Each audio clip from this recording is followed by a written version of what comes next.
Hmm. I guess you can talk to the other guy too. Yeah. Have a sip of water. And a rib of your huge bone. I have really outdone myself. He takes a bite This out of a is sandwich. divine. He takes a bite out of a sandwich. Yes, that's what you need, Gaston. More padding on that fat ass of yours. I hope your heart gives out. Why are you playing game together if you don't even like each other? René, it's a little pleasures. Life doesn't need to be a struggle. He does. He said tisk tisk. Hello, officer. How might I be of assistance on this fine day? Tell me what you know about the dead man. Let me think. I heard someone was hanged and left on a tree for a week. But that's all I know, really. You must have heard something. No, officers, I'm sorry. And I really would like to assist. You are both good guys. I can see that. Then help them, you wimp. You have plenty of shoulder with the gauche caviar in the Union. Someone must know something. Oh. He means caviar socialists. So he might know people. I wish I could, but I just don't know anything. I always keep my nose clean and don't gossip. Everyone knows and respects that. I don't know. Odd. He doesn't seem to be lying, but there's something off here. Sounds a bit like you're holding back. I'm not even anyone. Of course he's holding back. His mouth is so full of Union prick he can't even speak properly. Can I at least finish my fucking sentence before you piss on it? Is that okay, René? I'm not anyone important in the Union. I just know Evrard. How do you know Efrat? Everyone in Martinez knows the Clare brothers. I taught these boys human studies and history in the gymnasium. An old teacher. What do you know about history? You never witnessed history. Only heard about it years later, when it had already moved on. You don't know history. Jeez. The old soldier mumbles something under his breath and turns to face the sea. There he stands, proud, rigid and alone, like a cracking marble statue. Let's try not to get caught in a crossfire.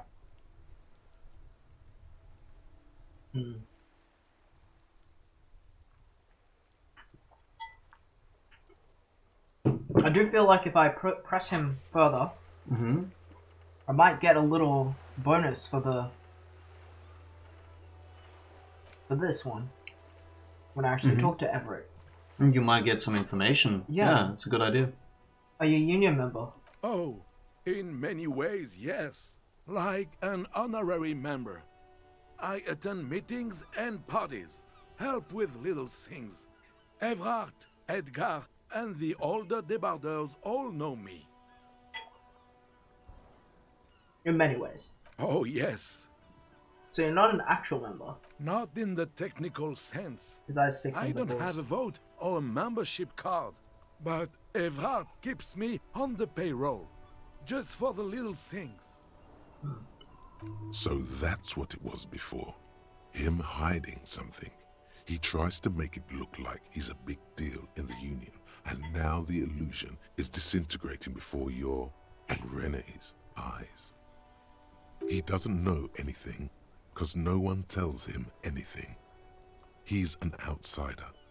Of course he's not a member. He's not a member of anything. I knew that. He's a Weservein. Turns to where the wind blows and tries to look important. I hate this socialist rabble, but even siding with them is better than living your entire life on the fence. Never committing to anything. Pick a damn side already. What are the little things you do for Everett? Writing work mostly. Occasionally, He needs something written, and I happen to have a way with words, people say. What kind of things do you write for him? Oh, nothing official, I assure you. Just essays for the newspapers. About Martinez and how things are and how they could be. Everhart and I have these long talks where... Well, he tells his little penman exactly what to say. It's commie propaganda, plain and simple. You should be ashamed of yourself. Are you a caviar socialist? I don't even consider myself a regular socialist. Politics is not really something I involve myself in, officer.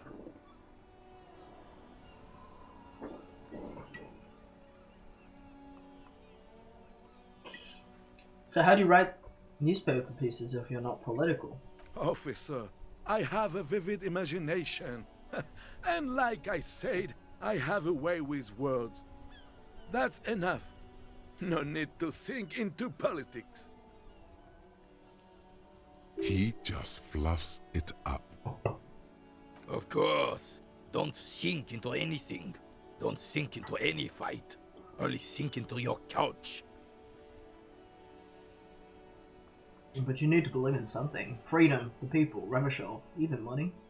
I believe everyone has the right to think and do whatever they want. Even if it's nothing at all. I'm very adaptable. Come on, you. The caravan closes his eyes, like he's never gonna open them again. Thanks, that's all for now. No, thank you. For being consummate professionals. You'll have this case wrapped up in no time. Looks delicious, points at the sage. May I have a bite of that? I'm sorry, officer, but I really don't share food. Nothing personal, it's just a principle. Very COVID-safe answer. It's the only one you have. The sandwich looks like a culinary wonder. Well made and abundant in components. The author sure knew their craft. In addition to the obvious slice of ham, a fat one, you notice a brim of a tomato peeking from below. And is that mayonnaise? I'm not gonna take his sandwich. I'm not hungry anyway. Oh, that's good. That's very good. You must have other business then? Alright. I don't feel like taking this kind man's sandwich. That's just a bite, though. I'll take it, you know, just share it a little bit. But I did throw the bowl into the sea. But you did replace it. Spider of bullet holes lines the wall. Eesh. Alright, I want to also check out this little area down here before I go.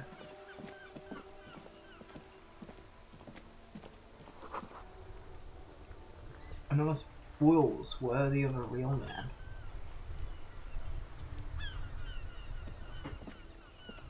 These? Oh, that's funny.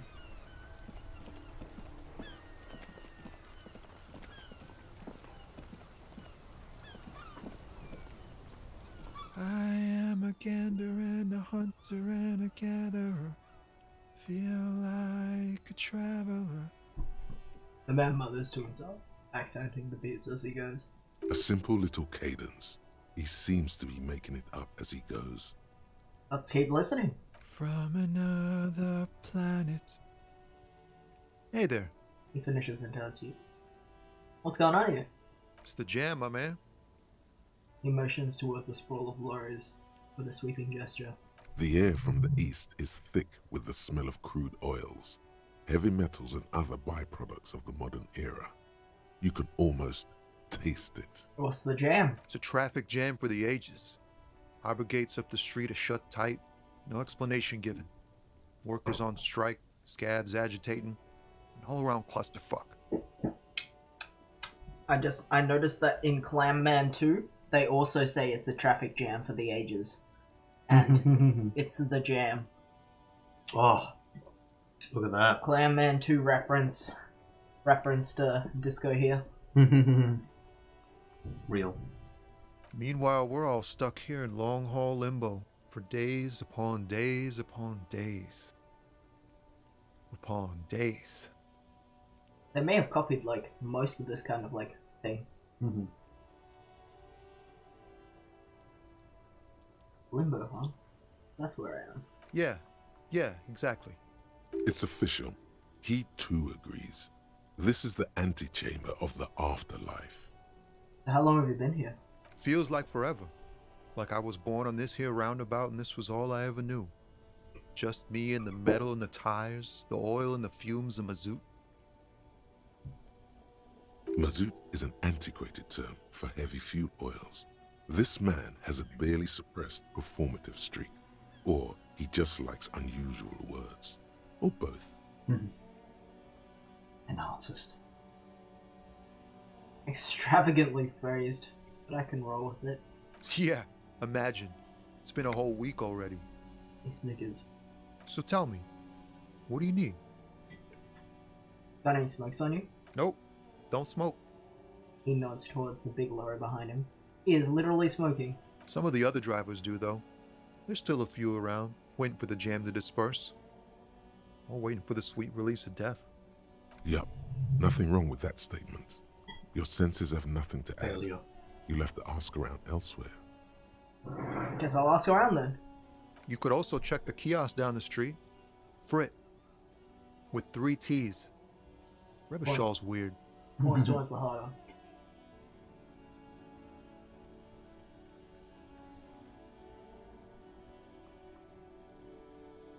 Know anything about the dead man? The one hanging behind the hostel there? Points at the yard. He ain't one of us drivers. I know that. All accounted for. Otherwise, I haven't really asked about that. Been wasting time right here. Keep him busy. It's easy to see he's telling the truth.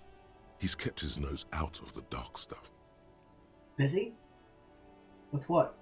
Analyzing the fundamental structural and psychological conditions of being stranded in the midst of a sea of motor lorries and their sad, despondent chauffeurs. And your conclusion?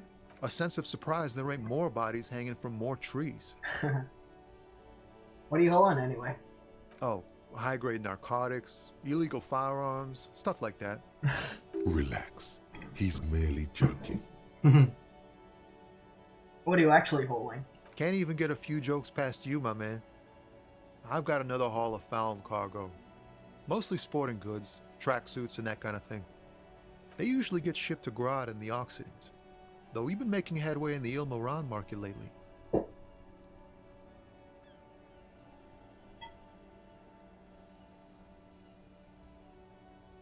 I can't remember when we heard that name before. Hmm? We've already heard the phone name. Mm-hmm. The Fallen Rider.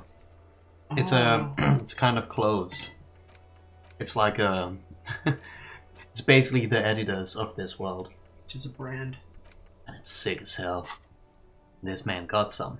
Did I get one of those foam tracksuits you're hauling? We're pals and all, but I can't just freely hand out the merchandise. The bosses won't be happy. Oh, but you're not even doing anything with them.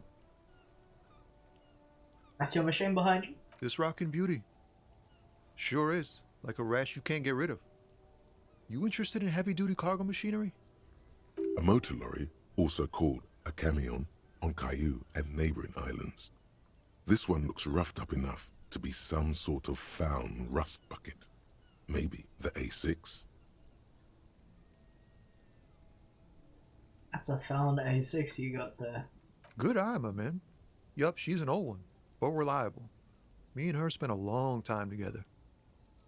It gives the side of a lorry a friendly knock. So nothing illegal then. Not unless they've illegalized sports equipment while I was on the road.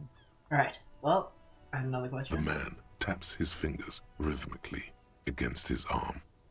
Tell me about this strike. It's like, whatever's going on over at the docks. Workers got a blockade set up, making demands, no way in or out. What's the union demanding? Some pretty wild stuff, I hear. Like a giant new power crane in half the company? I forget what exactly. Good on them, I guess. I've heard talk there's a company rep in town, too. Like, a strike negotiator type. They'd know what's up. Precise demands and so on. Ah, yes, from the Wild Pines. We'll meet her soon enough, I'm sure. What do you think the company wants? They want to keep that money flowing in, my man. Ka-ching. He doesn't blame them, but he's not on their side. That's for sure. Anything else I should know? Anything else? Yeah, this ain't really my area of expertise. I just do my job and get paid. I have things to do and places to be. All of us do. All of who? Us lorry drivers. Camioners. You still hang around here waiting for this mess to end. Most have scurried off somewhere to get drunk or high. Or laid. Not that I blame them, really. No, you? Not my thing. Chasing transient pleasures is a drag these days. I prefer the examined life now. Thinking, reflecting, observing. He glances down the road towards the horizon, a glint of something in his eyes. What's better than chasing transient pleasures? The more transient, the better. When one's ended, you can get onto the next one. He tries his best to look nonchalant, but there's a rigidity in him, as if trying to conceal something warm and deep beneath a cool exterior. You do have a folder, and when you carry that, you do have more empathy. But Oh, that I'll is do bad that. odds. Yeah, I'll not do that right Calling now. yourself a working stiff might count as one class comment. That's true. Let me check. Plus, you need money. Oh, I see what. You need 20 real by the end of the day if you want to sleep in a bed. It's true. Couch. Yeah, to spare some change for a working stiff. Huh? Oh. No, I ain't got any money. They don't want to pay for unfinished work. They who? They who? The bosses, man.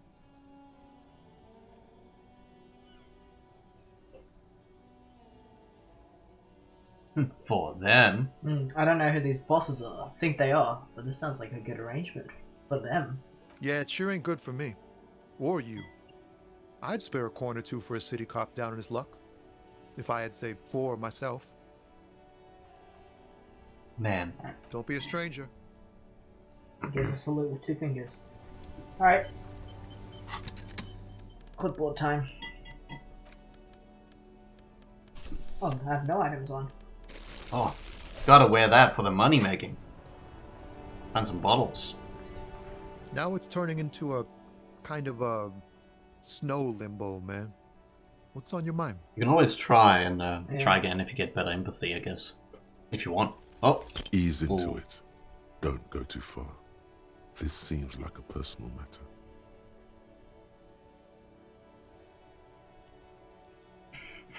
And you look sad.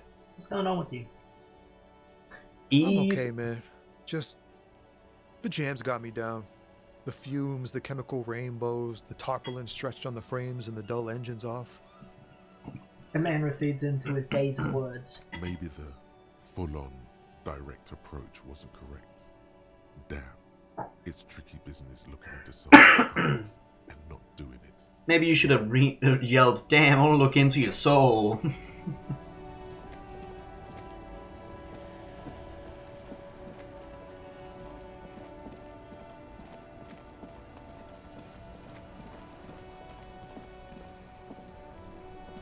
He's a dude. Plastic wrap macaroni stamped with humanitarian aid. You see a Samaran street vendor surrounded by a motley assemblage of goods. Ooh. When he realizes you're looking at him, his face breaks into a wide, welcoming grin. The name Sileng is embroidered over his breast pocket. Happy shopping, officer! Everything's cool here. Gives you a thumbs up. What's so cool? Everything's cool. The goods are cool, the customers are cool, the place is cool. And one more thing, officer. From out on the bay, a cool wind gathers. It sweeps into the city, tugging at the textiles hanging around the stand. Some distance away, the sound of a tin can clattering across the street can be heard. You're very cool. Bang, bang, bang, bang! He makes both hands into finger pistols and fires a few finger bullets into the air.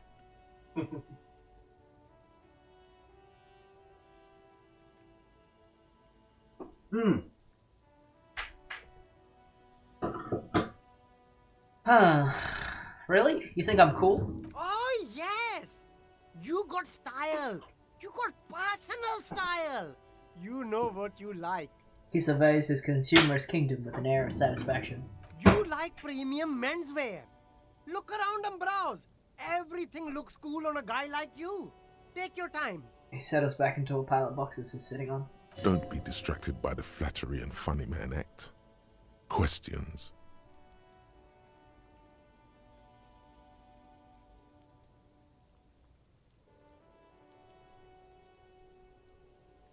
The food packages you're selling have humanitarian aid written on them. How come? You mean these delicious pre-packaged shelf-stable meal kits? Really easy to cook, no hassle, really cheap too. Buy some, try them out. No hassle. There's a little of a hassle here, it appears. A moral hassle. Doesn't that beat the idea of humanitarian aid? It's supposed to be free. That's what makes it humanitarian. It is practically free. Yours for 5 cents a piece. Rock that tuna. Why not some macaroni too? I think one of them says not for resale on the packaging. No problem here, officer. I get all this from one of my suppliers, an extremely reputable guy. And who is your supplier? Oh, he's a good guy. I think you'd get along. I'll let you know the next time he's around. Interesting. Attendant whoops out his blue notebook. Hey, you. You want to film No, thank you. Where are you from? CLA? Me? It's a boring story, officer. Who cares about the past? I'm all business now. All Revachol. This man probably comes from Sea, sometimes known as the Apricot Suzerainty, an archipelago in the Samaran Isola.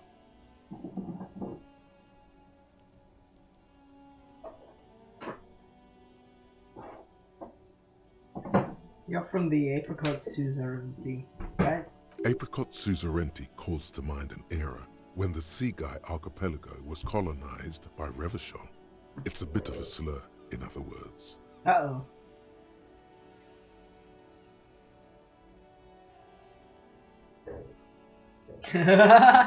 That's hilarious. Encyclopedia told me some fun knowledge, and then after I said it, the rhetoric said, by the way, what you just said is sort of like a slur. Uh-oh. Sorry, I didn't mean to say that. I meant to say that you're from... Pronounce it very painstakingly. Sea Guy? Very cool. I admire your awareness of our intertwined histories. It's super nice of you to apologize for colonialism, but the Apricot Suzerainty is a shithole. That's why I left.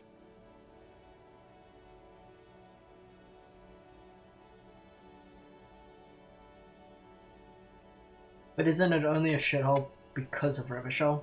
If you say so, officer. I don't worry too much about politics. I'm an entrepreneur, you know. Whatever's good for business is good for me.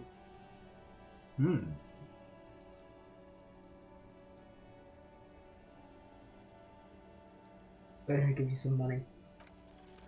Start with a little compliment, then work your way up from there. This is about business, remember. You seem like a really successful entrepreneur. Would you like to support a member of the local police force? Oh, okay. But why, officer? The man stops, his face suddenly serious. Think of it as an investment. An investment? What kind of investment?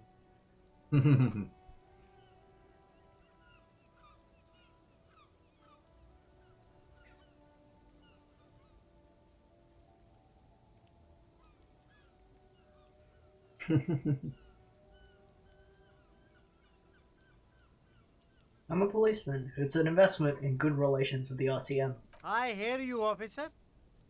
What kind of a sum are we talking about here? I'm thinking 10. Let's go. 10 rail? Sounds like a fair deal all Oh, around. fuck yeah. Takes the 10 note from the leather pouch. Corruption. It's just like bus or seagull. A kid watching out of a window describing things going by. He doesn't like it too much, but what do you do? What kind of stuff are you selling here? Only the coolest goods in Revachol. I've got sneakers, speakers, extremely comfy pants too. Try them on right here. No shame, only freedom. Jeez.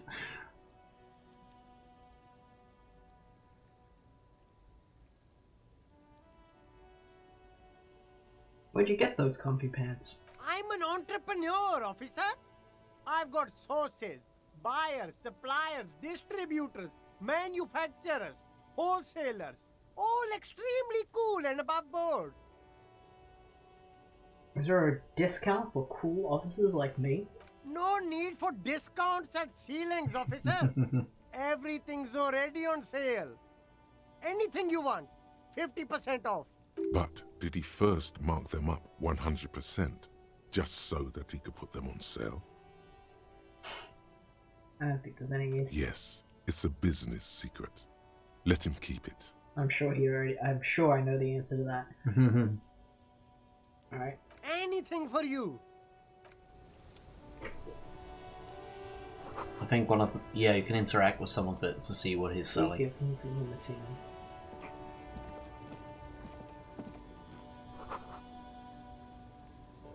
Oh.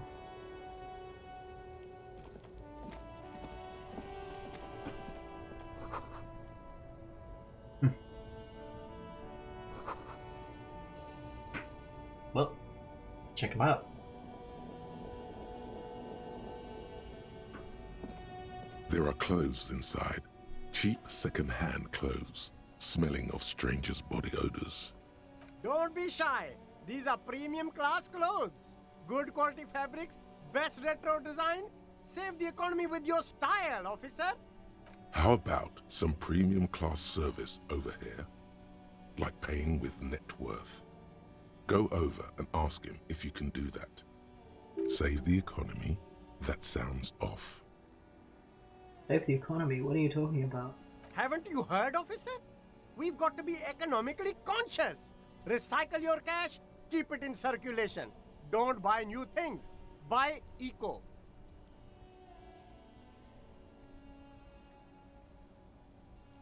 Why does the economy need saving? Look around, officer. You see all these premium goods just sitting there, not getting bought? We've got to keep the flow of goods moving. Is this really the economy we want to leave to our children?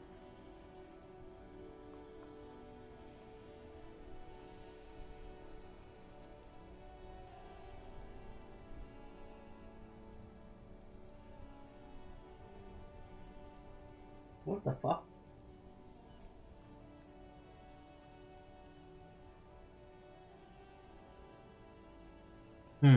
None of these options are leftist. Well, you can just say, look, man, I just want to buy some Yeah. clothes. That's good, officer. That's exactly what the economy wants you to do. Let's look. You find your hands deep in tattered and faded garments made from weird polyester blends that make your body itch and sweat in all the wrong places. The box smells like cat piss or like an old person with no money. Economical, but also trendy. Look firsthand, buy secondhand. Keep the economy moving. Take a look. Something cold grazes your hand. Synthetic and sleek. A windbreaker. Surf, it says, but also wind, summer, 100% waterproof, and sport. What? All in different typefaces. Practical, and yet it may deaden your senses to the world around you. Possibly because of the awful typeface. Good choice, officer. Mega sporty. And it's only $4.50 for you, sir. I'll check what the other things are. You see two lowly, defeated speakers, thralls, slaves basically, perched atop them like conquerors surveying the land. A pair of found, durable wear sneakers, ultra serious. I can see you've a taste for luxury, officer. Can't keep your eyes off those sneakers? Speaking of luxury, you should go over and ask about paying for those sneakers with your net worth. Alright. A pair of Faun Ultras. The design is impossibly sleek and simple. A futuristic silhouette with a sleek monochrome colorway, a jet black upper, and a silver-lined midsole. Those sneakers, mister. Those sneakers are the latest Faun sneakers. Super air, super fine, super cool. Only 50 real. Only? That's madness. These once respectable speakers have been conquered, reduced to a mere prop by the indomitable Faun Ultras atop them. A small heat emboss on the veneer reads, "Solidarity aid from the People's Republic of Samara." The speakers themselves don't seem to display any magical qualities. No, don't look at the speakers, officer. Look at the sneakers. The sneakers are the stars here. What about the speakers, though? Doesn't anyone want those speakers? These, officer? These speakers are Samaran garbage. I'm ashamed to even use them for props. Don't waste your time on them. Samaran trash? That sounds like they're from the Samaran People's Republic, produced under the dictatorship of the proletariat. Can't I just buy the sad conquered Samarian speakers? No way, officer! These aren't for sale. They're bad speakers. Low-fi socialist junk. That's why I want them. I think I might be lo-fi socialist junk myself. No, officer. You're a high-class policeman who accepts nothing less than the best. Lucky for you, I've got the best on sale.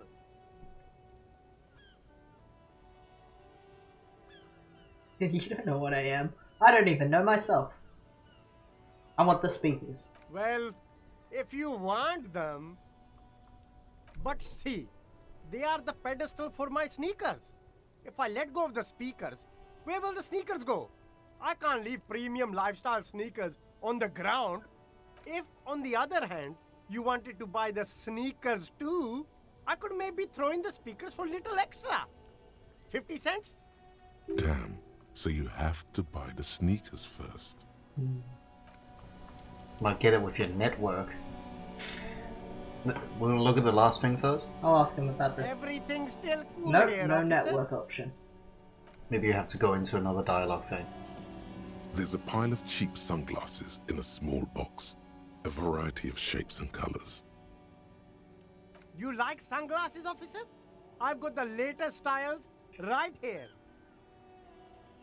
The vendor takes a pair of sunglasses and sticks them under your nose. Stylish shades, huh? They'd be even more stylish if you paid for them with net worth.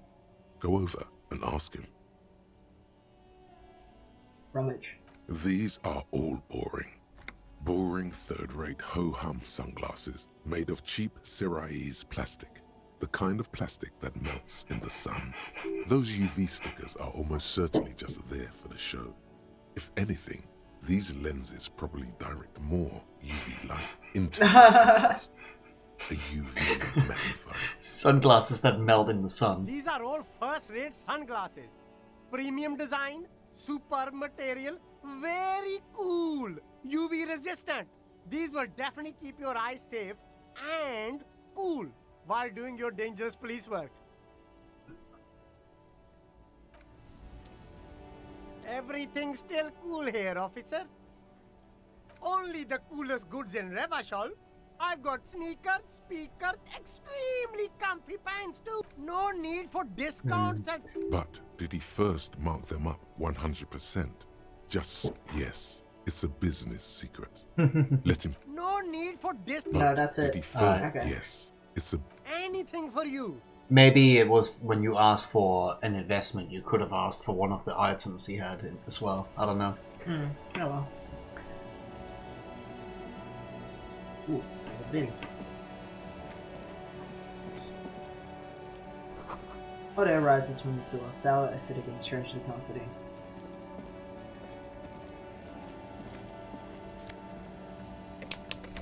Click tap. Eva sent a cat in. Yeah. What's shades? Should we You may as well try do the shades? Yeah. The shine It wasn't of buy, these it was just try them. Stylish shade abort. These are hideous. What's more, they don't even fit your face. You can feel them pinching your nose and chafing against your brow. Damn, officer! You look like a mega secret spy. Very secret. They're practically made for you. I'll let you have them for 2 real and 50 cents. They're perfect for concealing your bloodshot and baggy eyes. It's going to be very difficult for anyone to take you seriously with these things on your face. No, you are definitely not buying those. Gently removes Yeah. the glasses Are you from your sure? face, But they look so good on you. setting you You free should think again. this through, officer. Do conceptualization, maybe. Yeah, I mean, that's it's what I bad should. rate, but No luck. All you find is this lime-colored cellophane visor, produced by a bargain sportswear brand called Amphibian, apparently. There's a malformed green frog on its bent cap. Oh, that visor is perfect for you, officer. It'll definitely keep the sun out of your eyes while you're shooting criminals. Bang, Huh. bang! And all for a mere 6 real. Kim, a firefight something we should be prepared for, I hope not. he says, looking up from his browsing. You don't like it? Sure, Square Joe. No problem. Take the Let's ugly get you glasses. some real shades. Oh! +1 perception! that might be instead of your hat. But yeah, they do look stupid. Froggy hat. You keep coming back. Oh. That's good, officer. Keep browsing those clothes. If he really wants to save the economy, he'd let you pay with net Minus worth. 1. Whichever Go plus over 1. and ask him if you can. Yeah. Gotta prepare for springtime, right?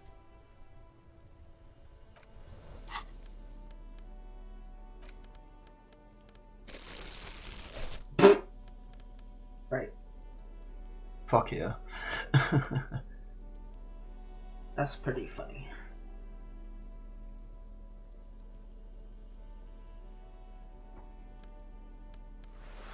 Was composure what you need to do the jump? No, that's a Savior Flare, isn't it? I don't think it was that, no. Map.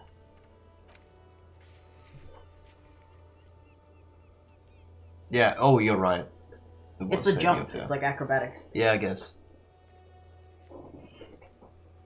Never mind then.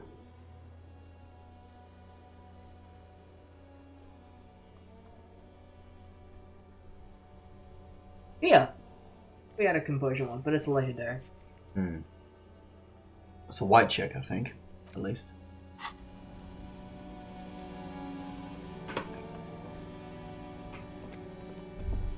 Oh, Sewer bridge. Gateway to the river of Phil. what's a man there?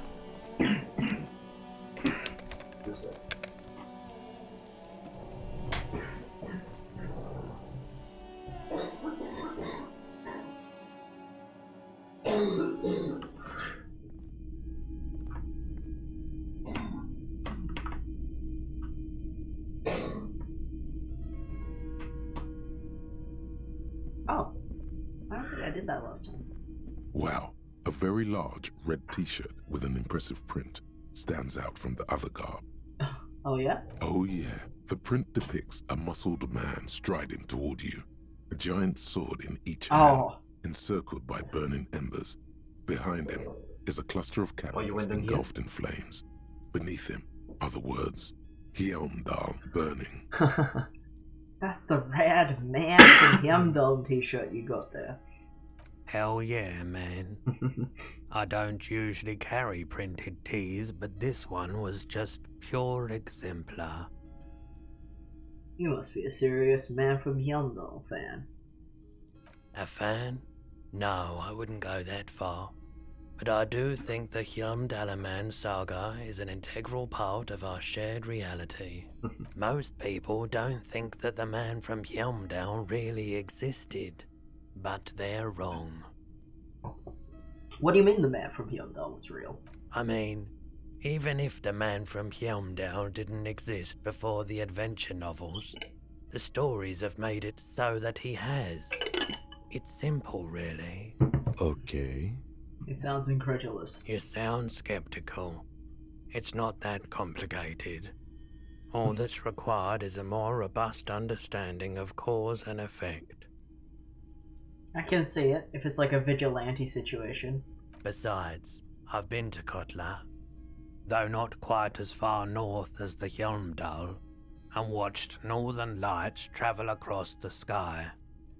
Very unique, energetic tides there. I see. His theory isn't exactly incoherent, but its logic does suggest some unusual neural activity. Very, very unique energies indeed.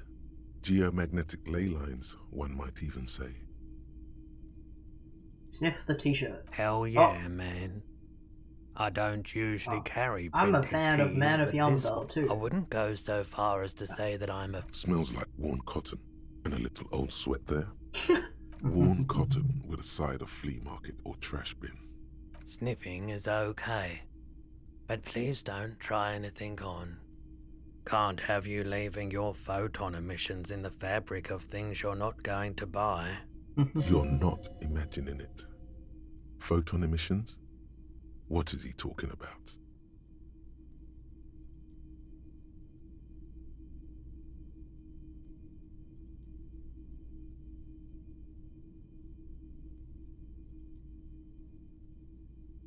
This shirt celebrates a false hero, a guardian of the masculine order. I doubt the real man from Helmdale was as poor a role model as the one in the popular literature. But yes, the books are very sexist, in a not entirely unenjoyable way. How much are you selling the t-shirt for? 2 real. 2? Oh, That's dirt cheap. Raise his eyebrow. Couldn't you just give it to me for free then? But why?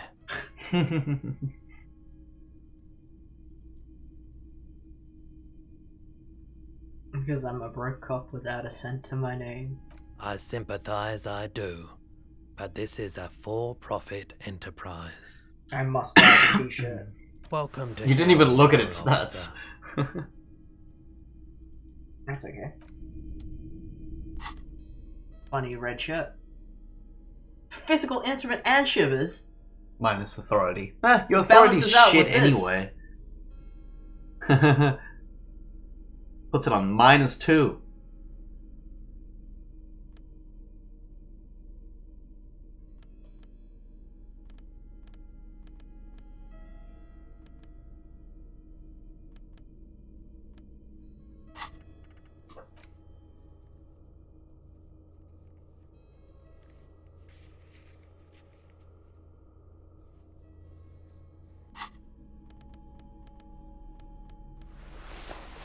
-4. Can't even see the shirt. How do they know?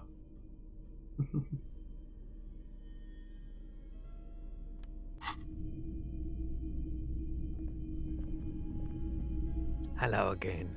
How can I help you? Ooh, Ooh! pretty good fucking stats. Is Roy high? Probably high.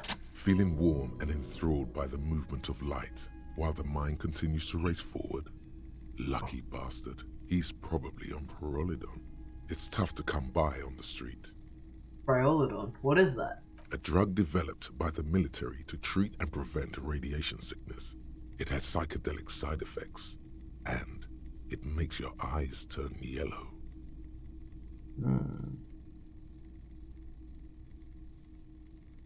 Yellow, eh?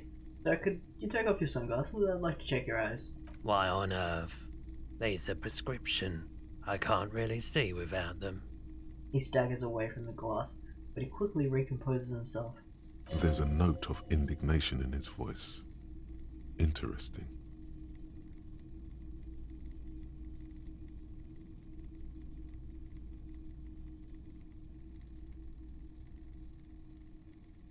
No judgment, just curious. I probably did loads of polyhedron before I lost my memory. I've had to take it. You know, since the People's Pile cleanup. I was with the Emergency Relief Brigade. He responds carefully. He's taken it for mental and emotional, not physical pain these days. The People's Pile, what's that? A bad idea. Some poor leftist built a particle decay generator in hopes of bringing affordable electricity to underserved communities. It malfunctioned. Radioactive waste everywhere. Probably some of it in you too. The People's Pile was a Type U particle decay generator that failed immediately after entering service, releasing radioactive waste into River Esperance.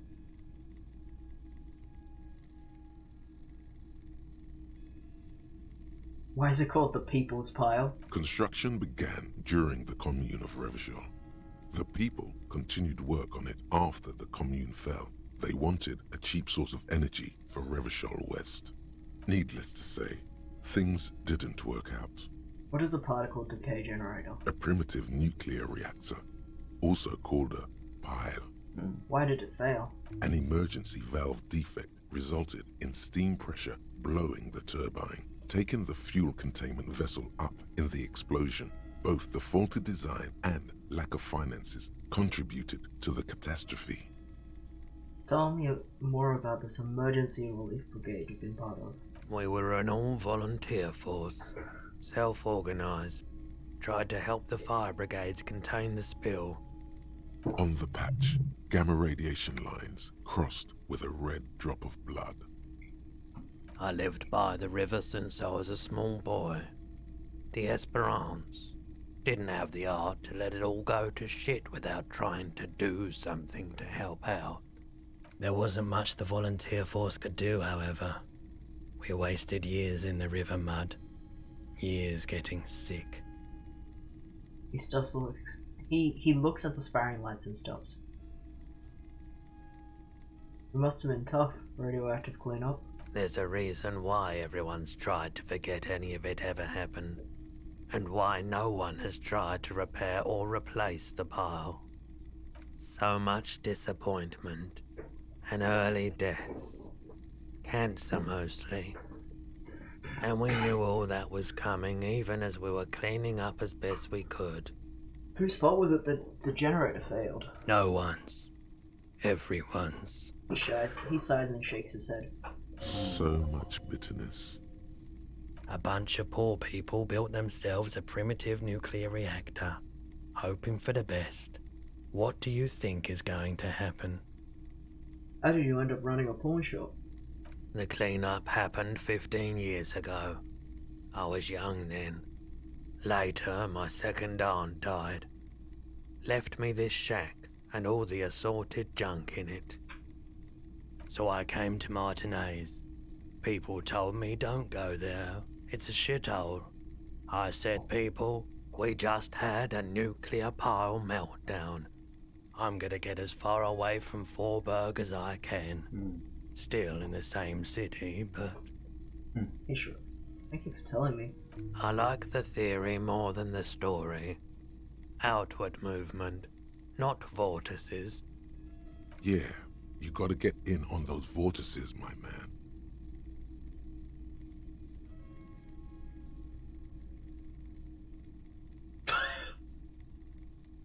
Care to share your polyhedron with me?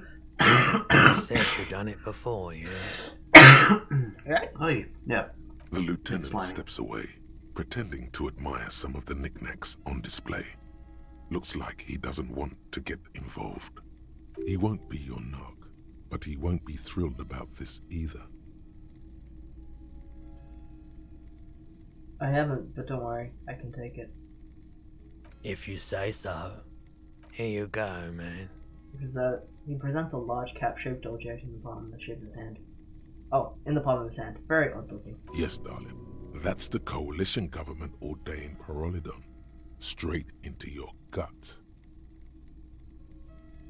Oh, I can take it right now. I don't even know what it does.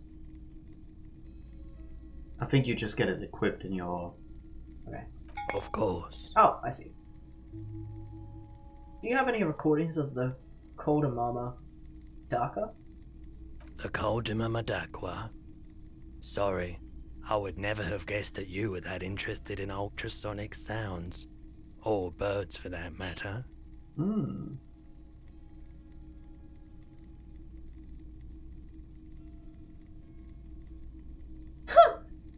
Okay. I have hobbies. Like a normal person, because I'm a normal person. Oh, I didn't mean to imply otherwise. But it's been a while since I've gone hunting for the Coldy Mamadakwa myself. Is a fan. Once knew a group of young musicians who decided they didn't want to play music anymore and started looking for all kinds of interesting sounds instead. This was before, you know, lost touch with them after all of that. That sounds cool. Cool or not, one of them was obsessed with recording the Coldy Mamadakwa, and he was one of those passionate people who know a lot about all kinds of strange things. So he got the rest of us to join in his search. And did you ever find it? We thought we did. We got together all these recordings of unusual sound patterns, compared them, cut them up and combined them into the Symphonia Coldy Mamadakwa.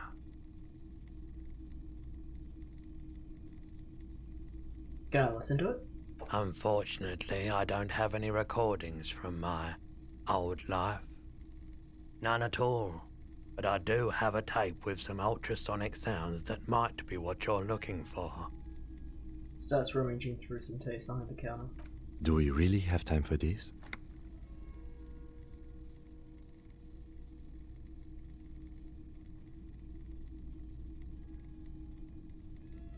Spin the bird song. This recording comes from down the coast. Wasn't looking to record anything specific. Just left a recording device there one morning. He dusts off a case and takes out the tape and places it on the tape deck. Keep in mind, I have to slow this one down enough to make sounds well over 200 kilohertz audible to the human ear. It will be strange. He switches on the tape player. The speakers begin to emit a low hum. As the hum grows louder, modulating but always unnaturally uncomfortably low, like it's coming not from the speakers, but also from inside your chest. Breathing is becoming difficult. Not good, not good. You're about to start suffocating. You have to stop this. What? Damn, you failed. I just took damage. There's a growing sense of dread. The sound is coming from inside you, but also surrounding you. It feels as though someone is standing just outside of your range of vision. Is giving and me watching you, doing this to you. is giving me the brown note treatment. He nods to you, reassuringly, just as more diverse, higher-pitched sounds, some random, some appearing to form patterns, hit your eardrums. Seabirds most likely, gulls and such. Seagulls? And skewers, but shh. He raises a pointer finger and inclines his head towards the speaker. A new high-pitched shivering sound. That's it. The signal in the noise. The thin whisper. A low range of sounds is easier to handle with a focal point, but still troubling. You are mesmerized by the sounds, but also feel nausea welling up as the motif continues, then begins to recede, dissolving in what must be the sound of water lapping at the bank. You know, now that I've listened to it on these new speakers, it's not the Coldy Mamadakwa. Wrong patterns, wrong photons. Probably some insect trying to sing higher than its predators can hear. Still, fascinating, aren't they? Early morning sounds. Just played a tape of slow insect sounds to give me one damage. Very funny. Disaster cup that you are. Plus 1 second, minus 1 health. So for these kind of 4 things, uses. they will temporarily adjust those for you. So if you need Psyche for Which some I don't effects, yet, but yeah. yeah, but then you can do that if you don't need the other effect. Yeah. Did you talk to the man standing outside the shop? Not yet. On the left? I just went in here first.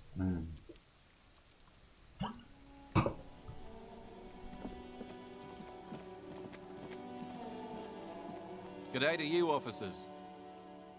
A burly man hangs out by the waterlock, G'day. carving up a generous serving of salami. Oh, with salami, an man! old hunter's knife. His eyes are fixed on a man stranded on the other side of the waterlock and on an enormous billboard that has fallen down into the canal between them. His posture is relaxed. Despite his powerful build and a knife in his hand, this man resorts to physical intimidation only infrequently, if at all.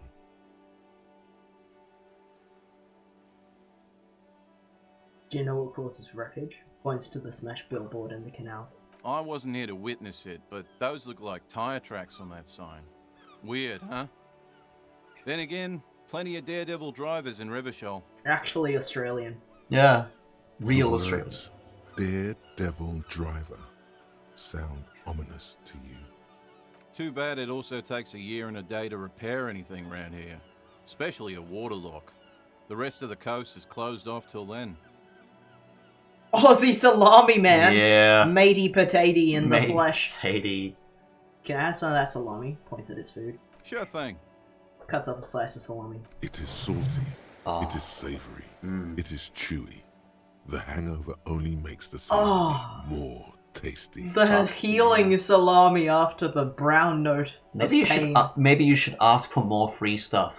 Want some too, officer? He turns to the lieutenant. Why not? The lieutenant ponders the offer for a moment, but decides to go for it. Takes a slice of the salami from the man and chews on it. Do you know what's further down the coast? Well, there's the fishing village, an abandoned fish market, a bizarro church. Not much use to the congregation, though. There always seems to be something wrong with it. He thinks for a moment. Yeah, not really much else. Just bombed out ruins. Right. Bye-bye. What this is. A rusting control panel with loose wires dangling out from the hole where an indicator light used to be, and a mechanical lever sitting in the middle. This panel usually closes the waterlock, turning it into a bridge that lets you clicked on cross this the before. canal. But there's a crashed salmon and butter sign in the way. Pulling the lever probably won't do anything. Oh, I mean, let's try it while people are around. You pull the lever all the way up until the metal clicks against the contact pins. You hear a soft clunk. Then, nothing happens. Release the lever. The spring brings the lever back to its original position. You still need to close the waterlock to get across the canal. Some other way. Must be describing Sydney. Wasn't there a sign over there saying functionality will be restored on Wednesday morning? Pull the lever. Zoom out and click tab.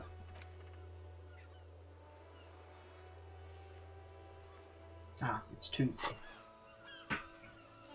Oh, butter. Butter sign down. Now you can click it. Oh, I can. A crumpled billboard reading, "Samaran butter soaks in the canal." Two ugly lines mar the bright countenance of the blonde boy depicted.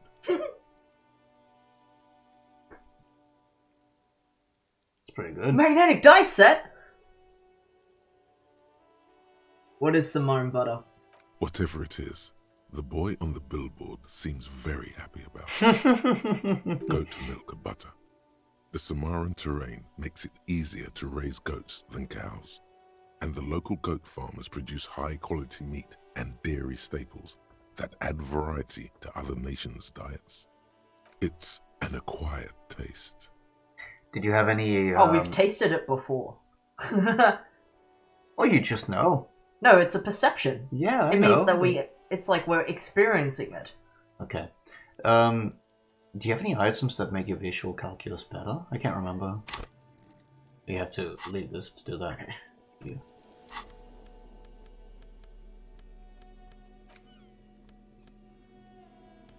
No, No. that's fine. That was pretty good odds.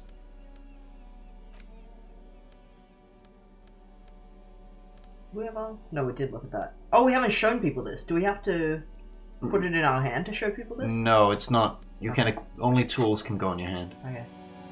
Well, give it a go. That's good odds. Yeah.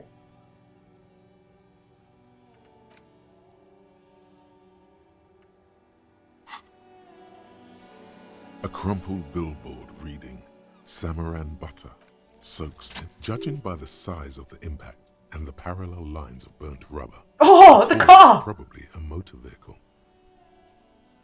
The car from before! Hmm. Did a big, sick crash. Sick ass. How'd it get on the roof? I'm sure the person who, Roy Birdnest Roy probably heard something if it was on the roof. These look like the same tire tracks I saw earlier, in front of the whirling rags. Let's start from the top. Look at the freaking gamer car. Yeah. Yeah. I think they used the crater as a ramp. Side slip marks indicated that the vehicle was traveling up the crater at 35 kilometers an hour. That's not very fast. I mean, it is pretty fast for this terrain. But... considering how little amount of space is here. The black marks on the roof indicate that the vehicle vaulted from the crater to the roof of the shack.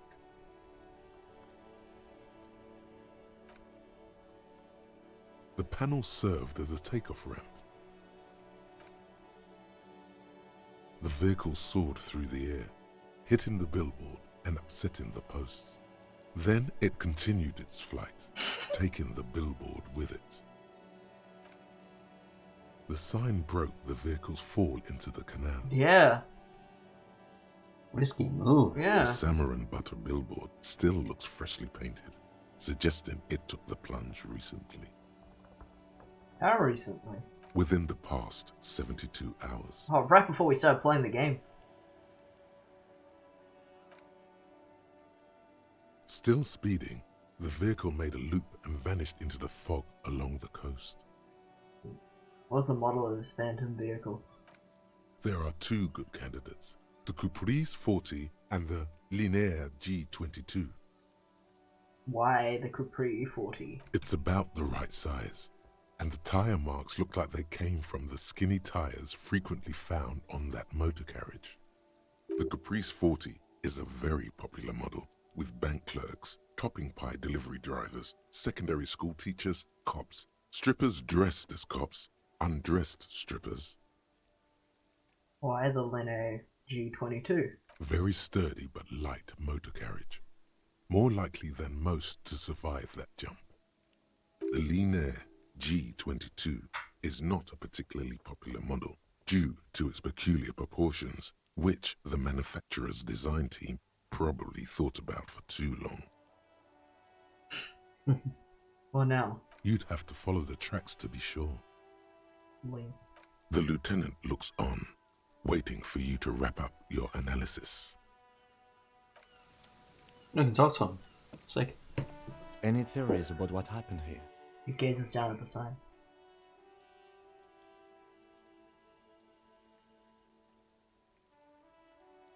And shake her hand. Oh, feminist.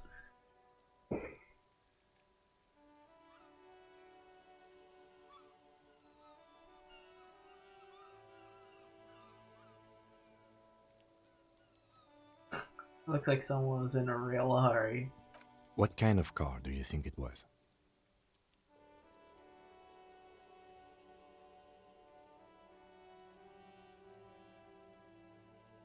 I'm gonna go with Linea G22 because the car did keep going and was able to turn very hard right after, so it wasn't totally crumpled. That's quite likely, from what I can tell. You have ideas. I don't have ideas, but But maybe you do. Oh,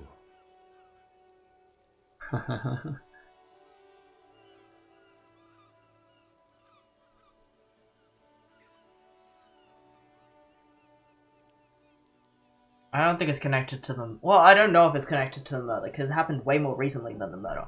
Do you think they were dangerous? Do you think they were cool? I think they were probably drunk and high. Never mind. I need a list of evidence to come up with a list of suspects. We are not traffic cops. Should we get back to the murder? Jacob Iron known.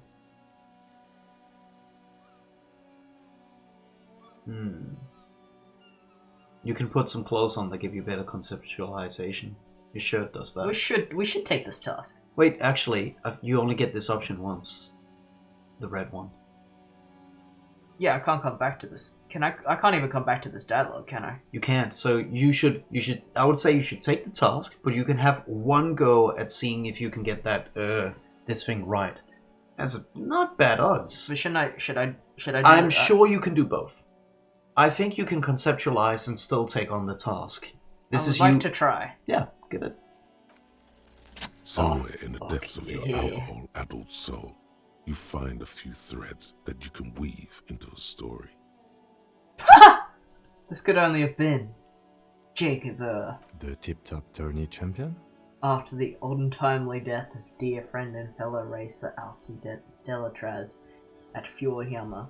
Jacob was definitely chasing death on a racetrack, but death eluded him. The lieutenant patiently listens to the words coming from your mouth. After quitting in frustration, he became a recluse, a ghost driver, searching for death on the streets of Rochelle, speeding. Jumping canals at night? If I was Jacob Irv, I wouldn't drive in Martinez. The roads are awful. In conclusion, it's a colorful theory, but I don't believe Jacob Irv did this. Should we go? Take the task. I don't think he did it either, though. That was just a joke.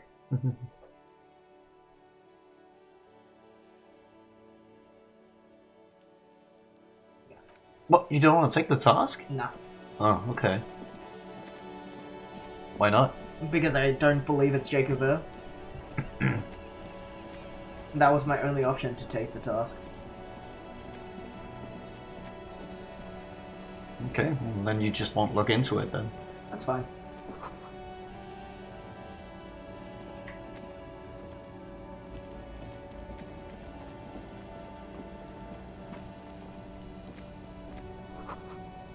Humanox.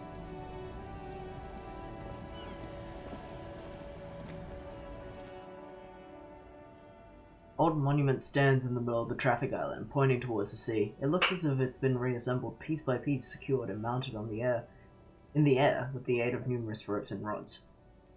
Who is this? A silver plaque on the statue's pedestal reads, "I am Philip III, the Squanderer, the greatest Philippine king of Revachol, son of Philip II, the opulent, father of Philip IV, the insane." As you look up, you notice something about the statue. There are some odd indentations on the king's chest piece. What do I see? Something with great kinetic energy seems to have impacted the cuirass, around where the heart is. A bullet? Someone shot him in the heart. Interesting. Someone shot the king, was the indentation. Okay, I can't see it, but I take your word for it. Cleans his glasses. What do you think? Well, Martinez is riddled with bullet holes. This place saw a lot of action during the revolution. But the statue is recently renovated, so maybe a joke? Target practice or a political statement? It's definitely a political statement. Why not? What this shows us is guns aren't too uncommon here, and people still shoot them, sometimes at kings. Takes notes in his notebook. The king stands high above you, surveying the bay, mute and indifferent to your sightings. What did this king do? Even by the standards of the Philippian kings, old sumptuous Philip was known for his profligacy. In what way? Well, he blew through the whole national treasury, starting the decline of one of the penultimate century's greatest superpowers, the suzerain of Revachol. His own maladministration foreshadowed the fall of the monarchy. During the anti-centennial revolution, an end to his family line and the monarchy on the Insulindian Isola. How did he manage to blow through the entire national treasury? Stories have it that he had his bedroom converted into a treasure chamber. where he stored unfathomable wealth. Krugerrands, bars of gold, ornate weaponry, armor, and various chalices. There were whispers he slept on a huge pile of gold-dipped feathers, like some obese dragon, instead of a bed, like a normal person.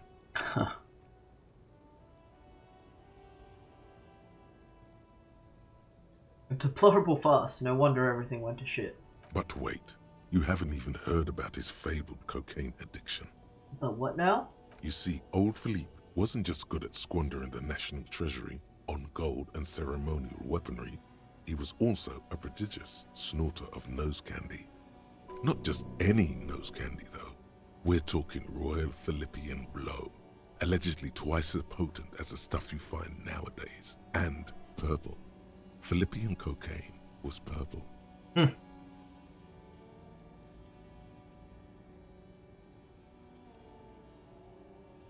He was addicted to nose candy, a bloated druggie.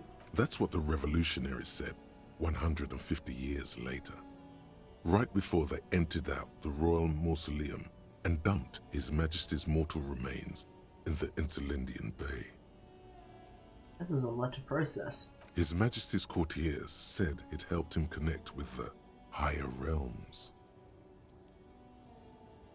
Okay, what is nose candy? Cocaine. Okay, where's he buried? Beneath the cold waters of the Elysium Bay, thrown there by the revolutionaries after they cleaned out the royal mausoleum.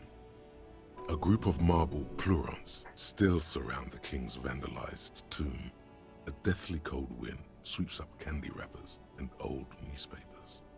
What happened to the statue? The original was blown apart by communards, then further damaged during the landing of the coalition's airships during the turn-of-the-century revolution, when Martinez was leveled. Most historians think the coalition's hasty landing may have ultimately saved the statue. If the communards had more time, they would have reduced it up to even finer pieces. Who restored the monument? Some years ago, a group of liberal, artistically inclined individuals, designers mostly, thought it would be ironic to restore the statue of the most wasteful ruler of Revachol in the poorest part of the city. The statue is supposed to capture the moment it was blown apart, like an instant frozen in time, a rare butterfly trapped in amber, floating on a sea of shit. That's brilliant, so funny and nihilistic. People in Martinez tend to disagree, as do many prominent art critics and thought leaders with more nuanced social awareness than the young ironists. Philip III, the squanderer, however, with his bronze face up in the air, doesn't seem concerned about what the hoi polloi think of him in death. Not that he ever did in life either. Okay, You leveled up. cool. How's we didn't ask at any point, but how's the audio on the stream? Let us know if you want us to adjust anything, of course.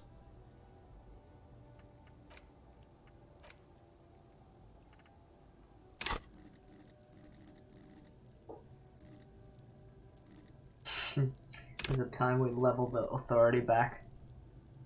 If you want. I never played around with authority much, so I don't know. I think we're gonna need it to talk to that Union dude. The killer. The killer. The one of the 7 boys. Ah, the hardy. The hardiest of hardy boy.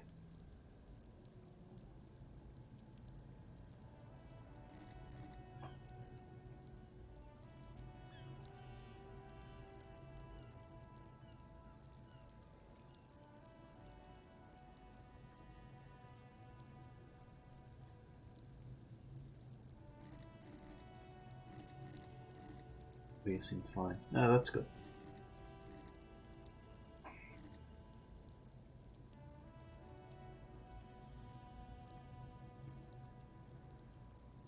This is so low! Is it my pants? I think it's the pants. You have something, yeah, you have something on that makes it lower, yeah. It's the pants. And issues, I think. Yeah. I think it's this. Now we can try the jump with our pants off, which I will do. Was there any things you could buy that made your that thing better? Oh, things to explore.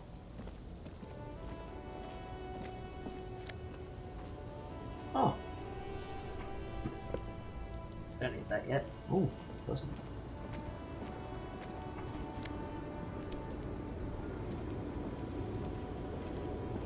The small, wrinkled woman does not greet you. She nods along to something on her radio. A photograph is clutched in her hands, and there is a warm smile on her face.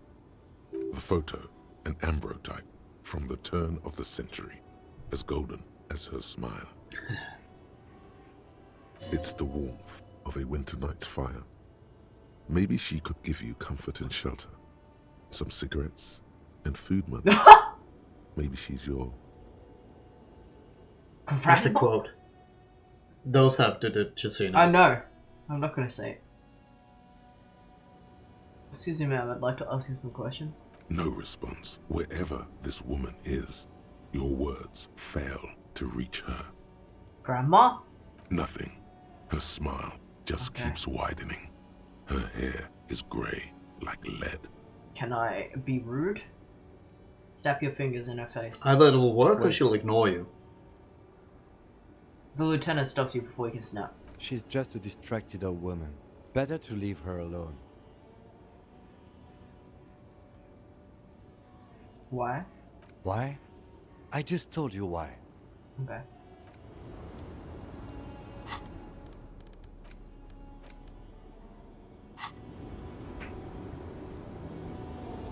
I wanna do the jump.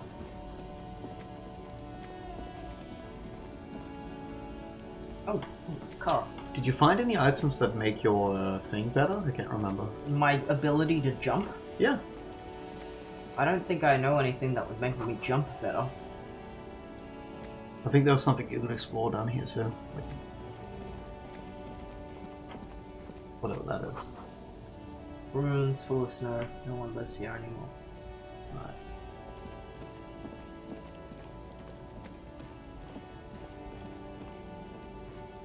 I just worked something out, says Isla. Oh! Oh, I've never... Oh.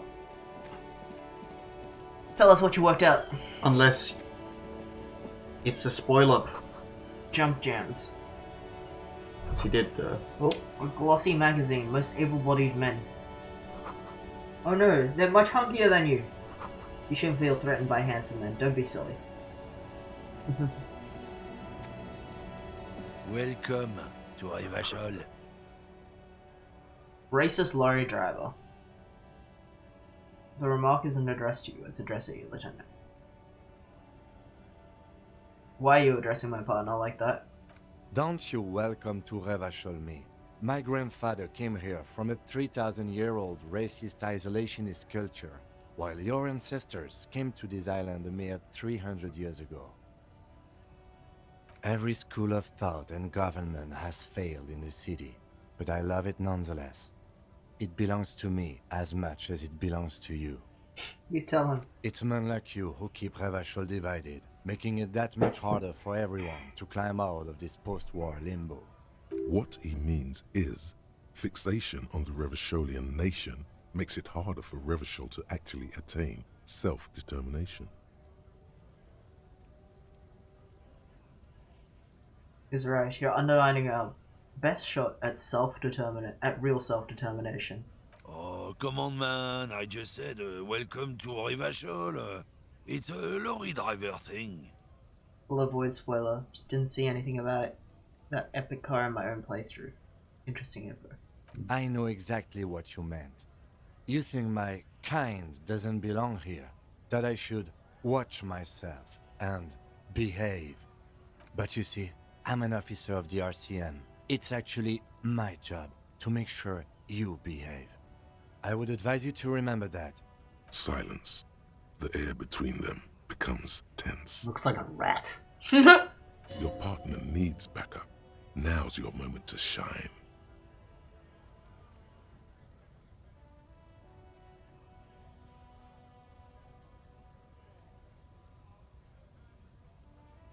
punch him in the...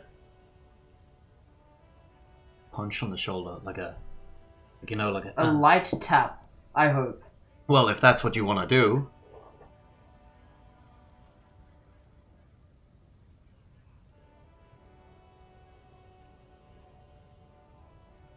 I mean, I don't think this is an empathy role, so I don't think I need to do that. I think I need to do cop stuff.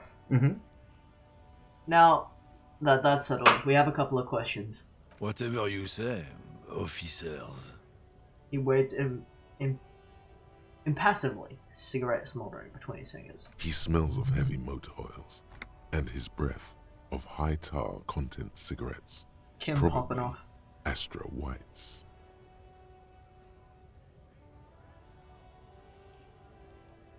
What are you hauling? Oh, not much anymore. I'm here to pick up some cargo, but the dock workers are on strike, so it's a sit and wait on your ass situation. What kind of cargo are you picking up? Apples. Apples is exactly the kind of thing you'd say if you had something to hide. Sounds like a cover story to me. Look, as detective, I come from a long line of lorrymen. We got ancient rights and privileges. Basically, if you ask someone what they're delivering in their big, unmarked vehicle, and they say, not much, just like a bunch of guns and illegal shit, they're obviously joking and inviting you to check if you want to. And if you answer apples immediately, it's probably not apples. Oh, I'm here to pick up a load of fucking apples, man. Just regular, Koiko picked apples. Damn, you're not gonna get more out of him on this. He's put up the wall of racism.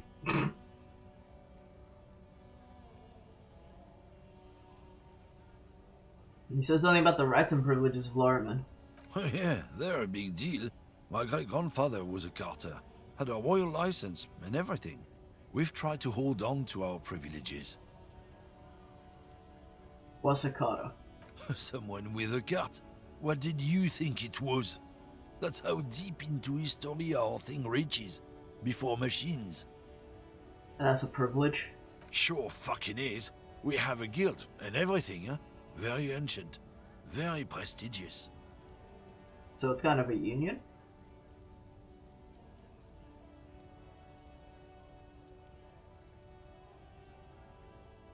No, it's not. So Sounds you're like a Carter's Guild. Goddamn right. They've been trying to fuck us out of our heritage in the name of profit. But when they try to replace us, they'll regret it. Trusting street thugs with their goods is going to fuck them right up the ass. Mark my words. Generations of practice and no laughing matter. Yeah, he doesn't sound like a aware union man. Yeah. He's more just like a racist with a Yeah, group of other I found racists. this mug in the trash. Is it yours? Oh man, that's great. Look at that guy go. Haven't seen anything that funny in a while. Is it yours? God damn. I think so. Thanks for that, but no, it's not mine. He doesn't live in Martinez. Got a smoke? No. He's got a smoke right there in his fucking hand. Snatch that shit out of his fat fingers. You need it after listening to his garbage. Then I'm gonna need the one you're smoking. Can't have it. Hand it over. I'm confiscating it as evidence. Evidence of what? I haven't done anything. Am I gonna start punching him? That would be weird. Well, do you order?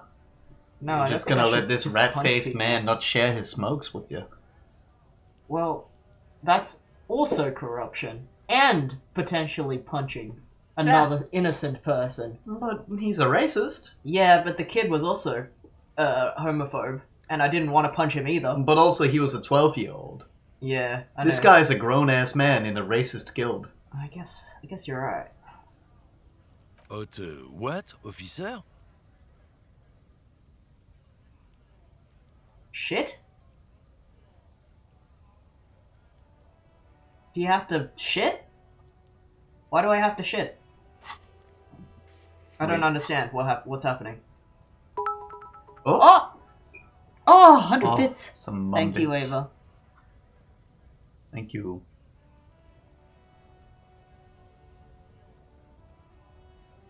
Why do I have to shit? I don't understand what these options are.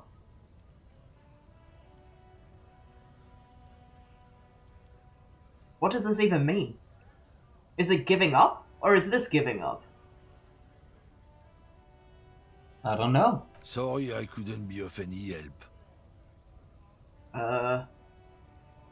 Okay. I don't know what those options Aces meant. high.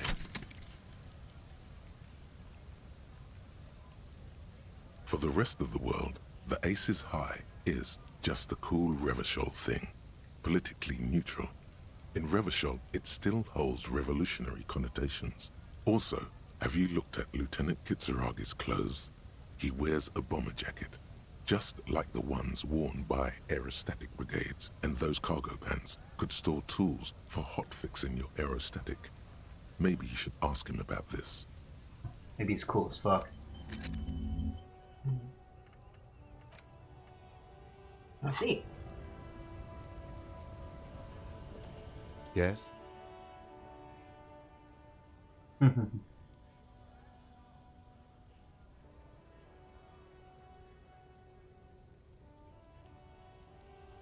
want to talk about you. What about me? You're wearing a Revolutionary Air Brigade jacket, aren't you? What? This?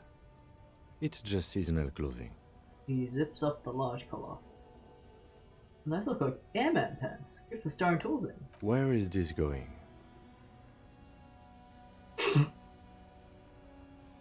I have this place in my head where I develop new ideas and connections. Interesting. I think it's called the brain.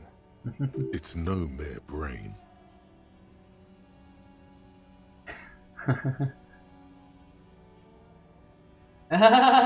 Normal people don't have this. It's like a mind laboratory, a spiritual research and development decision. No, a palette. No, better yet, a painter's atelier of concepts. Okay, art cup. Art club.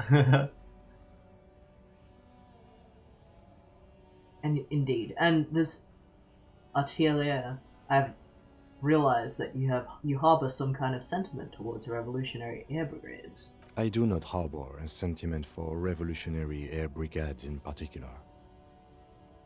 Just air brigades then? Okay, I wanted to become an aerostatic pilot. Then I turned 10 and realized we no longer have an air force. I'm sure the revolutionary has got nothing. Sure, the revolutionary has got nothing to do with this. Absolutely nothing. Okay. Well, my mind is satisfied. Good. Okay. Good. Let's change the subject. The sign. Fruit. Sick. I'm Or sure he can would be be. an epic pilot. Yeah. But he is also almost half blind. So maybe not, unfortunately. But he is epic nonetheless. A melancholy pop song plays on the radio. You see several packaged raincoats fill a low shelf beneath a display of croissants and juice bottles. The raincoats are transparent, except for the big Fritta slogan on the back. What was that? Points to the raincoat. What is what? The girl leans over the counter. It's a raincoat. If you want to buy one, then it's only 4 real. She taps the glass counter. What's the Raincoat. stats on it if you hover over it? Endurance. Let me sell my bottles. The tear machine stands in the corner. A sign says, 1 bottle equals 10 cents. Just like Nick. Your bottles clunk into the Oh, machine, $2.20. and the money appears Yeehaw. with a satisfying jingle. You're a richer man now. Do you know what you should do with that money, kiddo? You should buy more alcohol. Enter the endless cycle of consumption.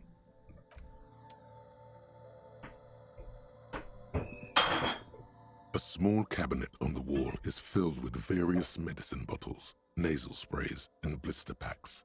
They all bear the Saint Baptiste Pharmaceutics logo. Their logo is the bloodless rose, pure white, untouched by harm. Just ask me if you need anything from Saint Baptiste. We don't stock prescription meds, but we do have Nosafed, Duramine, Magnesium, and Hypnogamma. What do these products do? I don't know. Let's see. Nosafed is a nasal spray. Duramine is a really good painkiller. Magnesium is a dietary supplement. Hypnogamma is... She stops. I don't really know what Hypnogamma is. I guess it makes you feel less shit. It's recommended to use after lots of partying, studying, or exercising. Can you be a little more specific? No. Sorry. I'm not like a doctor or anything. 3 health.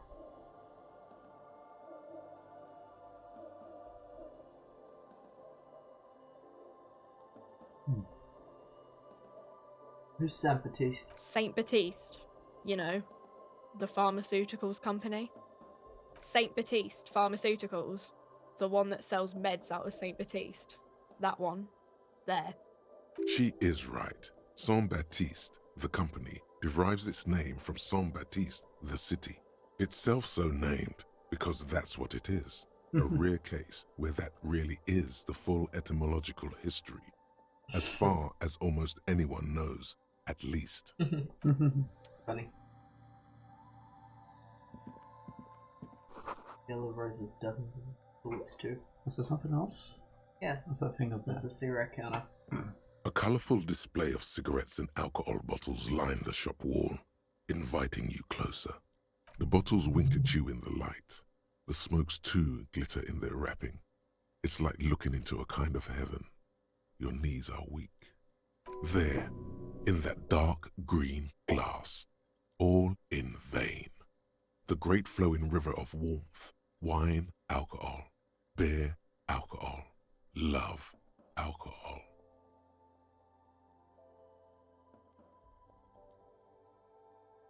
The beauty, the truth, the poetry of it all. I'm obliged to inform you that both alcohol and cigarettes damage your health. But I guess you already know that. Know this, you will never finish your alcohol quest if you Oh. don't buy beautiful alcohol. Welcome to the stream.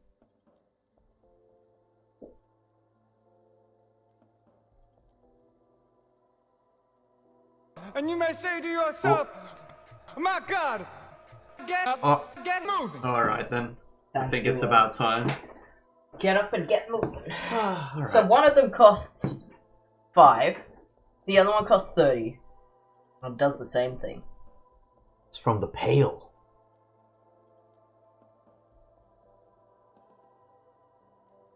I mean, they all do the same thing. I guess the idea Intellect. is... That's... I guess the idea is smoking makes your mind more clear. At Okay. least less stressed, maybe. Temporarily.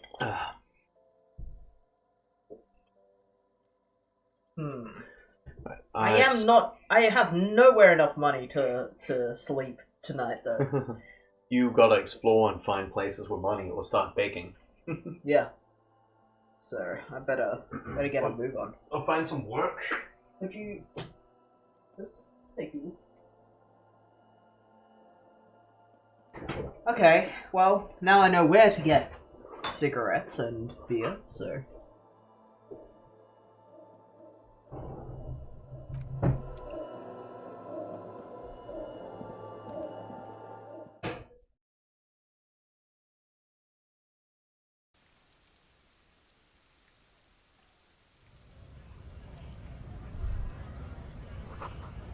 Free teas, how idiomatic.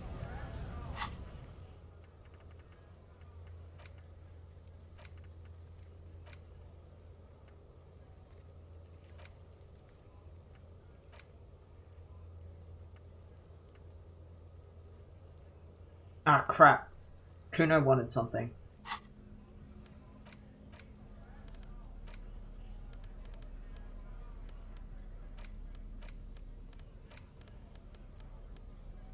like, probably some kind of drugs before I can talk to him.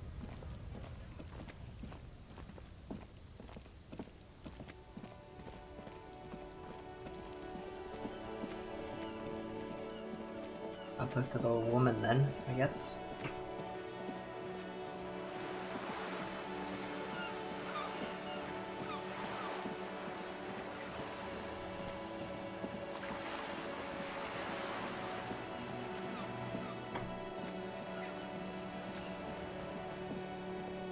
Just an ordinary wall. Nothing to see here.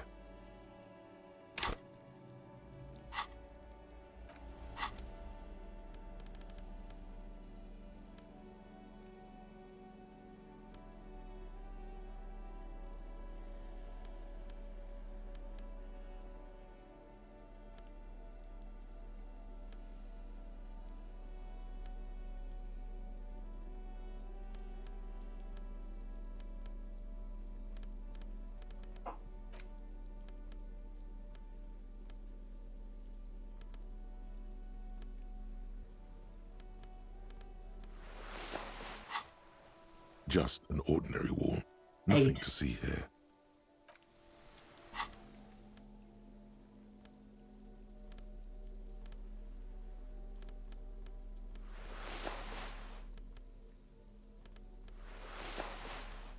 Probably need that for interviewing.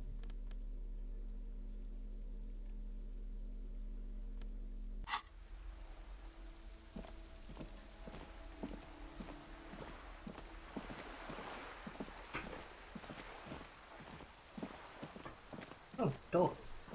A sturdy metal door guards the southwest entrance to the apartment building. It's locked. The door rattles against your knuckles, but there's no response. The door rattles again, but this time you hear an elderly woman's voice calling out from inside. Stop banging on the door! I'm not letting any more strangers inside. This is the police. Open the door. Ha! The police? Everyone knows the police don't come round here. Always echo with a cackle. But I'm not joking. No, I already told you. I won't be responsible for any more strangers getting into the building. Go check the backyard door. Maybe someone there will. She trails off, leaving the sentence unfinished. Backyard door. There must be another entrance to the east. Kim, tell her we're real policemen. Madame, I assure you, we are real police officers. Lieutenant repeats. There is no reply. Just faint, sweeping sounds inside.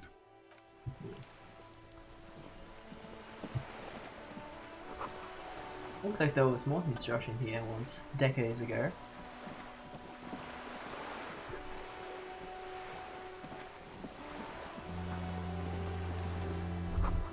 Your women dwelling isn't much bigger than this shop. This sloop. This is worth more than you'll ever earn in your life. A striking woman leans against the cabin top of her sailing boat, smiling as you approach. Her green raincoat glistens with droplets. A silk scarf is tied around her throat. Good afternoon, officers. I'm Joyce. She extends her hand in greeting. Joyce L. Messier. I represent the board of Wild Pines, the owners of the harbour. You gentlemen must be from the RCM. She steps closer and holds out her hand over the railing. I think they may have changed her voice. Joyce L. What does the L stand for? Leighton, my maiden name. Her burning hand dangles from the sleeve of her. Is that... Shake her hand. I'm glad to see you here. Her grip is tight and cold. I was dispatched to handle a strike, not a lynching. Anything I can do to assist the RCM in this matter, I will. Gladly. That is good to hear, Madame. My colleague will take the lead on this interview. I should let you know that he is recovering from an unusual medical episode. Very unusual.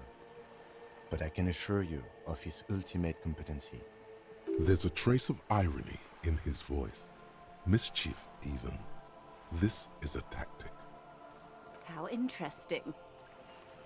I wish you a swift recovery. In the meanwhile, you have my full cooperation. and the full cooperation of the Wild Pines group. Oh yeah, he did He say was saying, that just you should say use whatever weird shit you want. it. Yeah. Yeah. Catch her off guard. Use it to your advantage. Yeah, because maybe they can detect lies or something with the way she reacts. You on a boat? Yeah. You're on a boat. Why, yes I am. She looks at the deck under her feet. Green and white sails flutter overhead.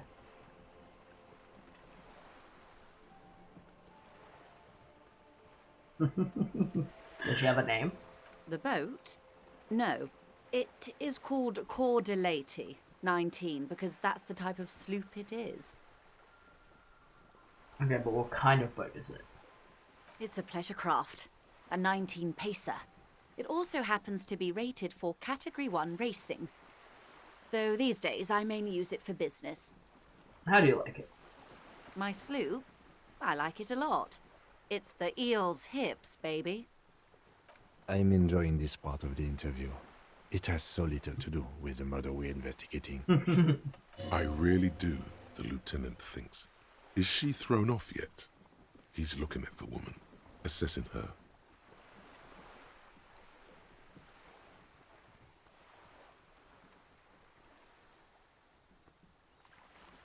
Not a lot of people on boats, are there? Of course there are. We're on an archipelago. How else are you supposed to get around? What do you mean, archipelago? I mean, we are on Le Caillou, are we not?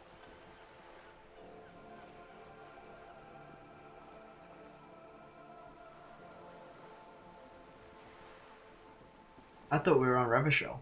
We are, and the city of Revachol is on the island of Le Caillou. Still, I haven't seen anyone else sail a boat around here. I haven't seen anyone else drive a souped-up Capri Kenema motor carriage either. Actually, that motor carriage has been specially issued to serve as a patrol and pursuit vehicle. Lieutenant becomes defensive. It's for crossing long distances in the greater Revachol industrial harbor. It's not a toy. Neither is this. A toy, I mean. It's a machine for crossing long distances in the Bay of Revachol, between the city and the islands. Isla says, ah yes, the genetic rich white lady. You need to make this lady admit she's only riding around on this boat because she's rich. Yes, I do. You have the guns and the ammo. Take this Clausen fiend down. Go for the kill. Right now? Do you think I get this option later? I think this is because you got the rhetoric, because Yeah. the rest of things you already said. This wasn't here before. Let's talk And about rest... the economics of this boat you're on. Oh my, the E word. You mean to say that it's a symbol of conspicuous consumption? That I'm a member of the ruling class?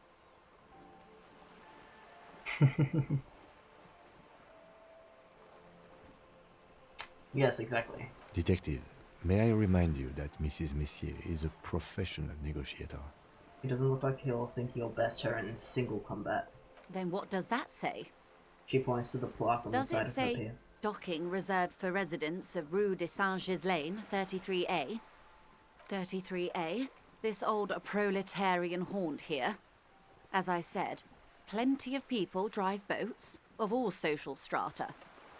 You won't get this option again. Yeah, she You can only waves do at that. the ruin looming overhead. We gotta try. It's above average. Here we go. No. She takes a sip. Gonna happen. Okay.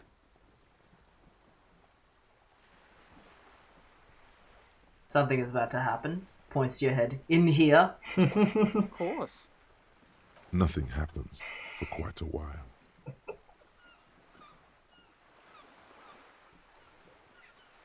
Oh, Wave your dude. hand next to your head. It will help.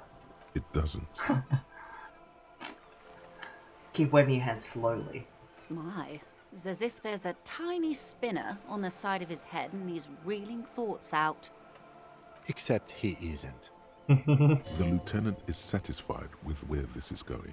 He likes it. He wants you to You look made it good. insane. You made it good. Alright.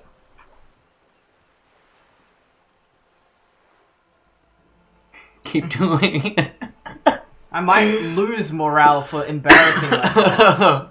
A thought is coming out of my head.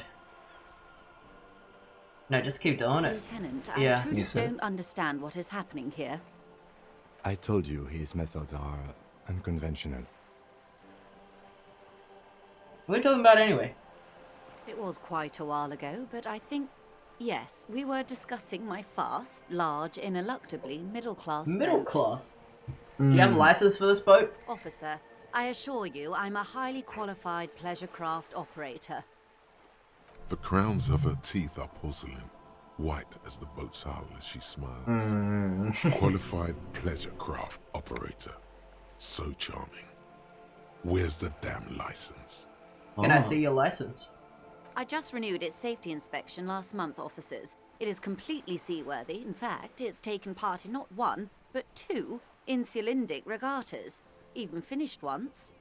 So where's the license? Still need to see a license, ma'am. Actually, you don't. What do you mean? The Wayfarer Act specifically denies the RCM the authority to demand anyone's operator license. It's a little-known fact among us law officials. The Wayfarer Act is one of the few pieces of legislation governing human interaction in the Revachol Zone of Control, along with the Emergency Trade and Ailments Acts. What now? It's one of the foundational laws in Revachol, designed to limit the authority of local institutions. Part of it prohibits the RCM from requesting most documents and licenses without permission from a coalition representative. It's a law that keeps Revachol what it is, in limbo.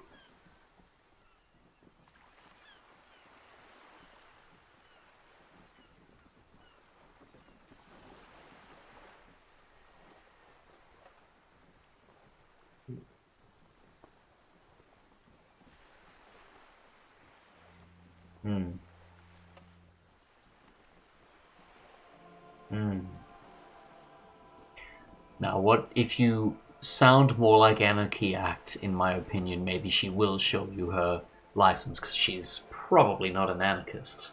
Maybe? I don't know. No, this is like agreeing that you shouldn't. What do you mean? This is whether or not we agree with the fact that Kim says we can't just take people's licenses. Yeah, about the act. So if you criticize the act, whatever. Like I'm saying, because he's saying you can't demand his license because of this act. Yeah. And then you, quote unquote, criticize the act for calling it anarchy. Maybe she will not feel bad. Like, she's clearly not an anarchist, right? That's not what that means, though. Did you pick this option, and is that what happened? No, I'm not. No, because that's not what this means. Metagaming. This is not what that means. This is just you and Kim talking about whether or not this act is like the morals of having police not be able to like check random people's licenses and being able to like arrest them on those regards. And then if you say, that sounds like a shitty like chaotic law to me, she's gonna say, yeah, right. Anyway, that's the law though, so I'm not gonna show you my license. Sure. Like, for the last thing he said was he named the anarchy, the act, and said it's a thing everyone knows about. Yeah. Okay. Well, why would that change what she would do? It works in her favor. Alright, whatever. And also, why would I criticize that act? To play her. But I don't want to play her. Okay. Like, not like that, though. Okay. It wouldn't play her anyway. This is us putting out a political statement that will affect what our political, like... Okay, sure.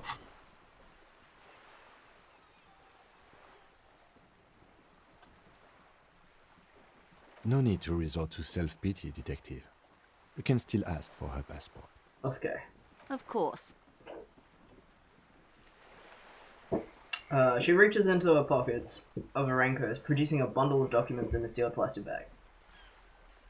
The woman is silent, smiling while the waves lap against the hull. In your hand, under the plastic, a light blue passport saying, Republic of Vespa. The coat of arms has a lion and an ostrich. Seagent. The Republic of Vespa, formerly the Republic of Vespa Messina, was once a dual kingdom.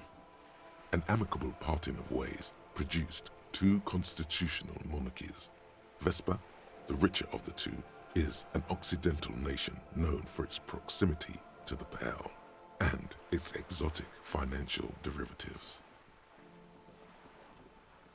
Okay. It is a stable country, and yet there has always been something ominous about its perfect stability. It's a place at the edge of the Mwindi Isola, overlooking the Obisunt Isles, fracturing into the great unrest of the Pale. Look at the photo. The woman, born in the year 3 in the commune of Revachol, smiles at you, face adorned with frown lines and crow's feet. The photo is recent. The name reads, Rejoice Leighton Messier.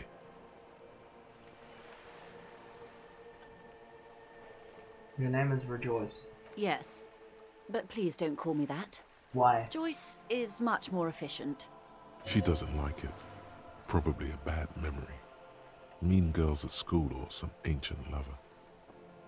You're from the Republic of Vespa. My husband is. I have dual citizenship. A Vespertine is handier when traveling. Everything appears She to be in nods order. and returns the plastic bag to her coat. Good.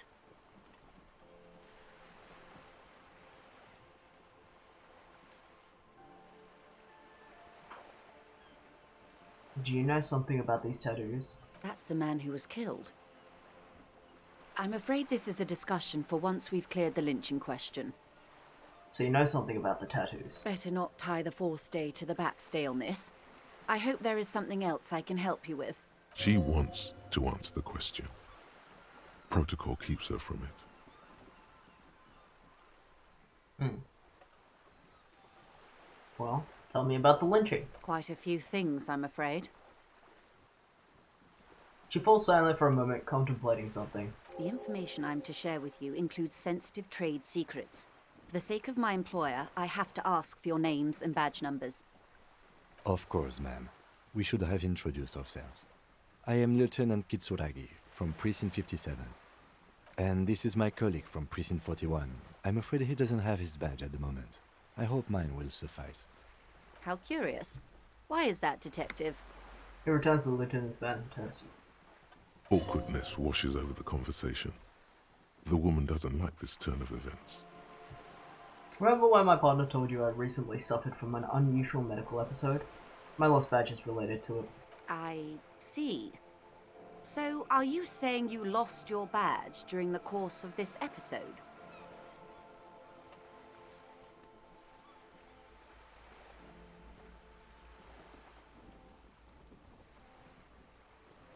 I kind of don't want to give the game away, but... Yes. I can't hear you, darling. Speak up, please. I didn't want to make it that easy for you. Yeah. I could have eaten it for all I know. I don't remember anything, this world, this city, nothing. Oh dear. I suppose this does explain some of the more curious turns in our conversation. She must have been suspecting something for a while now. As I said, ma'am, his technique may be very unconventional, but he is an officer of the RCM. Of course, I sympathize, but I'm afraid I simply can't share anything more until I've seen that badge. Hang on. She's a professional negotiator. She should be open to some sort of mutually beneficial arrangement. I'm not sure if you will lose that option if you say something else. Pities your boat failure. It was good. It was good to fail. Just float a favor at her. Surely there's some other way to demonstrate our law enforcement credentials. I will be frank with you. If I'm going to break protocol, I need to be able to justify it to my superiors. They're going to want to see something very tangible. You're in, but expect her to drive a hard bargain. Like what? Reports from inside Terminal B suggest it's a hub for the local drug trade. This is an open secret in Martinez. The Union controls the terminal, so it goes to reason. They're profiting from this trade.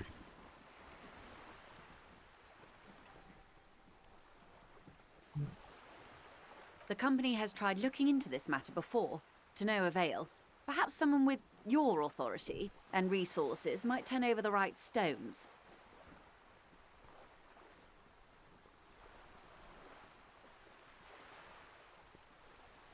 Or you can recover your badge, though if I may be blunt with you, it sounds like that may be a lost cause.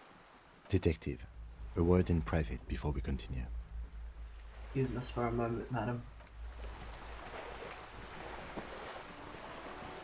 This is not going quite as I hoped it would, Detective. How did you hope it would go? Honestly, I was expecting you to use your unorthodox technique to keep her off balance, and not volunteer us to be her henchmen. Really? I thought I was going well. This woman is running circles around us. She might have known about your misplaced badge all along, or she's simply an adept improviser. Either way, we've played straight into her hands.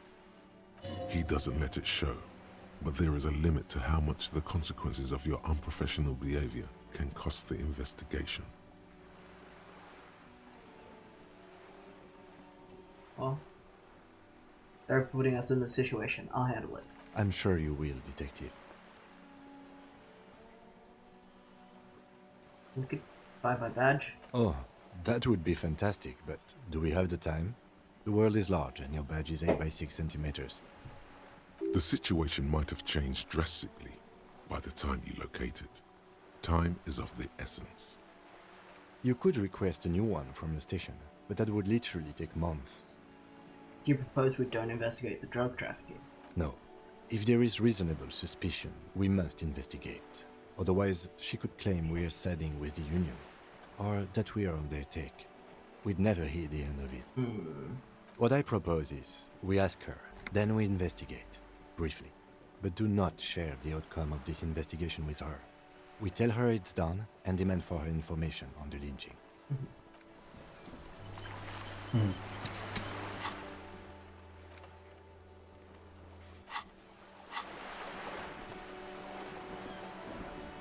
You're back. Good. What can I help you with? Tell me about Wild Pines. What do you do? What we do? I'm afraid I don't speak for Wild Pines as a whole. It's a giant undertaking. There was a touch of discomfort there. She wants to merely represent. So what do they do? The Pines' core competency is logistics. Container shipping, freight, that sort of thing. See those airships there, blinking? Those are the shipping side of things. And that is the terminal. Another subdivision deals with energy, oil and gas exploration, offshore platforms. The Wild Pines Group is one of the original Revacholian Indo-tribes. Companies awarded royal monopolies by the king, the suzerain himself, centuries ago. The king is long gone, but several of the Indo-tribes remain. Who are the other Indo-tribes? Saint-Baptiste, Elysium, an unknown entity known as Brightest Star.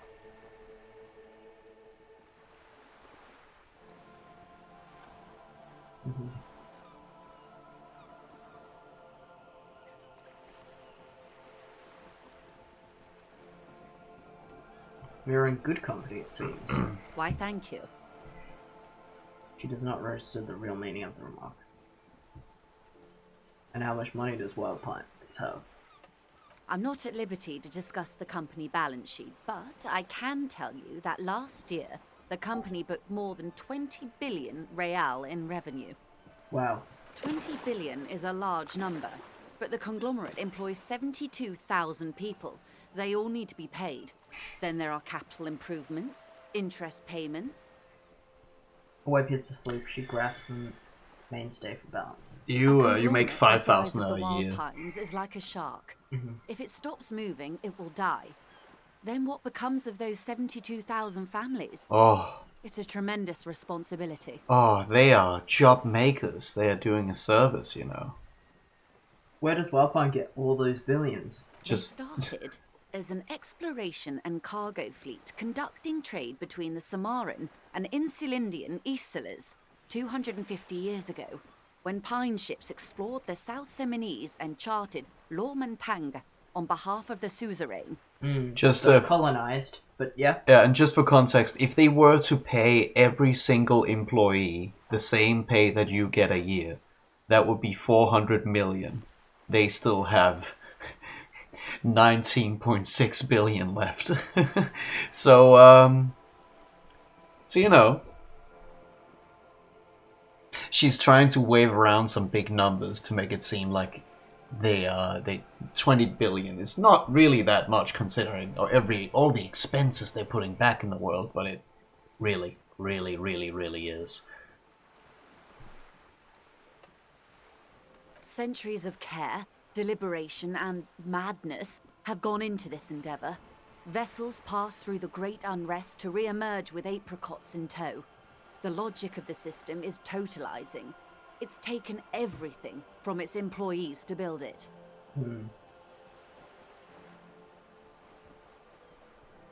Probably helps to start with a royal monopoly. You know more than you let on. Certainly it helped, but most of the original Indo tribes have failed, or been absorbed. To survive, wild pines had to grow and adapt. No suzerain did that. What does such a huge system want with a place like this? You mean aside from being the terminal's legal owners, who are responsible for moving 8% of the world's cargo? You don't keep them moving, the workers do. The company is nothing without them. We built this district. He says calmly. There it is. She owns up to it. All the best parts of it.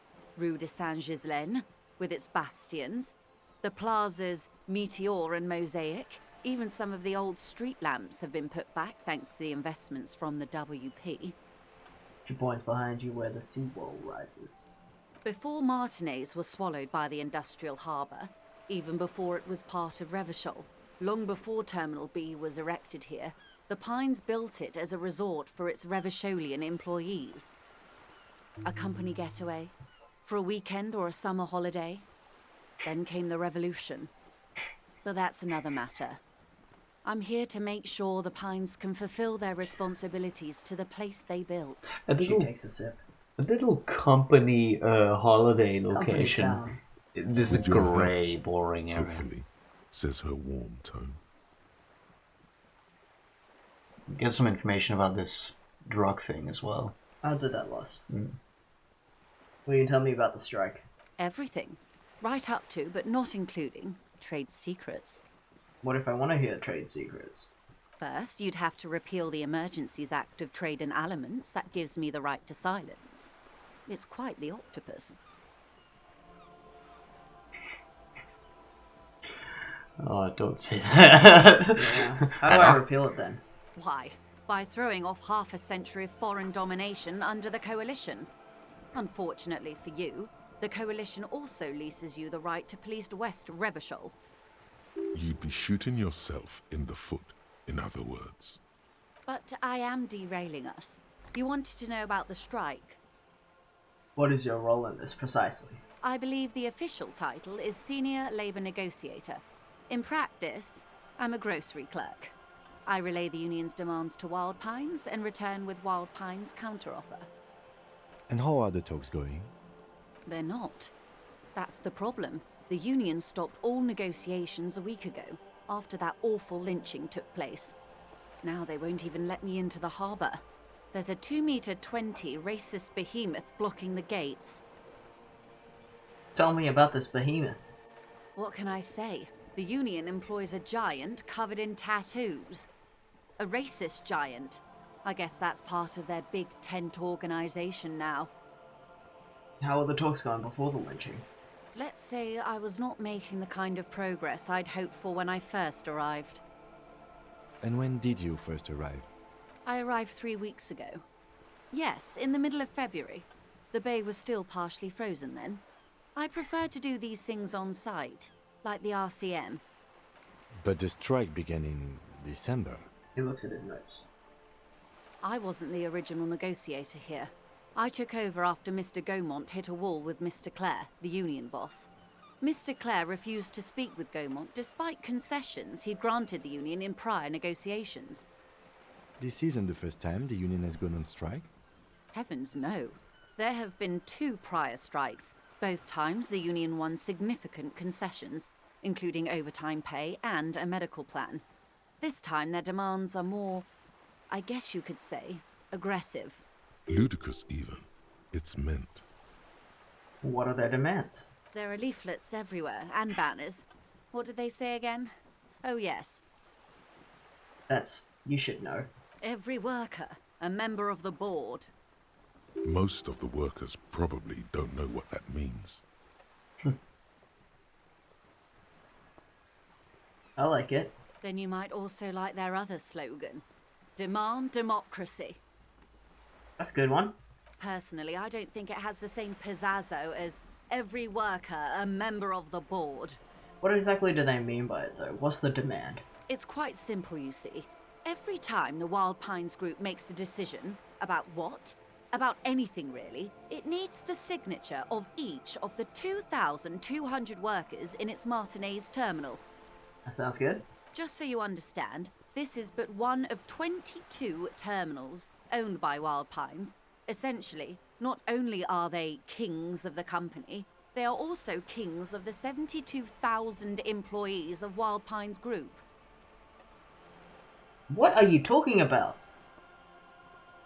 She's saying that they have 22 districts, and this is one of them. And their demands in this district is that they want all the 2,200 workers working here to be a part of the official board. No, not... Well, yes, sort of, but the 2,200 workers here to vote on whether or not they want a decision to pass if Wild Pines Group makes a decision. Mm-hmm. So Being it's not part like... of the board, yes. Yes, but it's not like... And then she's also saying that would also mean that they would have so much influence over, well, a lot of people, 72,000, because yes, they're not fighting for every other district, they're fighting for this district. That's true. Although this would inspire other districts to maybe do the same thing. Sure, yeah. Or even yet, 2,200 and what, like, but basically probably 50 CEO top group people is a better group of decision makers than just 50 or whatever. They practically want to make a very large company into a co-op. Yeah. Well, not barely, because the numbers are way too small, but still, yeah. A much larger decision. Yeah. Oh, hello. Card expired and got a sub taken back. Really hope it didn't do the same for the gifts. Oh, sorry. Oh, Aww. It's fine. Don't worry about it. Yeah. Thanks anyway for all the gift subs and like subscribing and all this time. Our lovely time together. This is already how a board works, just bullshitting so hard. It's akin to saying giving the common person a vote in democracy means you have to ask every single person in a community before. Yeah, exactly. It's like not even that, because it's only one section of the entire population of this group. So the king is dead. Long live the workers. That may well be. It's not up to me to decide who is king, but as negotiations go, it's not a swell start. What are you gonna do? I'm not sure. Naturally, I assume that was just their opening position, a hard-nosed tactic with a side of mockery. But there's been no follow-up, just the same nonsensical slogan repeated over and over again. And now, people are getting lynched, I hear. Behind the whirling in rags. A disastrous situation if there ever was one. Excuse me, from whom did you hear about this lynching? I first heard it from the bowyer at the gates. The one whose very name advertises his aversion to work. I think he said it was, "Call me mañana." This checks out. What gate? Where are the...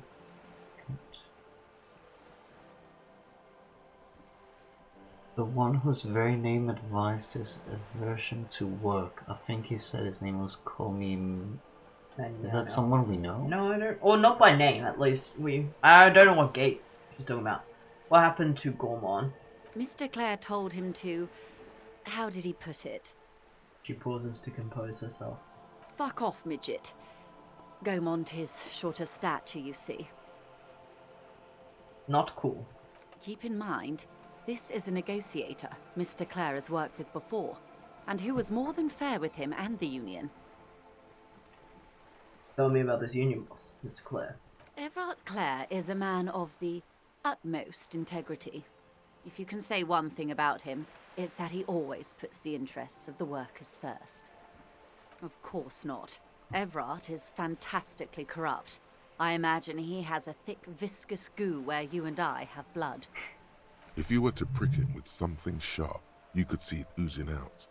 A knife, maybe? No, a rapier.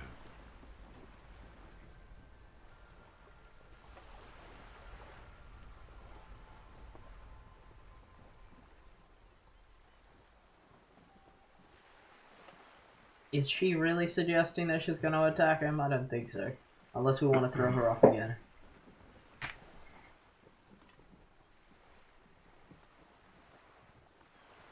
Oh well. You sound like you're about to take a rapier to him. Oh heavens no. We get along just fine. Yet now that you mention it, I can't stop imagining that black treacle just dribbling down his double chin. Is he that bad? He can't be that bad. He is the most corrupt individual I have ever seen, and I deal with men like him for a living.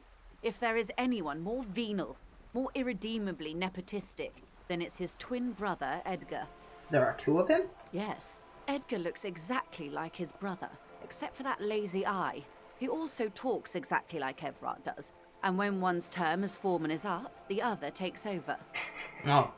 It's how they circumvent the term limits, you see, with a funny little switcheroo. While in office, they've embezzled God knows how much of their workers' dues. What about the union itself outside of the Brothers, Claire? The Debardeurs Union was once a perfectly normal institution. 20 years ago, anyway. It must not have been easy to establish under the Emergency Act, but they did it. I can respect that. Organised labour at its best, as they say. Then something happened in the local chapter elections. The Brothers Clare came and transformed it into a... how do you say? She hesitates, looking for the right expression. A mob.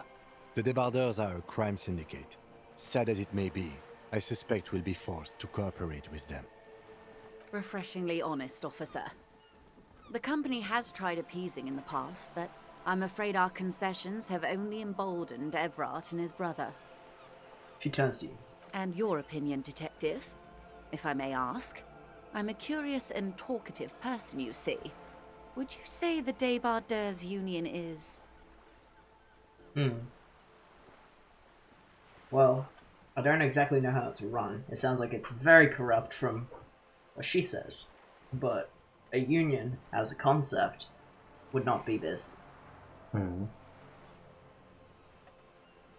She claims that the union before these two brothers took over, basically, practically, was that. And now it is a lot more corrupt. And even Kim jumped in and said, it's practically a crime mob. Why do you think so? But still, it is a union. Her voice is calm. There's only curiosity there.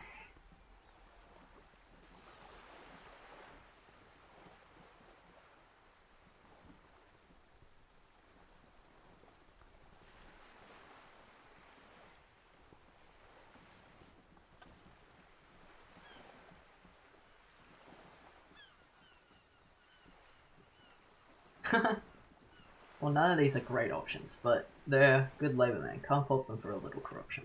Ha! A real man of the left. What else can I tell you about? He says something happened in the elections. I'm glad you asked. There was a woman, the previous forewoman of the union. She disappeared. Disappeared? Yes. On the last day of the local chapter elections, her daughter phoned in and said she wasn't running anymore. Or coming to work. Ever. End of story.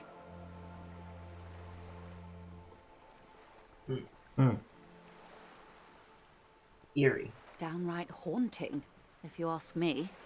The Wild Pines suspected foul play, but what could they do? It was a union matter. The point of the presentation is, these kinds of things happen around the Clares. Watch out when you're dealing with him. Thank you for your concern, ma'am. We'll be just fine. That's strange. Of course. How else can I help? He seems smart. I need someone to give me a lowdown on this reality we're in. This reality? Ah yes, someone rich with education. As zoologist Yes, wife. reality is your side case. An experimental side case. Which one was it?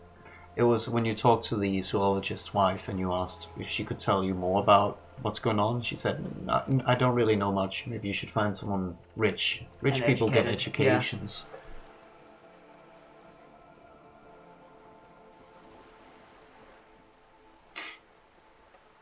It's related to that medical episode. I have trouble remembering even the most basic terms of reality. Ah, yes. The episode. Sounds like an acute case of encephalopathy, now that I think of it. She puts down her thermal cup and looks at you. Don't be phased, madame. He functions perfectly well. He only needs a lowdown on all of reality. We may be here a while then. Ask away, officer. I'll help however I can. All right, we're in. I know these all look good, but begin with the first, okay? Where are we? We're in Martinez, baby. Baby. A casual term of endearment popular among the 50-plus crowd. It's a disco holdover, pay it no heed. I'm a disco holdover myself. Aren't we all? She refers to your corresponding ages. And what is Martinez? Martinez is a district of Revachol. A very small district tucked away near the industrial harbour, north of the 881 and Jamrock. You would be excused for not knowing about it. Unimportant, they say. Forgotten, even. Shelled to smithereens during the Revolution. It has its charms, just not this time of year. Tell me more about Martinez. I'm not a good ambassador. I've only been here once before, as a teenager. Not a lot has changed. She closes her eyes. There are ruins, a terminal, fishing boats, reeds, boys with boxy shoulders. As I told you, Martinez used to be a province, a workers' resort before the city swallowed it and the artillery did its part. Now the reeds are the real star of the show here. The further down the coast, the wilder it gets. You mentioned the sea. What sea is this? It's not really a sea, it's the Bay of Revachol. And the bay feeds into the ocean. Are we near the ocean? Yes. We're on an island in an ocean, the world's largest body of water, the Insulindic. Known to the early Revacholians as Les Immensités Bleues, the blue immensities, vast, lukewarm and unknowable, flowing in and out of sight. What's the name of this island? Caillou, as you already know. Imagine a pebble. A smoothed over pebble amidst a great blue sea, misshapen, cracked. The cracks are the river Esperance. We're in the delta of this river on the 6th branch, the Martinez distributary. It is clear this pebble is of enormous value to her, and to humanity at large. Okay, this Martinez. That's Martinez. What's Revachol? Revachol? Revachol is what you call a city. What kind of city is Revachol? The great kind. As if it's self-explanatory, beyond patriotism, a fact. What makes Revachol great? History, detective. They built this city to resolve history. Our part in it, at least. Our centuries.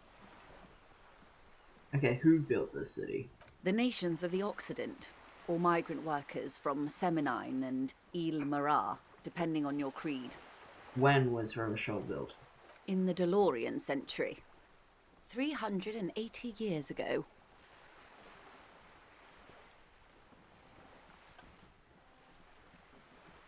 Okay. And why will it resolve history? They say it's where the terrible questions of our time will be answered.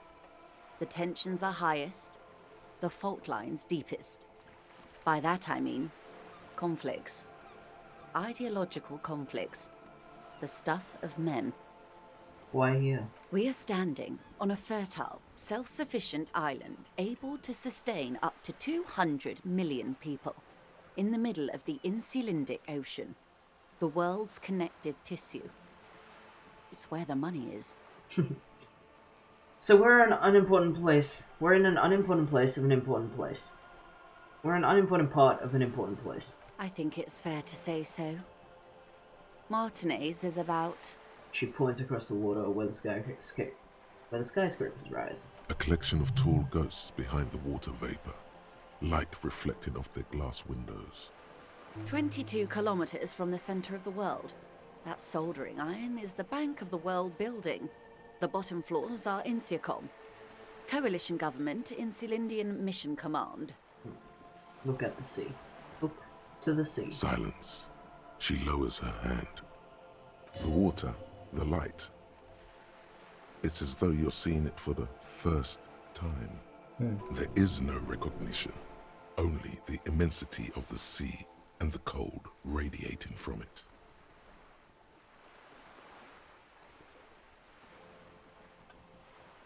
Let's feel the cold. She observes your eyes scanning the horizon, then breaks the silence, slowly.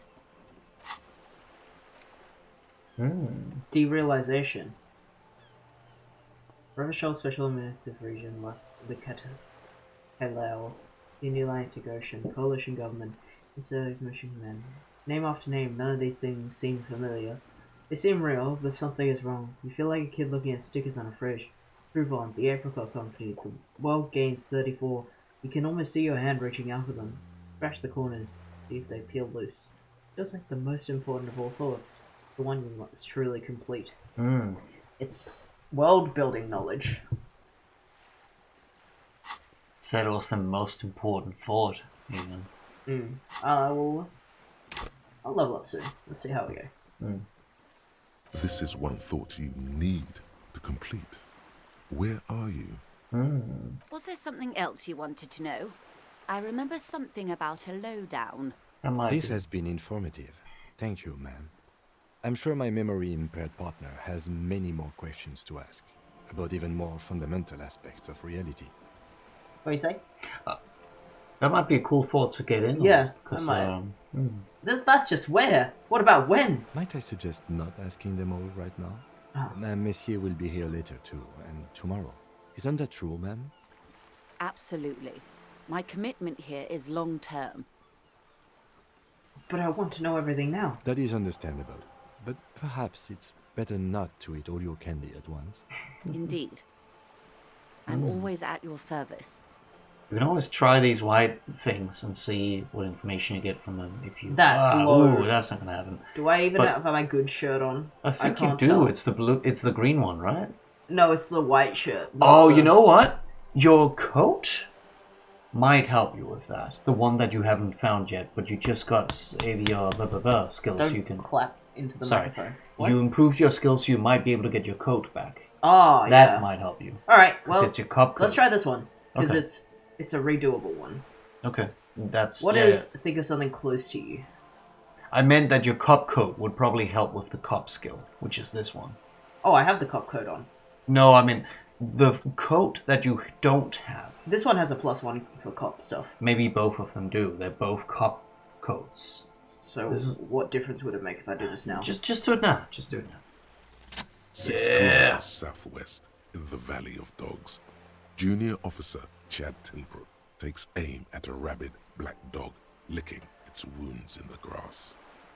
To his left, his partner, Emil Mullins, whispers, "You heard what happened to Tequila Sunset in Martinez?" "Yes, he lost his mind," Tilbrook answers, fingers on the trigger. "Don't worry, Emil." He pulls it out slowly. Slowly now. He'll find it again. Tequila Sunset. That's a pretty orange name, I if know. anything. I think that's me. We always do. What am I? What am I? You're an officer of the RCM. The Ravishel Citizen Militia. Preciso mundo. Good. And what is the Ravishel Citizen Militia? Nothing more nor less than the de facto law enforcement body of post-revolutionary Ravishol, Detective. Yes, we are the Revachol Citizens Militia. He's being sarcastic.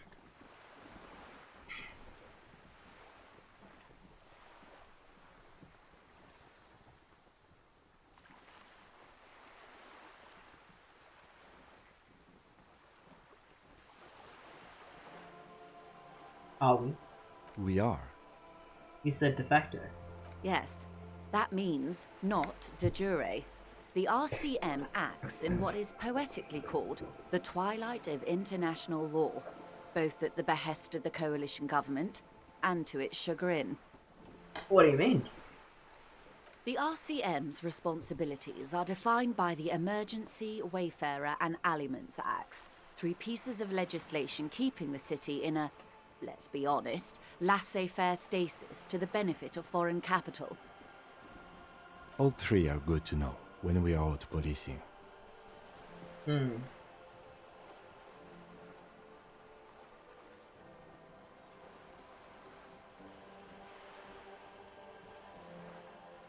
Hmm. So I'm basically a lackey of capital? There's nothing basic about your role, Detective.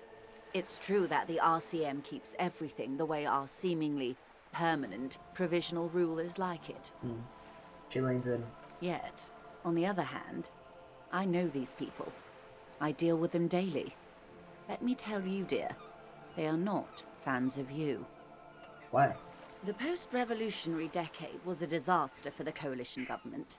Revachol in the 20s was hell, especially on the west side of the river. Gang warfare, a botched privatization scheme, a nuclear pile meltdown.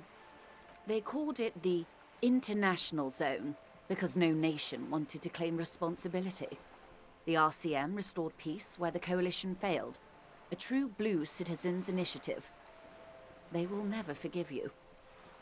That's somewhat of an exaggeration. In reality, ours is a mutually beneficial arrangement. Revacholians get to keep the peace in Revachol, and the coalition doesn't have to worry about it. Anyway, sorry to intrude. Please continue. Yes, Lieutenant. Permit me to conclude with this.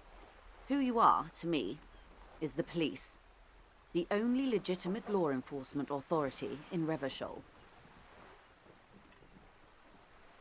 And if those authorities drink so hard they need help recalling the basic terms of reality, Oof. well, I'm here to help. She bows and smiles.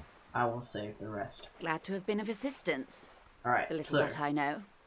Anything else? tell me about the alleged drug trafficking. It's quite straightforward. Someone is using Terminal B to smuggle raw ingredients from the Samar and Isola into Revachol with the Union's blessing. Wild Pines has suspected it for years. Ingredients for what, ma'am? Meth and dextroamphetamine, GBL, and various synthetic psychedelics. Honestly, it might be quicker to say what you can't make from the stuff.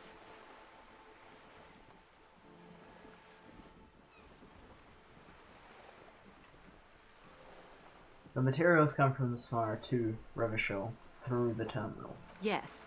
After they clear the terminal, we lose track. The actual production is taking place at various sites in and around Jamrock Quarter, north of here. Wild Pine seems to be well apprised of the local drug trade, ma'am. Do you mean to say the Union also produces the product? Sells drugs, I mean? We're in logistics. It's our business to know. And no. As far as the company knows, the Union does not produce it. They transport the ingredients for a cut. And you want us to investigate? Yes, but you won't get anything out of Evrat and the Dock Workers Union. Still, every chain has its weak link. She raises her bony finger. The handoff. The motor lorries at the roundabout. The lorries. Precisely. Someone needs to move the ingredients from the harbour into the city. Once they reach Jamrock, they're distributed to a network of local manufacturers well beyond our grasp. But in transit, they're vulnerable. Perhaps you've noticed that a number of lorries are tangled in a traffic jam at the roundabout just now. Interview the drivers who are still hanging about. One of them might be waiting for a crucial shipment. He gives you a knowing look. Her irises are light green, like the river Esperance in bright daylight, upstream where it's clearer. I'll be explicit. If you find this driver, I will share company secrets with you.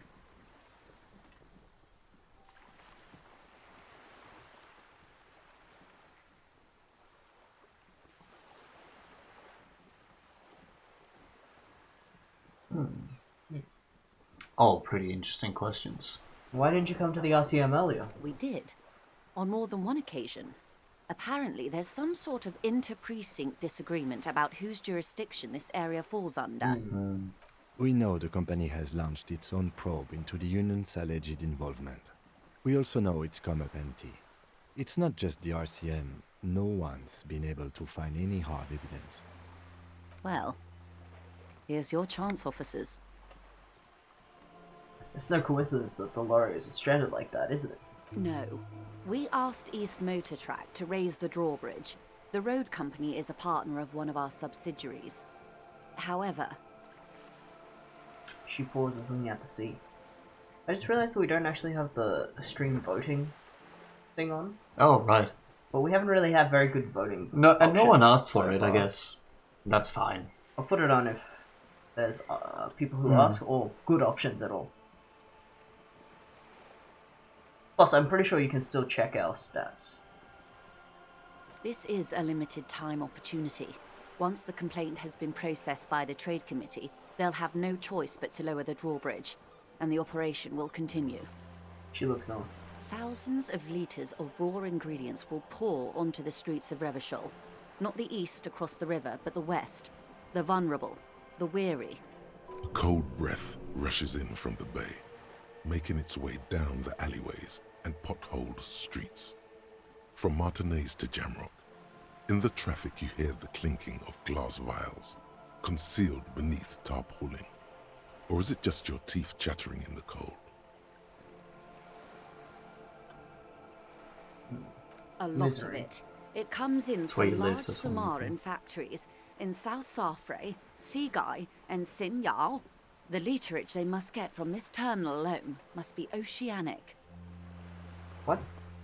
I think you had thoughts saying that you were from Jamrock, like the address thing. Yeah, I know I'm from Jamrock. And it was really It's a shit place. Even worse than this, we think. Well, at least this solves one mystery. What is that, Lieutenant? Why I had to call East Motor Track and beg them to open the drawbridge for me. I'd wondered since I first drove in, on my motor carriage. I am sorry for the inconvenience, Lieutenant Kisaragi, but we need them trapped here. This is a unique opportunity. I'm sure you understand. What proof do you have that the Union is involved? How do you think they're financing this strike? There are thousands of unpaid dock workers going strong for the 4th month straight. There was a shakedown of local businesses preceding the strike. Many were squeezed to bankruptcy to fund it. With all due respect to these desert cacti, the contents of a few cash registers cannot provide for 2,000 men. The local businesses can scarcely provide for themselves. So you think the strike is being funded with source ingredients from the drugs? Precisely. Smuggled out of that very gate at night, most likely, then loaded onto lorries and driven to Jamrock. You simply need to find one driver who will open up to you. We already have some suspicions of one of the drivers present at the lynching. The two might even be connected. Or not. Though, if you have evidence to the contrary, I'm eager to hear it. As eager as I am to share it, Lieutenant, once the job is done. Okay. Yes? We'll take it. Excellent. The According jam to my mystery. reports, there are at least 3 lorry drivers lingering near the roundabout. Hopefully one of them will know something. It may come to nothing, or it may just blow the case wide open. I can keep the drawbridge up for a few more days at least. You should have the time you need. In the meantime, let me know if there's any other way I may be of assistance. Of course, Detective. Alright, that was a lot of information. Yeah. Alright, And some thoughts. let's quickly chuck that in. Not that. I saved a note file on my desktop. Oh yeah. I use that thing for work, so.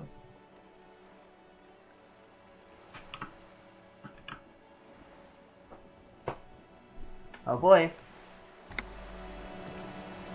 There we go.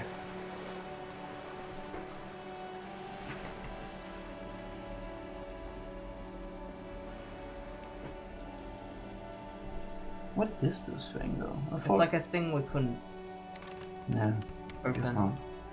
Oh wait, maybe you can open it with a tool. Oh. I think it's just like a dumpster or something.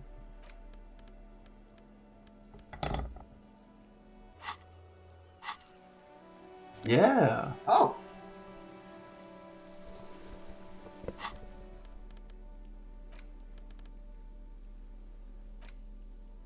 Huh. Buddy. He's good at I being didn't have my charming. suggestion shirt on. I mean, my conception shirt. Yeah, that's the one I was talking about earlier. I thought you were talking about the one I lost. No. Over at the... Oh, well, I'm gonna get my coat down anyway then. Oh, yes, I was talking about that. Okay. Ages ago, you had a conceptualization skill, and I was referring to that. Oh, I thought you meant this one. Yeah. Spirit to cops. Okay, You said it was cop stuff I needed. Even earlier than that, today, you had a skill which you needed conceptualization for, and I was referring to that shirt for that skill. Yes, but just then you asked me to get a cop shirt, and I have a cop shirt on. Yes, for that I was referring to the shirt that you don't have.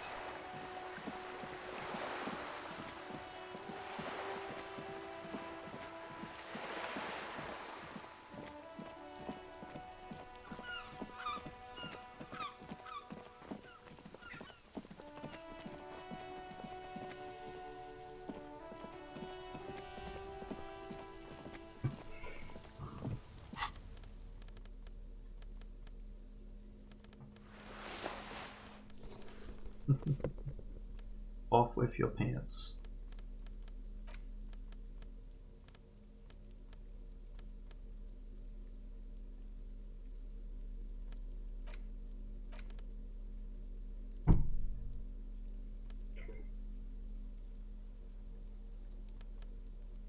I'll be right back.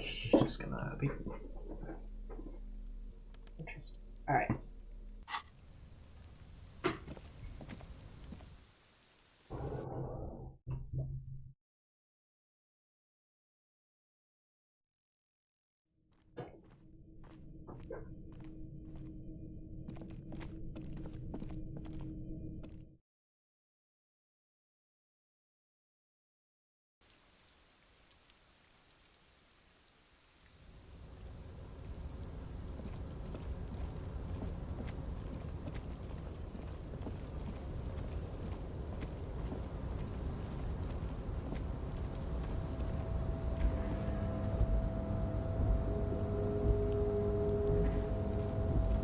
A tarpaulin cloak is still caught on the railing.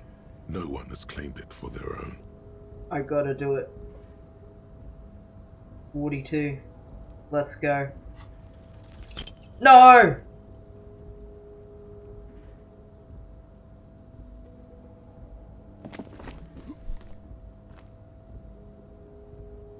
Nope, no. That's still too high. What were you thinking? You're not a gymnast. You're a boxer. And you've climbed way too high up here. Sure. Just be careful, okay? Looks like you almost strained a muscle there. True.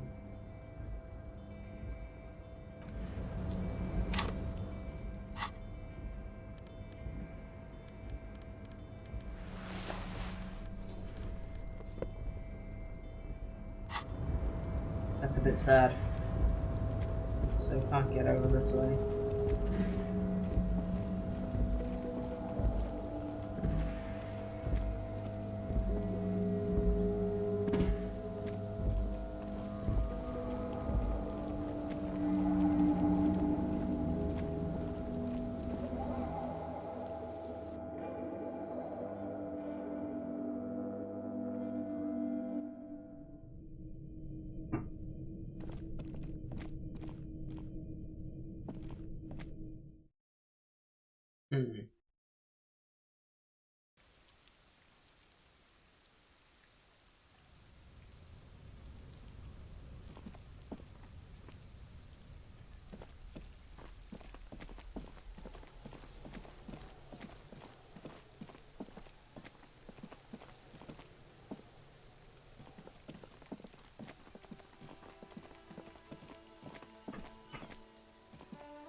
to see if I can get on that balcony with that one.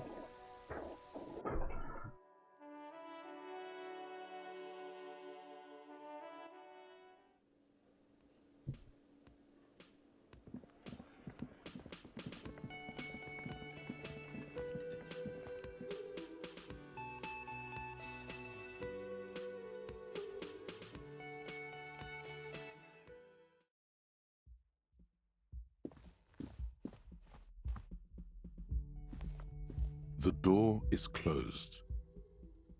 Still no answer.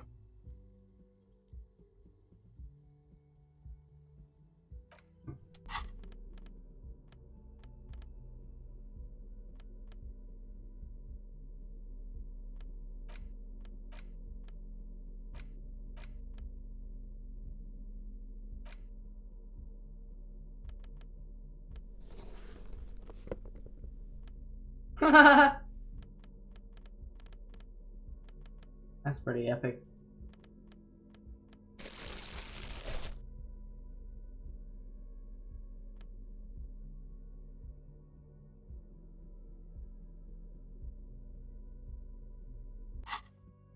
The door is closed.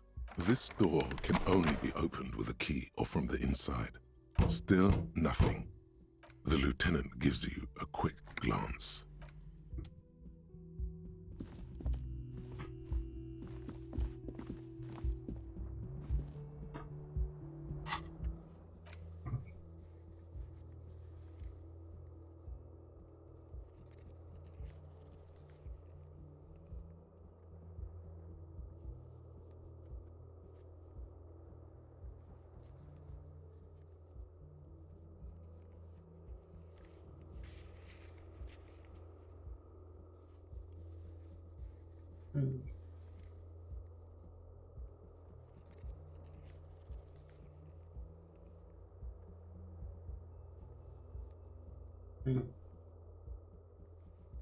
Okay.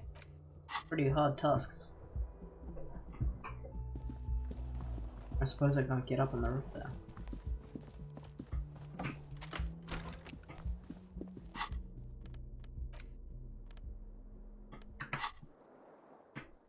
I pick up this bottle?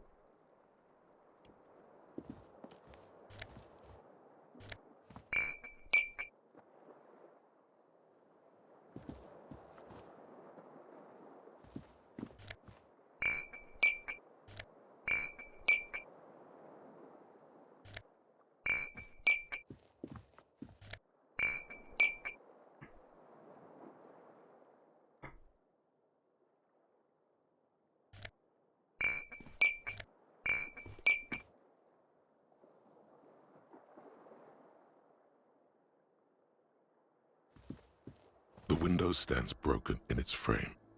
Cold wind blows in. The morning light hurts your eyes. It's hazy, but you see the ocean and some war-torn buildings.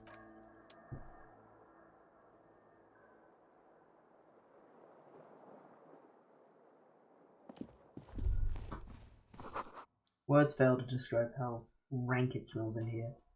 Should have said a poet.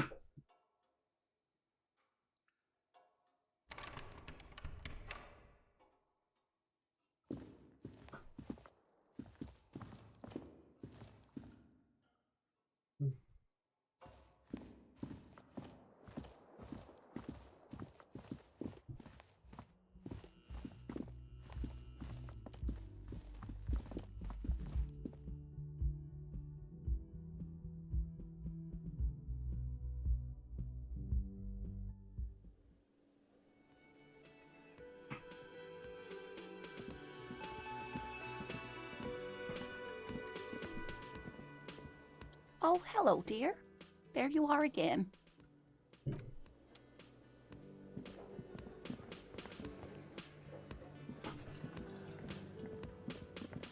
You see a heavy steel door with a prominent dimpled lock. It's painted blue. Not much.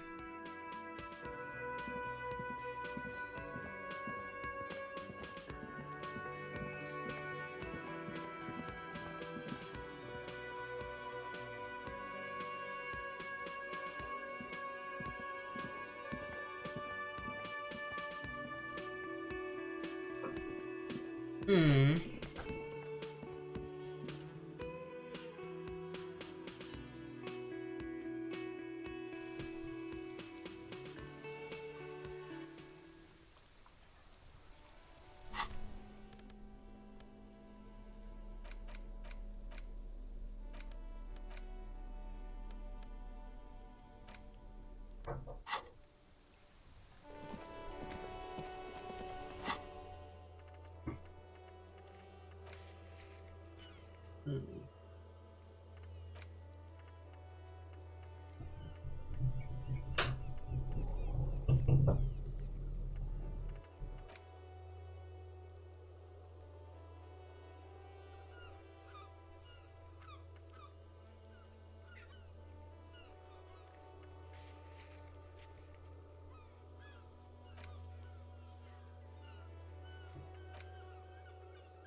American Piandal book.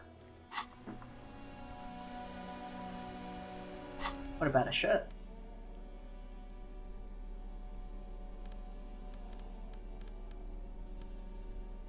I don't think you would like a book.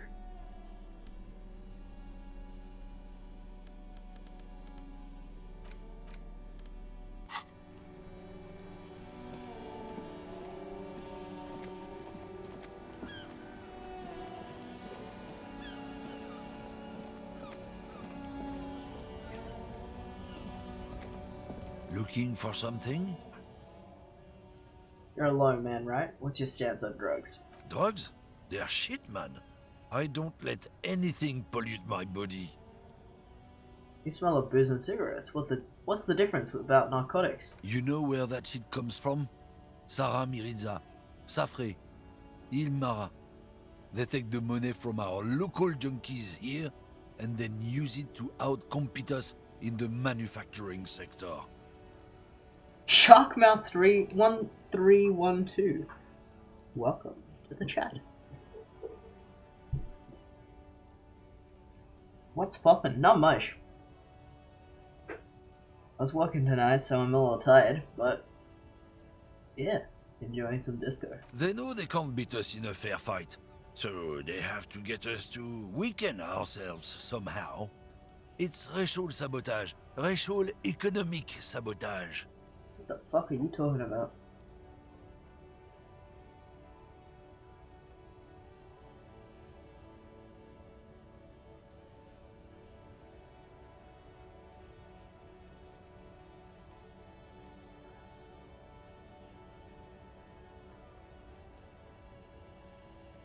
It's our responsibility to keep this poison off the streets of Revachol, right? He eyes you warily, unsure how to respond. This goes on for about 2 seconds. Then, I don't know shit. And if I did, I wouldn't tell you. He puffs on a cigarette. Then what are you still hanging around here for? Most other camionneurs have left. What do you think? I can't leave the lorry unguarded. Stuff's been getting looted lately. It's those little kips sneaking around at night. If they touch my stuff, the bosses will be on my ass like ass cancer. there was a bunch of spilled boxes in the back of a big lorry nearby.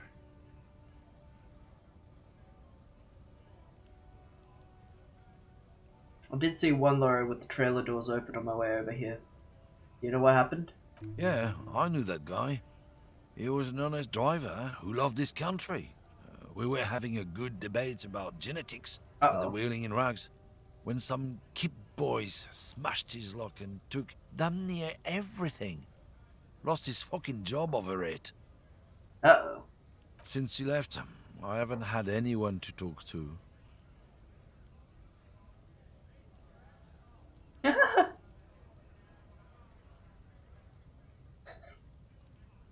Serves him right. It's a fucking travesty, is what it is. The man shakes his head, dismayed, furiously pulling on a cigarette.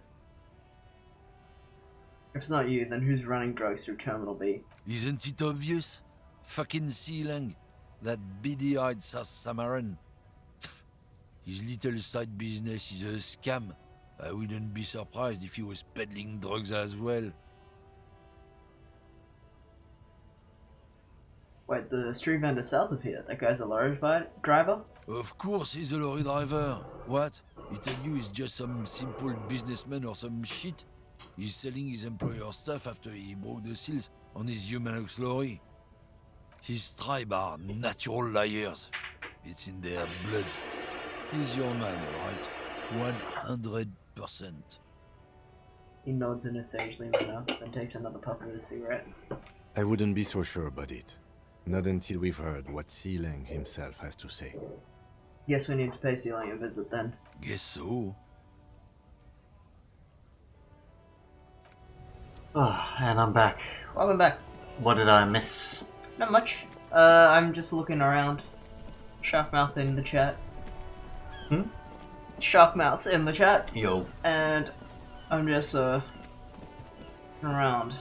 Investigating drug You failed the jump, I guess. Yeah. Yeah. Everything's still cool here, officer. Street vendor assures you.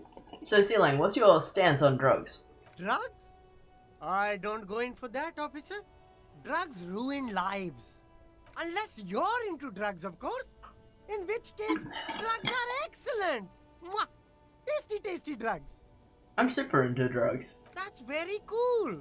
A lot of the coolest detectives do drugs. Sadly, I don't have any drugs on sale. Or at my home, or on my person. He smiles. Sir, it appears to be true. No drugs in sight. Not in the box of sunglasses or under the speakers.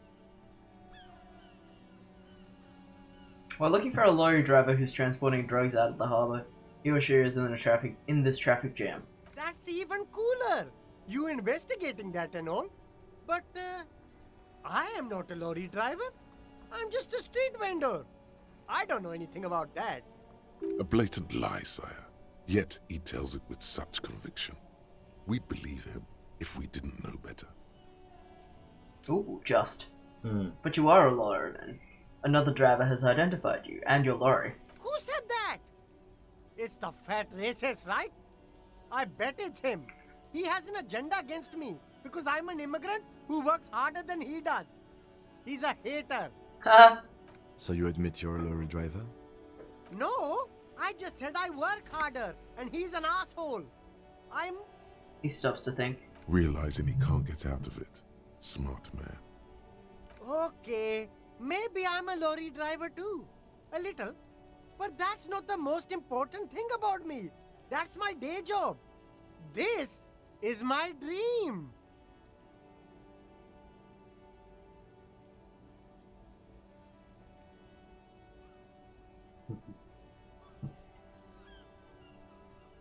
So you forgot to tell me. Exactly. It's such a small part of my life. It's in the rear view mirror now. I'm climbing out of that hole with ingenuity. So Squammy, what do you know about the drug operation at the harbor?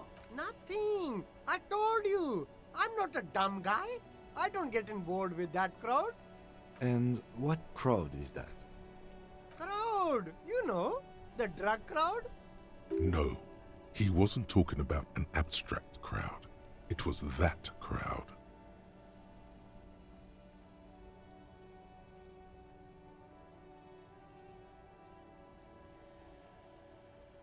It wasn't some drug crowd. You know who they are. Tell me now. Shush, please. There's bad people doing bad things here. That's all I know. Please, don't get me into this mess.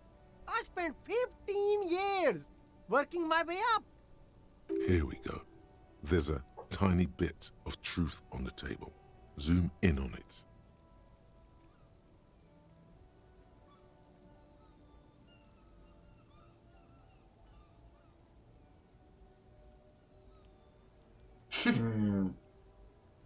That's yeah, I think you have to do the first one if you want to get him to do something. Because he doesn't want attention on him. I know. The other one And just I didn't says... buy anything, did I? No, I You did. I did. bought her a shirt, so And maybe we can convince her. The other one just seems like it's ending the conversation, right? No. Help us out, no one will know it was you. This is us trying to protect him. With empathy. We're buddies, Ceiling. Help us out. No one will know it was you. It's a she, okay? The other drivers call her the lady driver. You're better off staying away from her. The way they talk about her, He shakes his head. she's no lady. Interesting. Could this driver be connected to the Hardy Boys?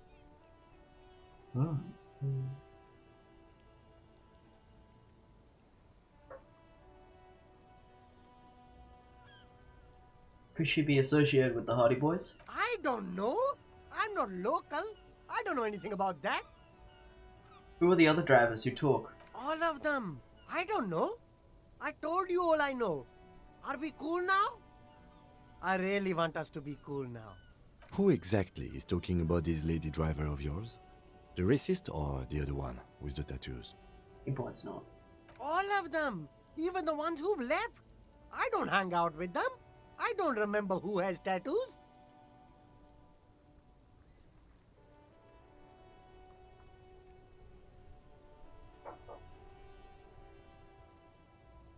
Clearly wanting to direct it away. Yeah. But answering. Is the lady driver the old woman back there? Points to the pale driver. Dazed out. Strange. I don't know. Maybe. If she is, I haven't gone near her. I don't get involved. I told you. He's not ruling her out. Okay. We're cool now. All right. I scored. Let's cap this off with a purchase. You can walk away from here with funky sunglasses, detectives. Both of you. You deserve it. I'll leave it to you for now. It's true, I could get some funky sunglasses. But... but I You barely didn't have money find for the any. night. Yeah, I barely have any money for the night. What was that roll? Conceptualization. You have a shirt for that.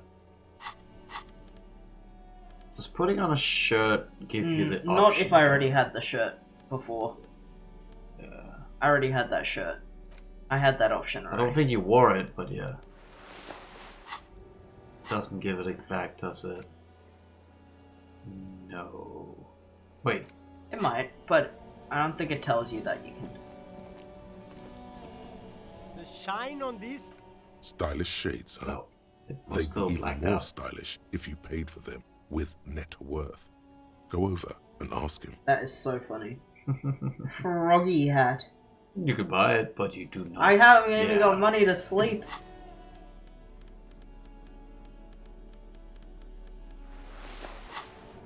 You might come across some money. If I'm lucky.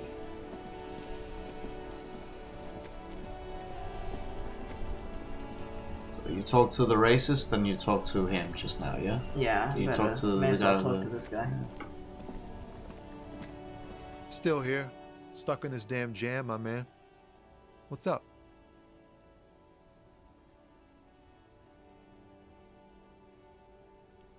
I heard one of the drivers is a woman, but I don't think she's here. Do you know this lady driver? I don't want to talk about that.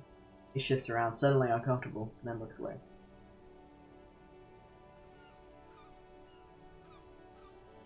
Why? Do you know something? What is it? Man, I was hoping she'd catch a break. All I can say is, she isn't around here anymore. She isn't some mastermind evildoer. And I don't know where she is. He shakes his head. What's her name?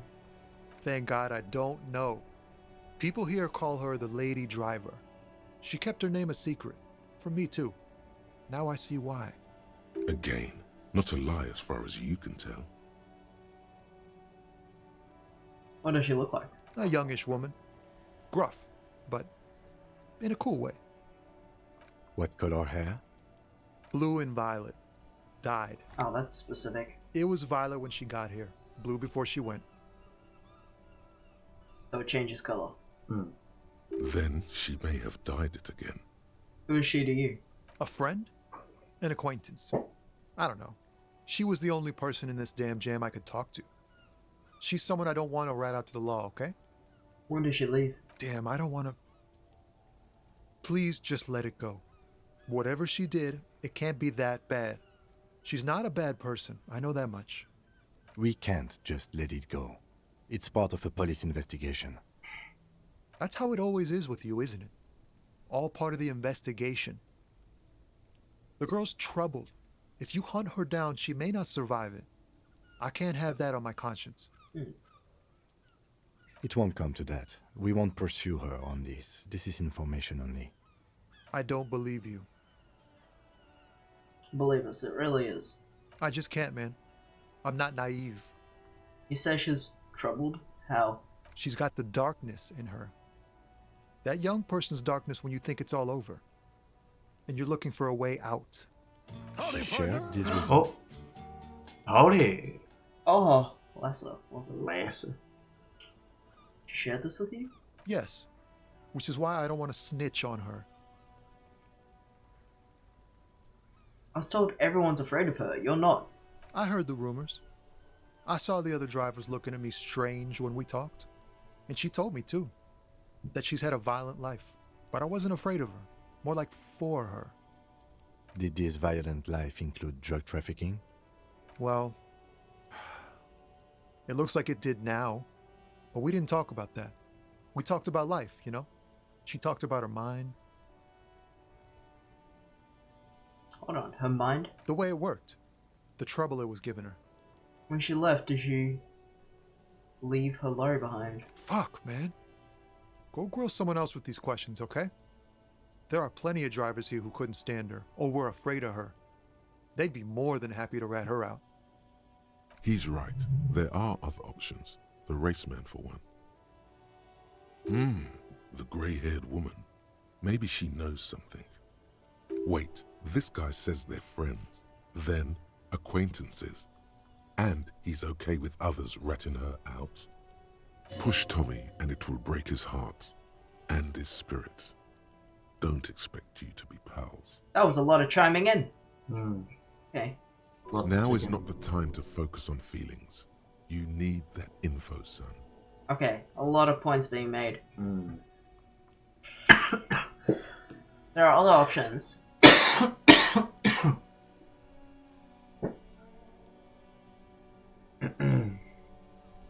He might not care about her enough to have consequences happen to him. But it will break his heart if he has to rat her out. But also, But we you are a cop and you're not here to make friends. Okay.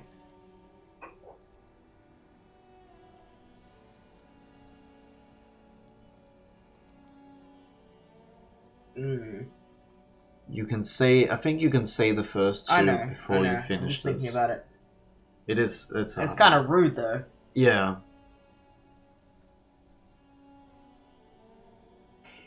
There's a lot of valid points here. Yeah.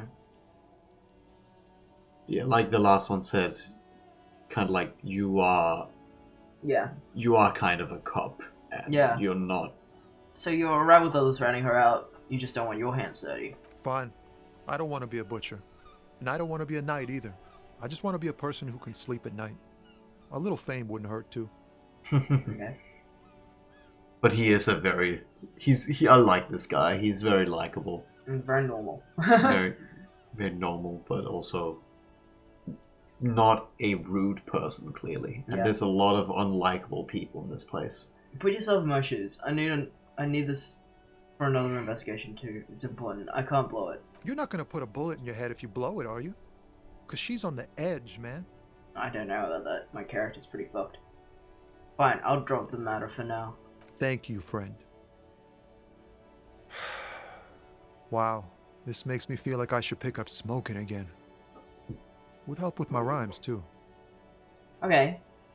I need to do the empathy check later, I think, to get anything else out of him. Let's talk to that lady.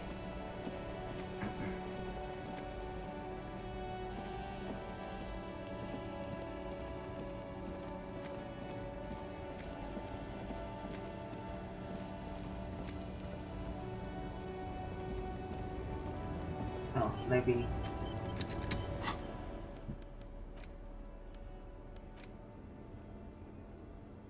Maybe some empathy. Maybe so.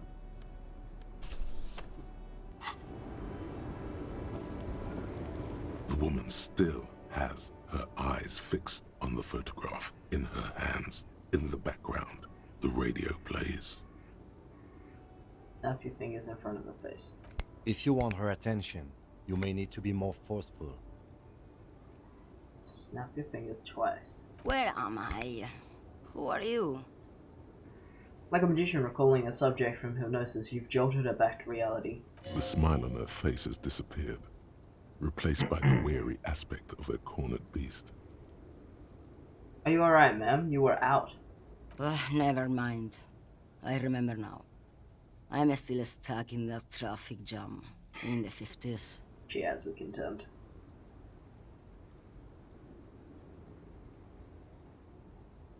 Wait, what's the matter with the 50s? The men have small jaws and everything is made out of plastic.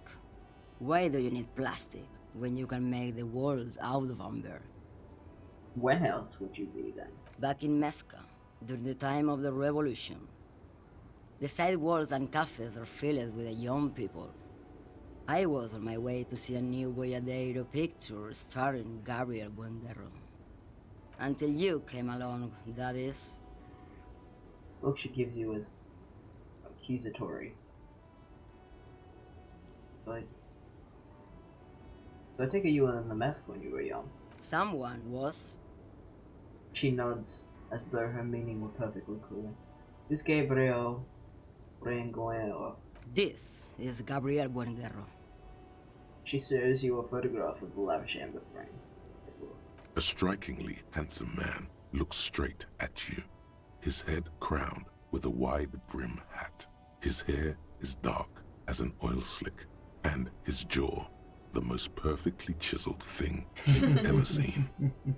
He was the biggest star of his day. Girls used to faint in the aisles of cinema whenever he came on the screen. And schoolboys used to memorize all of his lines. She leans back, savoring the world she's conjured up. In all likelihood, it's a world that's only ever existed in her mind. Someone. Are these not your memories? They are someone's memories, boy. Yes, What rough. difference does it make if it's me or not? They're beautiful.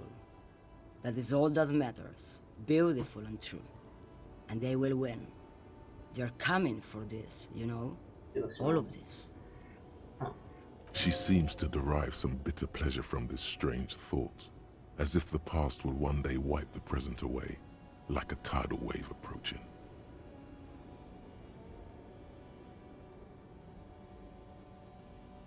Sorry to interrupt your dreaming, ma'am.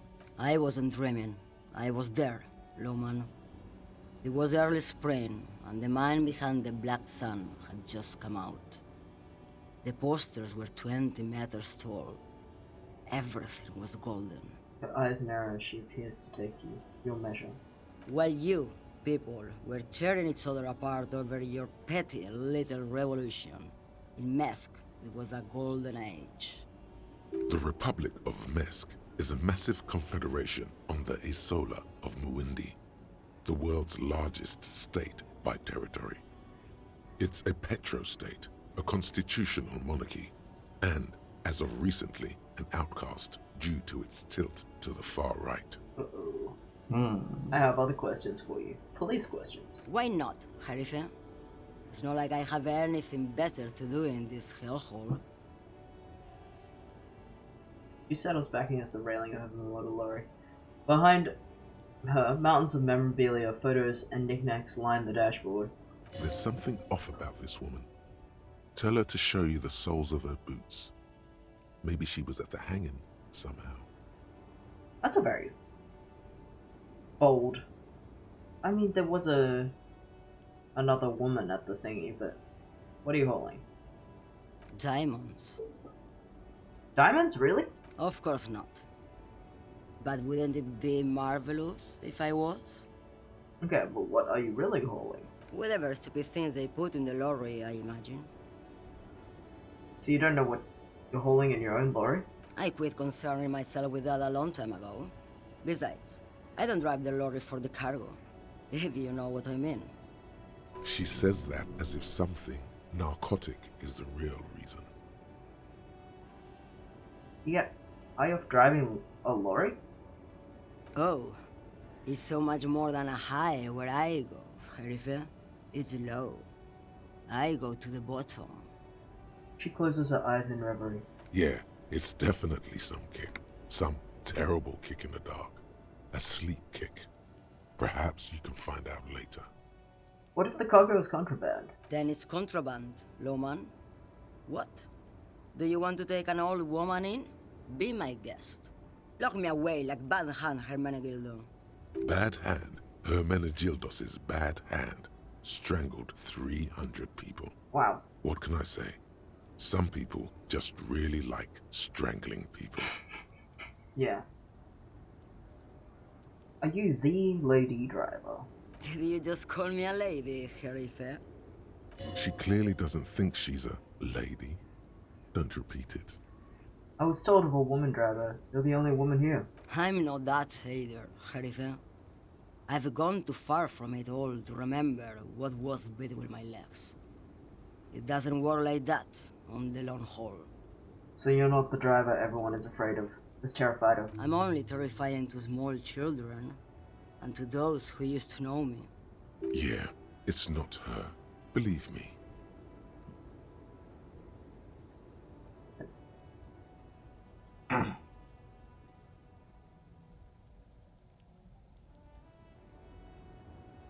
Why are you scary to the people who used to know you? Because they can no longer recognize the person I once was. You said long haul? That's... The big ones, the trucks. There's no women and men there, it's all just... He hums along as if the track on repeat. In the middle of this town, there's a ghostly motorway. It takes all the people where they want to stay. You feel very cold suddenly, as if standing face to face with a terrifying adversary. Then the feeling dissipates, and all you see is an aging woman. In the background, a quiet song seeps from her cabin into the air. You don't hear any vocals. Then who's the female driver I was told of? How should I know? Do I look like I spend a lot of time with the other communers sniffing around, when I have my movies to go to? That's true. Oh, Sim.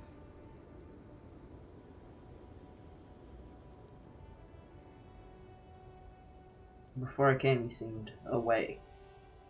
She's just a distracted old woman. We should maybe let her get back to her things. So he doesn't think she's the lady driver? You hear that, Lowman? I don't think your partner likes you spending too much time with me.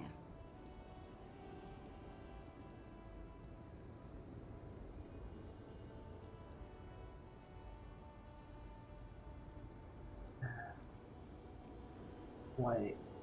I mean, I am curious why Kim specifically wants me to back off from this person and no other person we've ever met before. Why is that, Lieutenant? Nothing. I just don't think she's connected to anything. He doesn't want your frail mind caught up in something here. Something unconnected to the case. But connected to this woman tuning out like that. Uh-huh. That's true.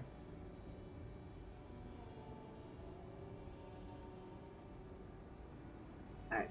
A pale dream is what it is. I've had a pale dream. Have you? I mean, I've had a dream that keeps mentioning paleness. She nods her head according to a rhythm known only to her, staring at the photo in her hands. Show me the soles of your boots. Now what do you want with an old woman's boots, Sheriff? It's important police business now. I'm starting to think you should let me get back to Gabriel Buenguerro. You are no Gabriel. She's wearing sturdy worker's boots made of black leather. Buckles run across. The sole is also made of leather. Now the other one, please. Just before Gabriel, it was the coronation of Franco Negro. Now, there was a real man. There's no aberration in the pattern that you see. She puts her foot down. Moreover, the boots were size 37. Tiny. There are too many discrepancies in all this. I feel like if this was a bit bigger, if my visual calculus was a bit bigger, I could have figured that out without asking her all these questions. Because just looking at a bunch of dudes sitting in a bar without approaching them, visual calculus was able to kind of suss out how big their feet would be. Another discrepancy, although not boot-related, is the coronation of His Innocence Franco Negro, which happened 500 years ago.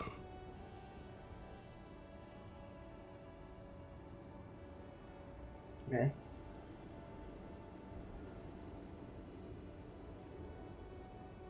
What do you mean it was the coronation? It was. He shrugs. And then it was no more. And I was no longer holding my father's hand. He was no longer descending the stairs in Ryle. The crowd had gone silent. Perhaps it was another Herife who came and woke me up, looking at my boots, asking questions. Or perhaps it was one of the others in this carnival. I don't remember. As she says carnival, she gestures to the empty square with the statue and the machines. She's not the odd soul. These are not the boots that made the prints. I almost forgot about that last set of footprints. So there was a last set of footprints where one of the shoes was like more damaged than the other, and we theorized that Kim theorized that it would probably be someone who drove a truck because they would probably use one of their feet more than the other driving the truck. So and it was a assumed male suspect because they had fairly large feet. I'm pretty sure they had small feet. Did they? There was one person that was missing, and that was the person with the odd soul. Yeah. And there was someone who was already small that was accounted for. Short, but not small feet. I think they said that they were. No, I don't think so. Okay. And then you found out that there was a lady among the Hardy boys. That's true. That Hardy does not want to talk about because he clearly has there's something there that he doesn't like to talk about. She's not the odd soul. These are not the boots that made the prints. I could have told you that from just looking at them. The size is 37. The feet of a little girl, they fit well on the pedals. I still don't really understand this whole boyadero thing. Of course not. To truly understand the boyadero, you need to listen to on the Western Plain.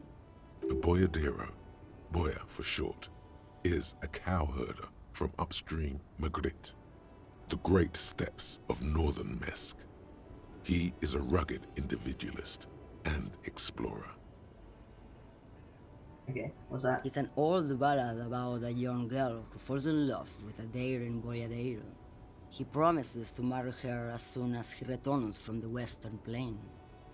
I'm guessing that doesn't happen? Of course not.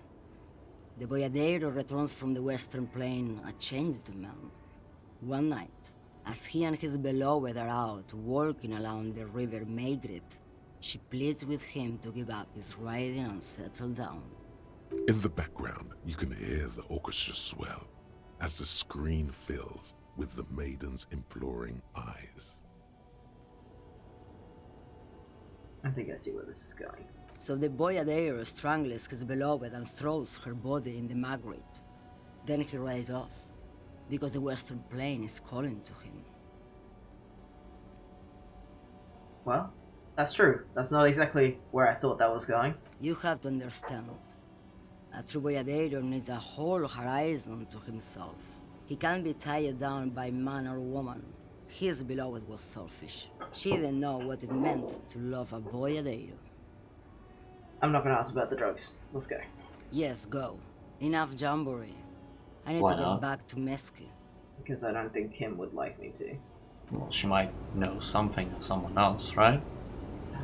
No, but it was about... You caught me at an opportune moment. You seem like a woman who knows a thing or two about drugs. Oh, right. Because I think Kim doesn't... I don't think Kim wants me to get drugs from her because she seems out of it.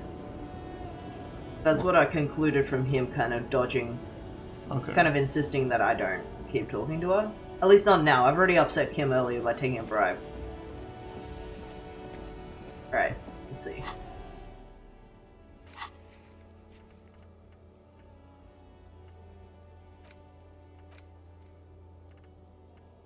I can still ask the racist.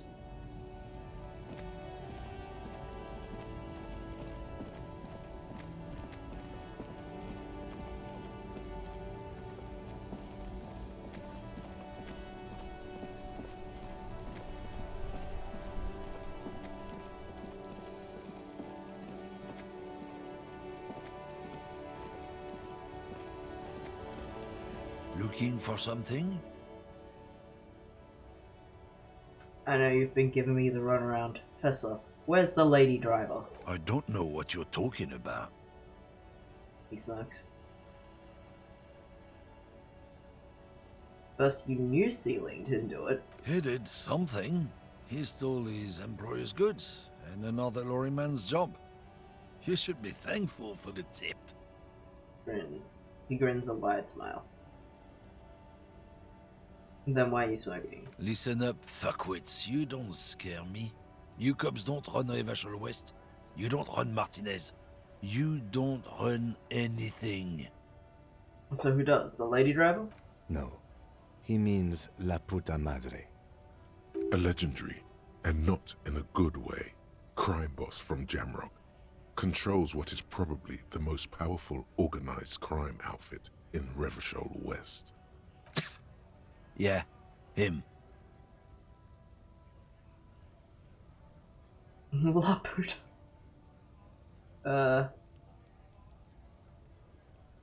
La Puta? Who's La Puta? Then I presume you are familiar with his peonies. Yeah, they're his little bitches. He's got them all over the unions. Not just the unions. He has peonies everywhere. Some say he even has them in the RCM. Dirty fucking peonies who'd do anything for him. Multi-ethnic drug addicts. The lieutenant adopts a rodentine quality. Be cool, sire. He's getting into this. You're not peonies. You wouldn't be investigating a drug thing if you were. No, of course not. We are not peonies. But if we were, and one of Madre's drivers were to be stealing from him, then it's a good peony's job to find out who that is. He's surprisingly good at this. Not bad at all. Look at him lurching. It's not a hard job. It won't take a long time. It won't make Padre Madre angry. But a stupid fucking racist is standing in the way, protecting this fucking thief. I'm not scared of you or the mob. I'm under the protection of the Lorrymen and Carters Guild. His eyes dart between you and the lieutenant. You've seen that corpse in the ceramic armor there. Did his shitty little guild protect him? Nah, you wouldn't just leave him out there if you... He tries to light a fresh cigarette, but his hands are shaking now. The sentence simply ends. The lieutenant turns and gives you a barely perceptible nod. Be careful. This man's still got some fight in him, by the looks of it. It won't be easy to break him. Ooh, Kim's bluff. Nice. I have some Matt, stuff. you have some stuff you can do about that. You could even... You're already wearing the shirt. Not that. Yeah, that one. I am? Oh no, it's not Half-Light, it's... No, this one is. No, it's not Half-Light. Oh, which one was? I think I have one. No, that's Minus. Oh, okay. What you could do, you could drink a beer. Then you get plus to your physical. Well, that's true. attributes, And I need but to then you drink need to alcohol buy a beer. anyway. Well, might get some XP from it. Will I die if I lose all my... Because I think I lose morale for drinking. Do you? Yeah. That's what it costs to drink. Well, then you can just click the little... You have 5 healing Yeah, I'm items just there. checking, because, like, if I lose this argument with him, I might lose morale as well, so... It might be a good idea to make sure that your health things are always on 2, just Yeah. in case you don't. But I actually think when it goes to 0, you don't just die. It tells you, like, now A you need colourful to do display something. of cigarettes and alcohol bottles line the shop wall. Again, I'm obliged to inform you that both alcohol and cigarettes Physique. damage your health. Physique. So just any of the physique ones? Yeah. The cheapest one, please. I have to pay for my hotel stay. Here you go, mister. And you may ask yourself, Oh. have I Alright. Well, when you drink alcohol, you need to make sure that you're drinking plenty of water Thank as you, well. Eva.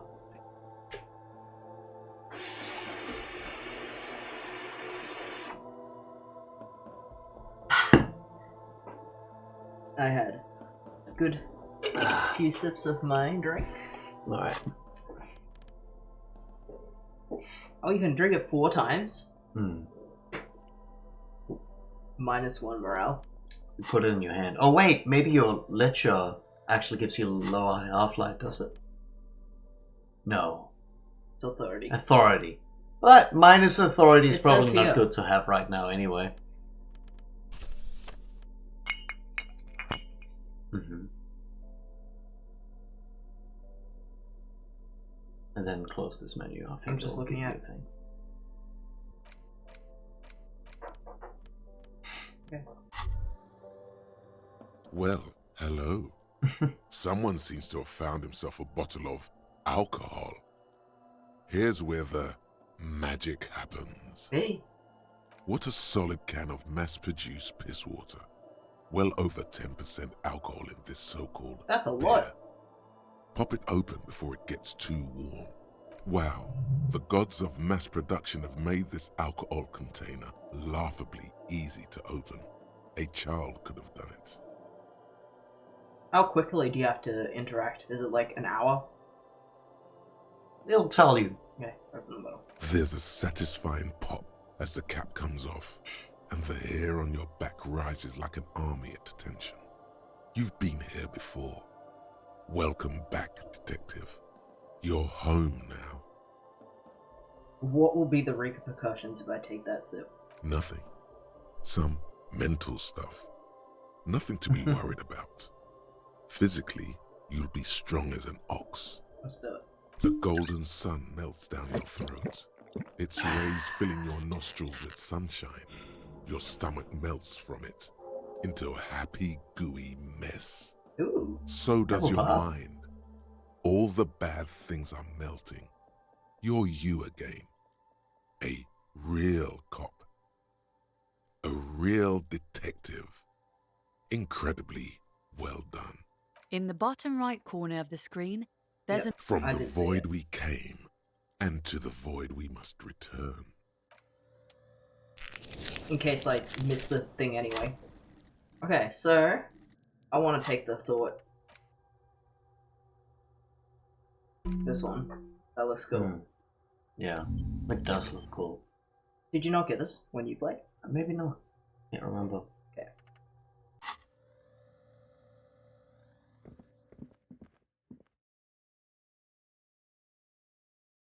I do remember a fort that I had, but you haven't unlocked it yet. Very fun.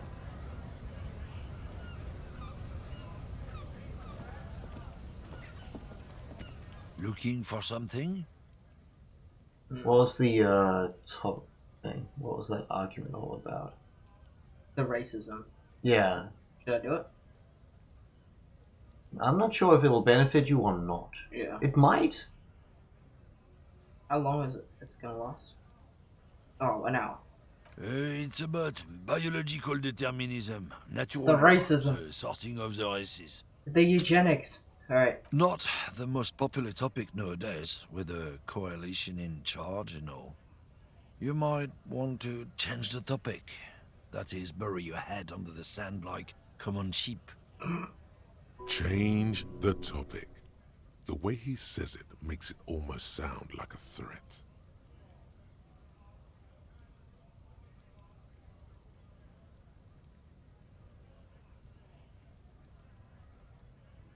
So you're just a racist. Makes sense. I'm not just racist. Look, I've read books. Huh? The science of racial theory has all been proved. even if some people don't want to accept it. People who've studied these things say that you and me are superior by design. So, naturally, we Occidentals should be in charge. Obviously, you can see the merits in that.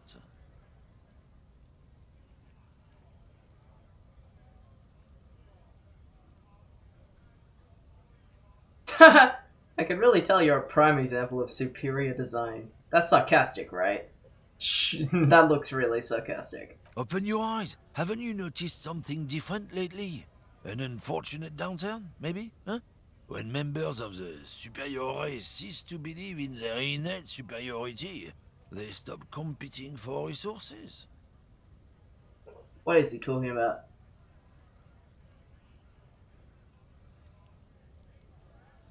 And? This concerns you, policeman, so you better be vigilant. The damn kips are showing up good lately. Same with the mosquitoes. And the other intruder species too.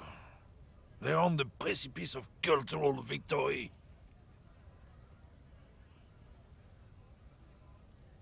Uh-huh. It's true. Also, you need to realize the dangers of mixing races. Uh-oh. Who knows what might happen if people don't stay in their birthplace? Nothing. You might end up with a new sub-race, with unknown characteristics, leading to extra competition. That's why you've got to control the offspring. Am I gonna, like, not be able to talk to him if I tell him to go fuck himself? Nah, I'm just gonna tell him to go fuck himself. Don't push your luck, Runt. Okay. The man gives you a disgusted look, then turns his attention elsewhere, ignoring your presence. Looking for something, Runt? Come to tell me to fuck Nah, off I again? didn't. It didn't work. Yeah, It did not help. That's what I meant. Mm. Alright, let's do it. The main thing is to not overdo it, even when you're trying to scare someone. The most important thing is, how does it look on your resume?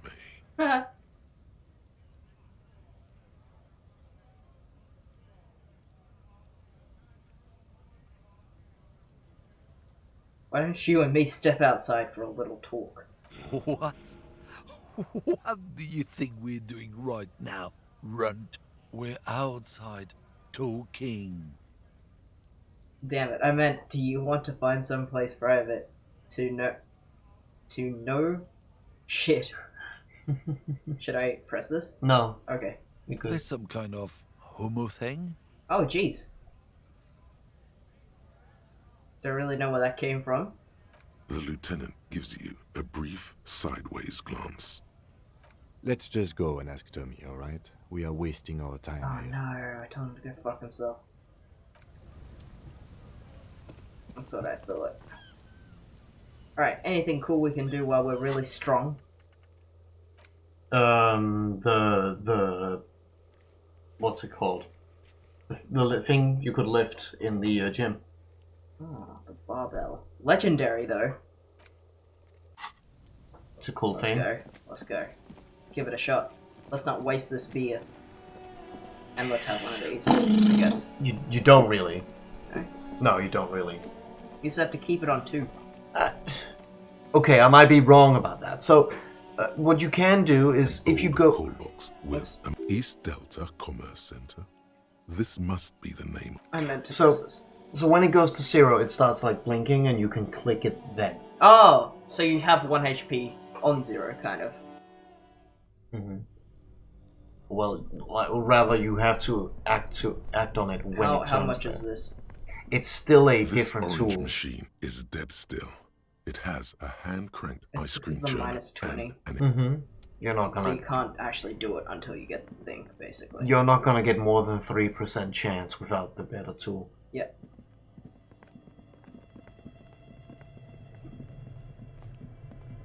Fair enough. Freaky house violin.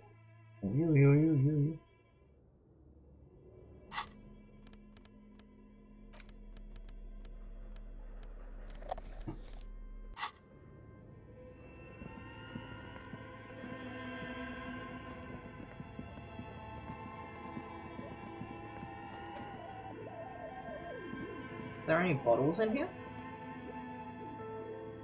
Are you wearing the bag? Do I not get to see the bottles? You have to wear the bag to pick them up. Yeah, but I don't even think I see any. Might not be then.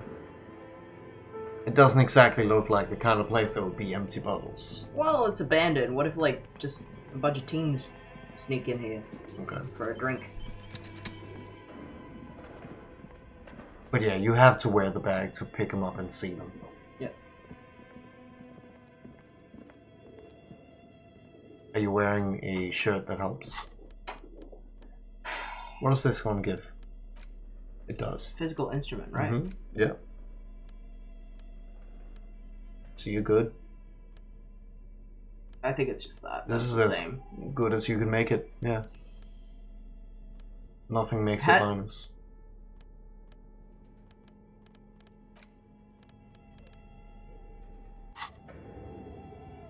Give it a shot. The barbell waits patiently on the floor, like a dog for its master. 42. You did it. Let's lift it for no reason.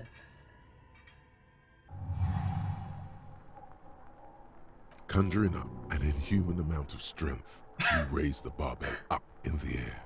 Your biceps tremble, but you're a savage. This is a children's game. Ian's like, what the fuck are you doing? I'm a true champion! A warm wave of accomplishment washes over your head as you drop the barbell to the floor. Ah, just for for a fun. moment, it feels like you're strong enough to succeed at anything you ever set your mind to. Good technique. The lieutenant nods with approval. Just for fun. I was just You to heal the healed? morale, yeah. Yeah. Yes. I don't have $20! I'll be able to pay. There are places you have not explored where you can probably find some money. Yes. Same person would ever put their head into such a machine. What machine?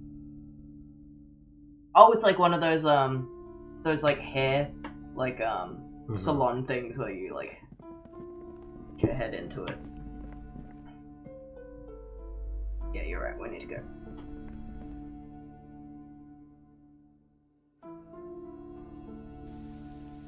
So I was told I can go behind that building on the left. I don't know if I checked it out fully. You didn't. Okay, put away this torch.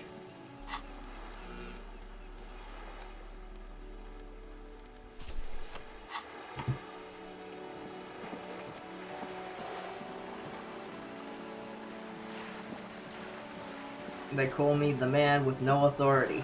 Yeah, there's a lot of things you didn't check over here. Yeah, I only talked to the kid. A garden hose. This won't be of use until the snow melts. Scroll that out a little bit. You can click that guy up there. Balcony with a view to the yard. And the hanging. Hey, That what's that smoker. noise down there? That smoker up there could be a witness. Talk to him.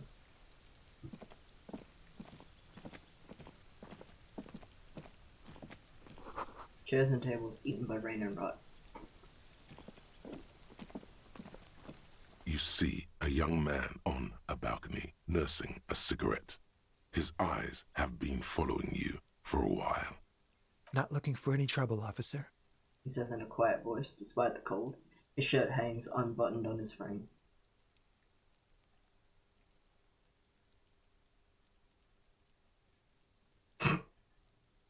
Why are you whispering? It sounds like you're already in trouble. There's no trouble. I'm just speaking in a lowered voice. He says sotto voice. He says sotto voice. I don't want to be seen talking to the gendarmerie if that's okay. I just want to finish my cigarette. It's the god of cigarettes and youth. Ask him if he's got anything to spare. Don't let him go. This could be your witness. The balcony has a great view of the whole thing. Hold on, can I at least have a cigarette? Apologies, but this is my last one. Takes another drag and shivers. The god himself has denied you absolution.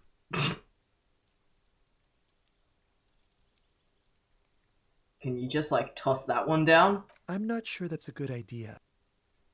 Alright, that's probably a bad idea. Forget I said anything. It's just gonna land in the mud. I'm gonna lose that morale that I just got. As you wish.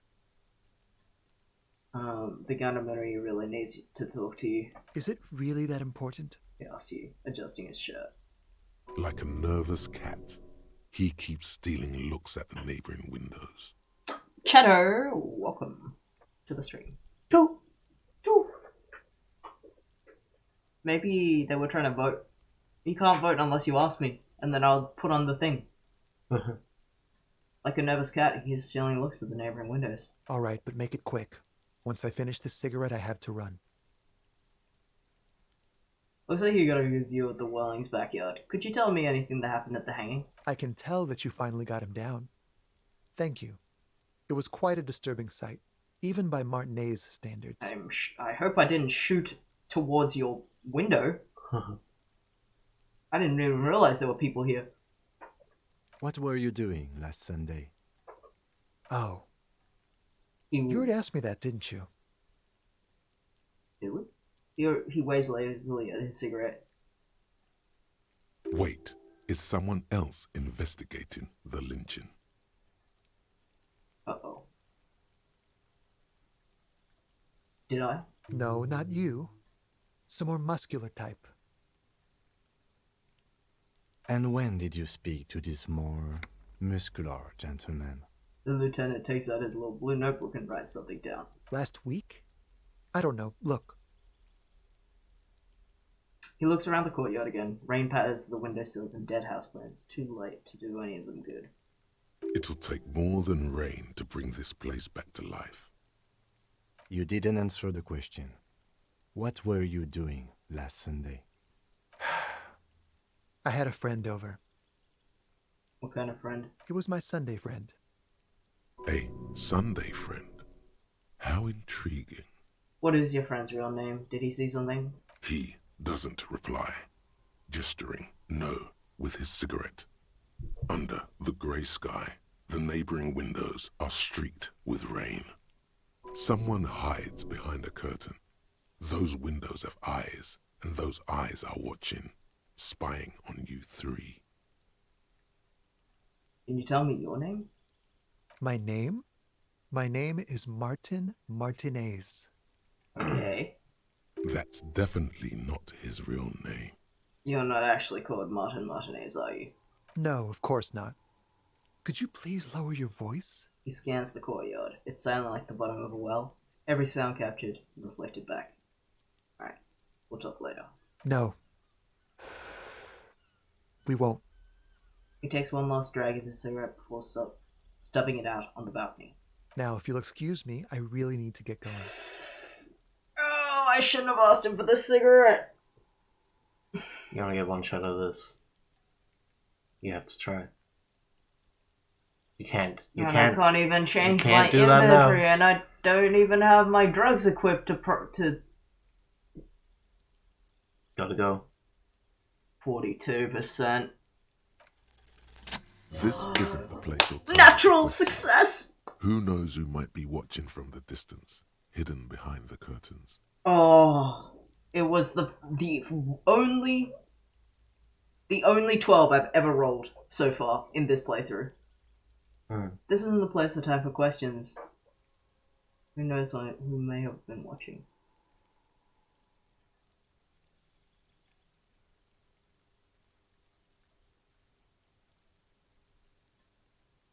Hey, listen, lowers your voice.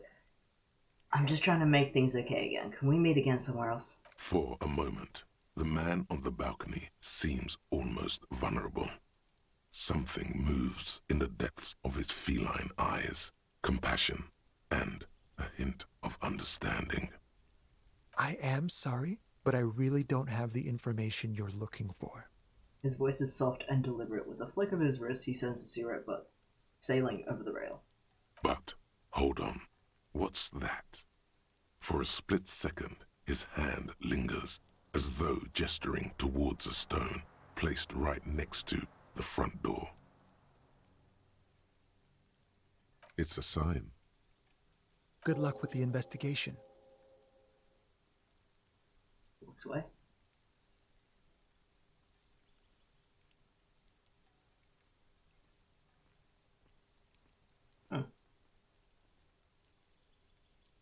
Oh, they even like showed us his whole walking away. He's gone. Lieutenant puts away his notebook and turns to me. We should run after him, see where he went. No point in running. Tenements like these often have multiple exits. If he doesn't want to talk to us, then he'll know how to hide himself. So we just give up? He could be a witness. Him or his Sunday friend. Either way, we need to look into that muscular type who's asking about our case. He did leave us a sign. Did you see that? He wanted to draw our attention to that stone right over there. The lieutenant nods towards a small rock on the soaky patch of grass. If we find a way inside the building, we can ask around for his apartment. Great, let's do that. Interesting. Quick tap.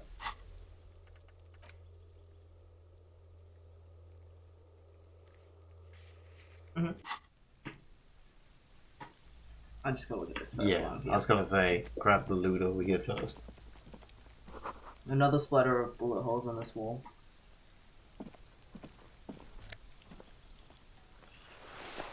I see. And a hat. A hat? Yeah, orange that a bun hat? hat. Oh! Reaction speed, but worse rhetoric. Hmm. Bum brain, feeling twitchy. I'll just keep that. There's a closed door, but you look at it suspiciously. It's locked down. Oh, rock's over there. Off to the rock. G'day. A stone like any other, lying in a whirl of sleet and mud. Maybe there's something under it. Ignore it.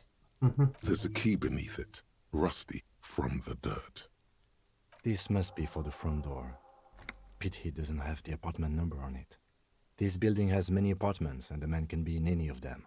How are we gonna find the right one? We'll just have to go in and see. Put the stone back. You got the key to the door right in front of you.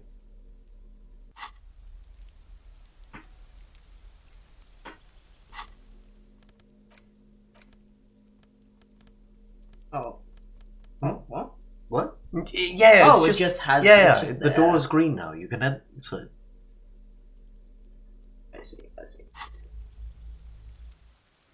Interesting. Probably gonna wrap up after we explore a little bit of this building. Oh, yeah. Interesting. Let's go. Eviction notices and missing pets are blasted on top of each other.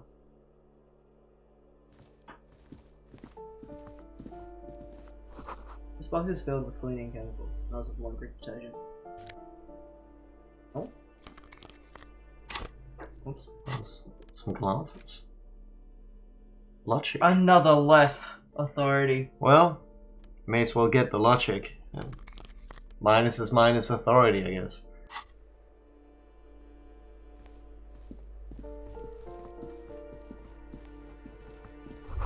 An old shoe rack. Boots, sneakers, and old slippers. These shoes come in 3 different sizes.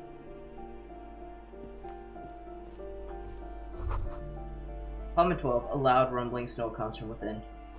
The snoring is scary somehow. We should leave. Oh! Didn't expect that to open. Oh! I've got alcohol. Commodore Red. That's the other beer. Yeah, that was the other one. Same effect.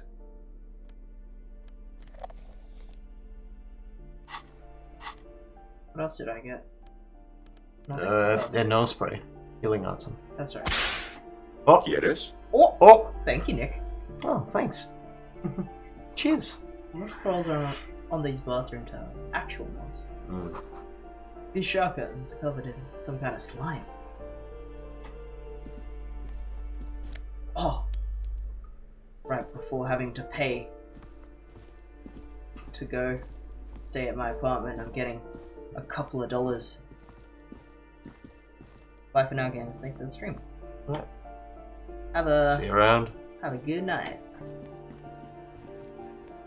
Someone has drawn a 5-pointed star on the wall.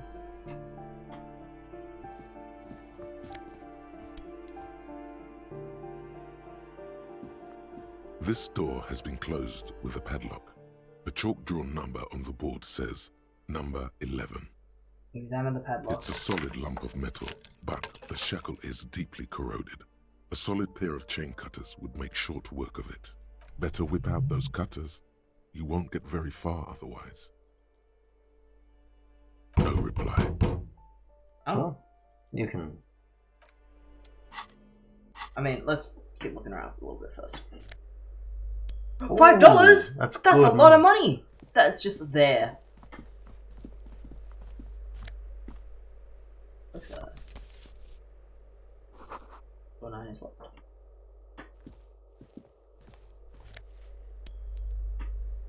There's Does the another shop... door right here. Does the shop close? Fritz? No. Okay. No, the Fritz, You yes, hear but someone the... walking around inside. Why do you want to go to the Fritz? Rearranging the Because I need to sell my The bottles number before on the I panel need to pay. says You already did. No, Well, I you- have more bottles now. Okay, you can also sell some postcards if you need more money. Okay. You hear someone walk around inside rearranging furniture. The number on the panel says 10. The walking stops abruptly, but no one comes to the door. Oh, that's the woman from before. You can feel tension on the other side. Okay.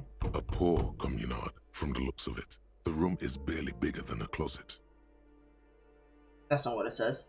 This time, the Oh, yeah. steps come closer. Who is this? Demands a female voice, wearing intent. This is the police. Open up. Do I have to open the door? You hear the clacking of heels again as the other side walks up to the door. Her tone is now getting a defensive edge. Do you have a warrant? I'm not obliged to open the door if you don't have a warrant. Let's go. We don't have a reason to get inside that apartment. It's generally easier to do things if you have literally any reason. Well, I wanted to ask about that gentleman smoking. But that's okay. Maybe you can come back to it later. Who knows? 5 and 8, their mailbox is overflowing. Revita says, a firing squad for the rich. Give me a moment. An elderly woman is leaning on her broom, her knuckles white as bone. She seems to have difficulty breathing. The cold never does any good for my bronchitis. She sneezes into a dirty handkerchief. Are you alright? Should I call a doctor? I'm fine. Fine. Don't you worry about me. Red spots appearing on her cheeks. You're still worried. It's very worrying. Now, what do you want from me, policeman? She's the cleaning lady. She knows the floor plan and the residence. I'm looking for a young male in his mid-20s, dark hair, skinny build, a smoker on the balcony. Yes, yes. I know who you mean. The scrawny boy who's always smoking like the devil, right? She looks to the end of the hallway. Somewhere in the building, a child starts crying. You hear a radio tuned to a talk show and someone taking a shower. What's he in trouble for? No trouble. Just want to talk to him. Do you know where he lives? Talk?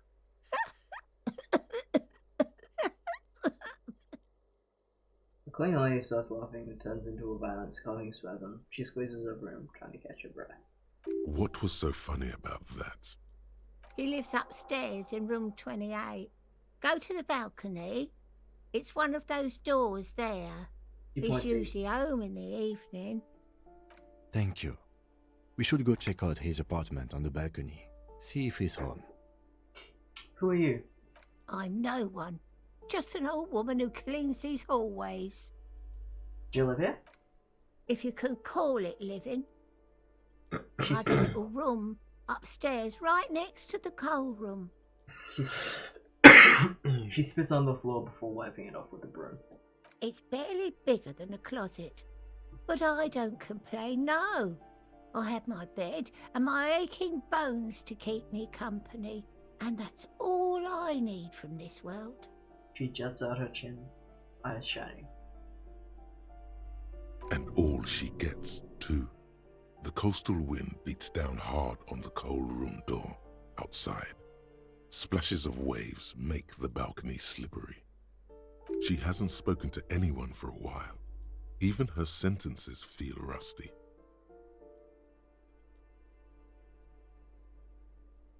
I will not get to the questions yet. That one looks locked.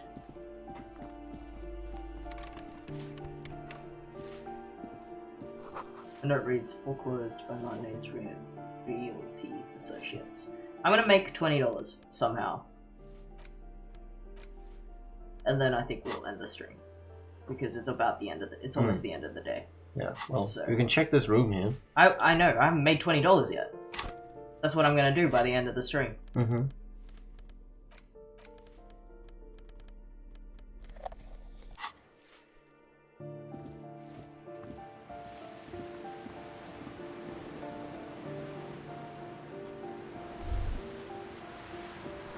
The sea below looks cold and winter grey. A shift in temperature. The air chills around you. Dust settles on the stony floor. Rub your sides for warmth. A former architect stands before a slice of window, a room plan in her hand. A cold wave has made the air in the building stand still and frozen, with temperatures falling down to -20 degrees Celsius. Her face is red from the cold. She's breathing on her fingers, clasping the plan. Traces of sadness are visible in her expression. The plan. Faint pencil lines on paper depict the same place, but a missing eastern wall connects the room with the neighboring apartment. Ideas for arranging the furniture have been jotted down. Look around yourself. It's clean and empty, with new tapestry embellishing the walls. A standard HB graphite pencil has fallen off a three-legged stool in the middle of the room. She had an eye for beauty. Shiver.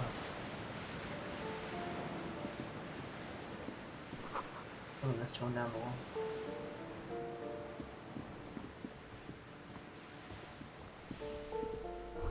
No grocery list on the table. Checks. What happened here? I'll foreclose on an apartment with a hole in the wall.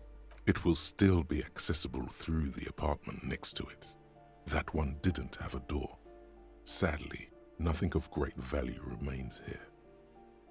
There's always a little something in the fridge. Indeed. Alright. Where is torch?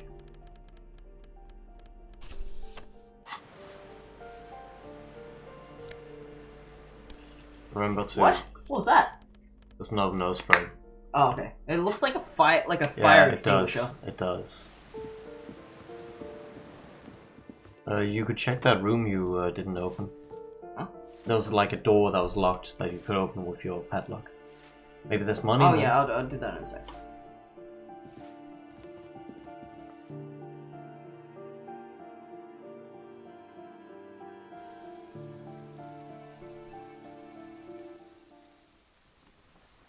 Ooh. Something.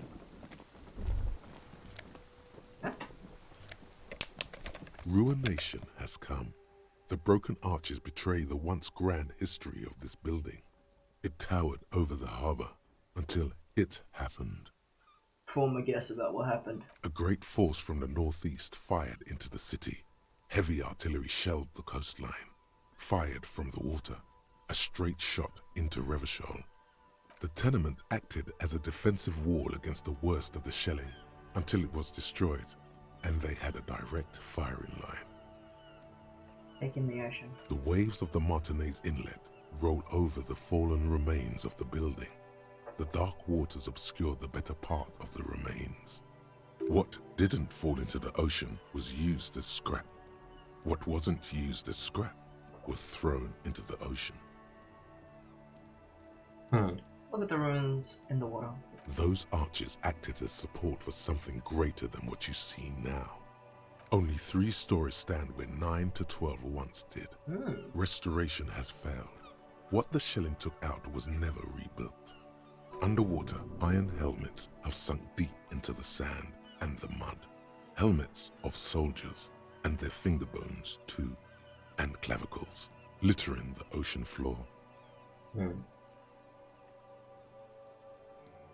Who did this damage? A fleet, the combined armies of Occident and Grad, with Mesk volunteers, a 5-nation army, hundreds of vessels.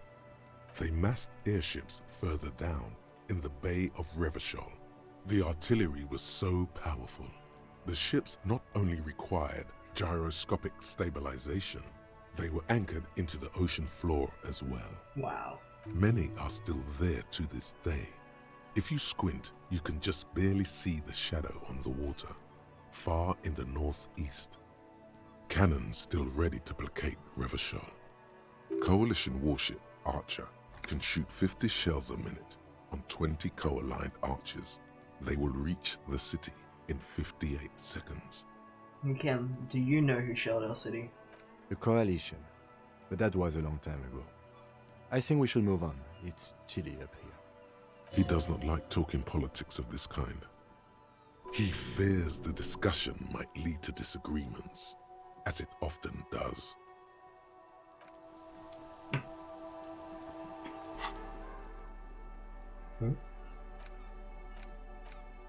What did I get from that?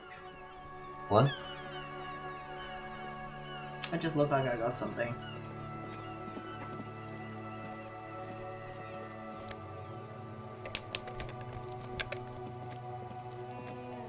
Ooh, the piggies have learned how to saunter up staircases. I didn't think you could do that with hooves. But here you are.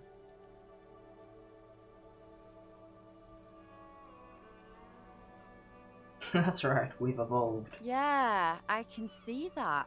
Cool mutations. Versus her arms. That smell coming from her paint bucket. It's not paint. It's heavy fuel oil. Is that heavy fuel oil? Red-dyed heavy fuel oil, intended for exclusive use in government vehicles, to be precise. Studying the contents of Cindy's bucket. What did you think I was using? Aquarels?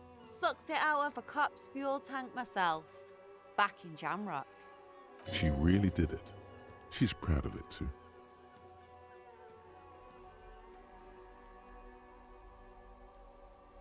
That's some clever cultural commentary. You ain't seen nothing yet, Piggy Boo. Catch you later, Cindy. Flashing. What's that doing? What does that mean? Why is it flashing? I don't know. Doesn't matter. Okay. Yeah, the bolt cutters, so I remember later. But now, we pick up more... Oh! What the... It's a room. I just walked into someone's room. Oh, no I didn't. Walked into something. Oh yeah. Pants. Not great pants, but they are pants. It's just... Lower reaction speed and more drug thing. What are the other It's the same thing? as this, but Yeah. this one's with... Oh yeah. Sure. I mean... But do you want lower reaction speed? Not really, but I also don't want lower semi-fat. Yeah, but I feel like those often you can duress for that, and reaction speed is something that happens when it happens. 100 tiny feet scurrying beneath the rats of the city. Well, I don't know that, do I? Because if I had better Savior Flare, maybe it had a lot to tell me that I've missed. Sure, I've had that's a fair. -2. That's fair. Because I've never had it chime in. And I would like it to. The pockets of these new jeans are perfect for sticking your hand into. Makes you look cool, calm, and collected. As your hand enters the pocket, your fingers brush against something soft. yet crinkly. What is it? Hey, it's a chewing gum wrapper. Oh! It reminds you of the fruity juice of apricots. You should inspect it closer if you have time. Something about the wrapper's texture is familiar. Not familiar in a good way, you might say. There's pain in there somewhere. Uh-oh. By the way, the raw materials were most likely exported from Seaguy, the apricot suzerainty, and processed in Sur-le-Clay into the apricot-flavored chewing gum loved by kids of today and yesterday. Something about it is familiar, and not only to your fingers. Interesting. Well, you don't have to do that now. No, you I just don't. want to look for money. You I have will that look now. for money. First and foremost, I will make enough money. No? No, What? this is the old lady's room, isn't it? No, she said next to the... Oh, right. Enough cold to last one. Yeah, I guess you're right. I must make at least $20 for the end of the stream, so I can potentially sleep. There's something up there. A box! And the door is locked, you can't get in.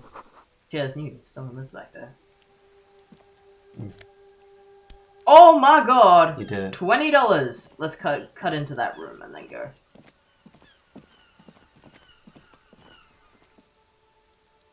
We did it. So, we'll end the stream after we investigate that room. And we'll remember next time to go talk to the young man. You have it equipped? No, you don't. And also, it's not this room. Yes, I do. Oh, you do? It wasn't this one. It was the name. Yeah. This door has been closed with a padlock. A chalk-drawn number on the Try. board says, number... Let me check what else I have. You have nothing for interfacing from memory.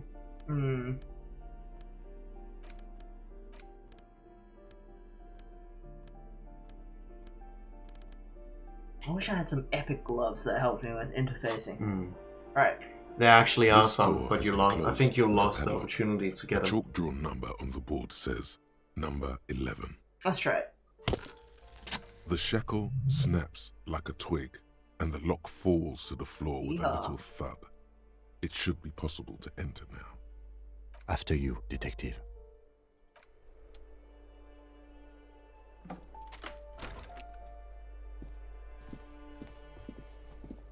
Oh. Flamboyant poster of a white star. Real mythology. Lithography. Books of critical theory on the monstrosity is a capital and such. Photos of revolutionaries fisting with guns.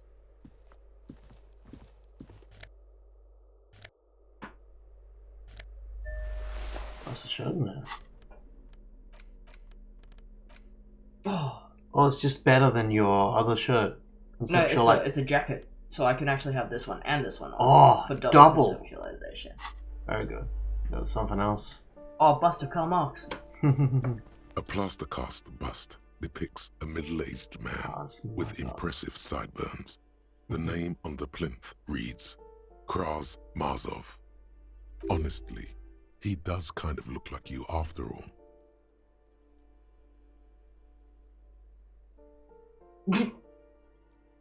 Kim, you must admit, this Kraz Mazov bears a striking resemblance to me. Hold on a second. Is this why you broke in here? To find out whether you're Krasmazov? No, it's purely coincidental. Sure it is. Just humor me for a moment. Do you see the resemblance? Well, you both do seem to share an affinity for sideburns. But it seems like old Kras here didn't drink nearly as much as you. How do you know? The bust is probably a romanticized depiction anyway. Very well. Let's look for identifying features then. Doesn't he have a birthmark right here? What about you? He puts a finger on a pale dot embellishing the bust's cheekbone. I can't tell. I can't see my face. Alright, but here's the big thing. Krasmazov looks Samaran, and you don't. I don't know what the hell my character is. Okay. You're right. Good, so you're not him.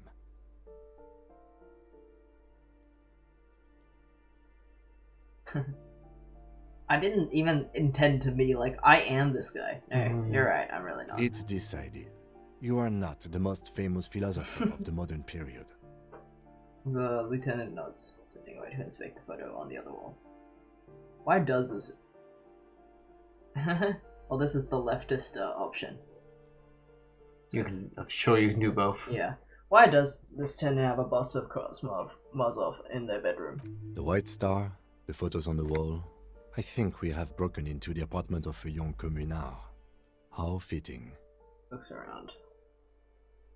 Father Mazov, the hero of the working class, salutes statue. Whoever lives here definitely shares your enthusiasm. He leans in closer to inspect the photos of the revolutionaries on the wall. There aren't many communists around. Not after the revolution. Some youth still keep the ideology going, it seems. Interesting. Alright, I think we're gonna end the stream here. Do a save. And with 5 minutes of drinking left.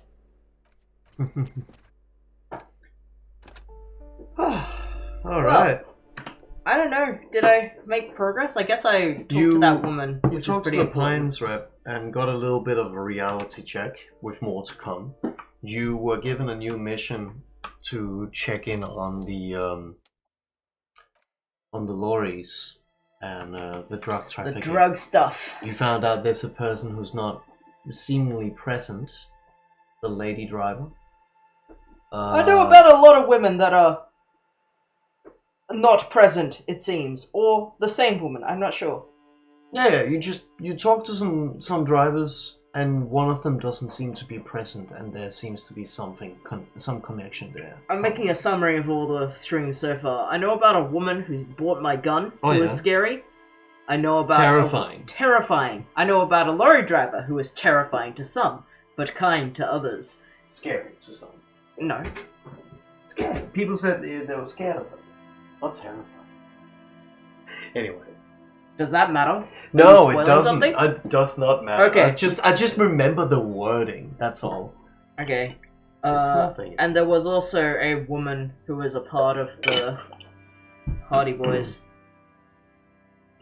Potentially someone who is also a lorry driver, because they have an odd shoe.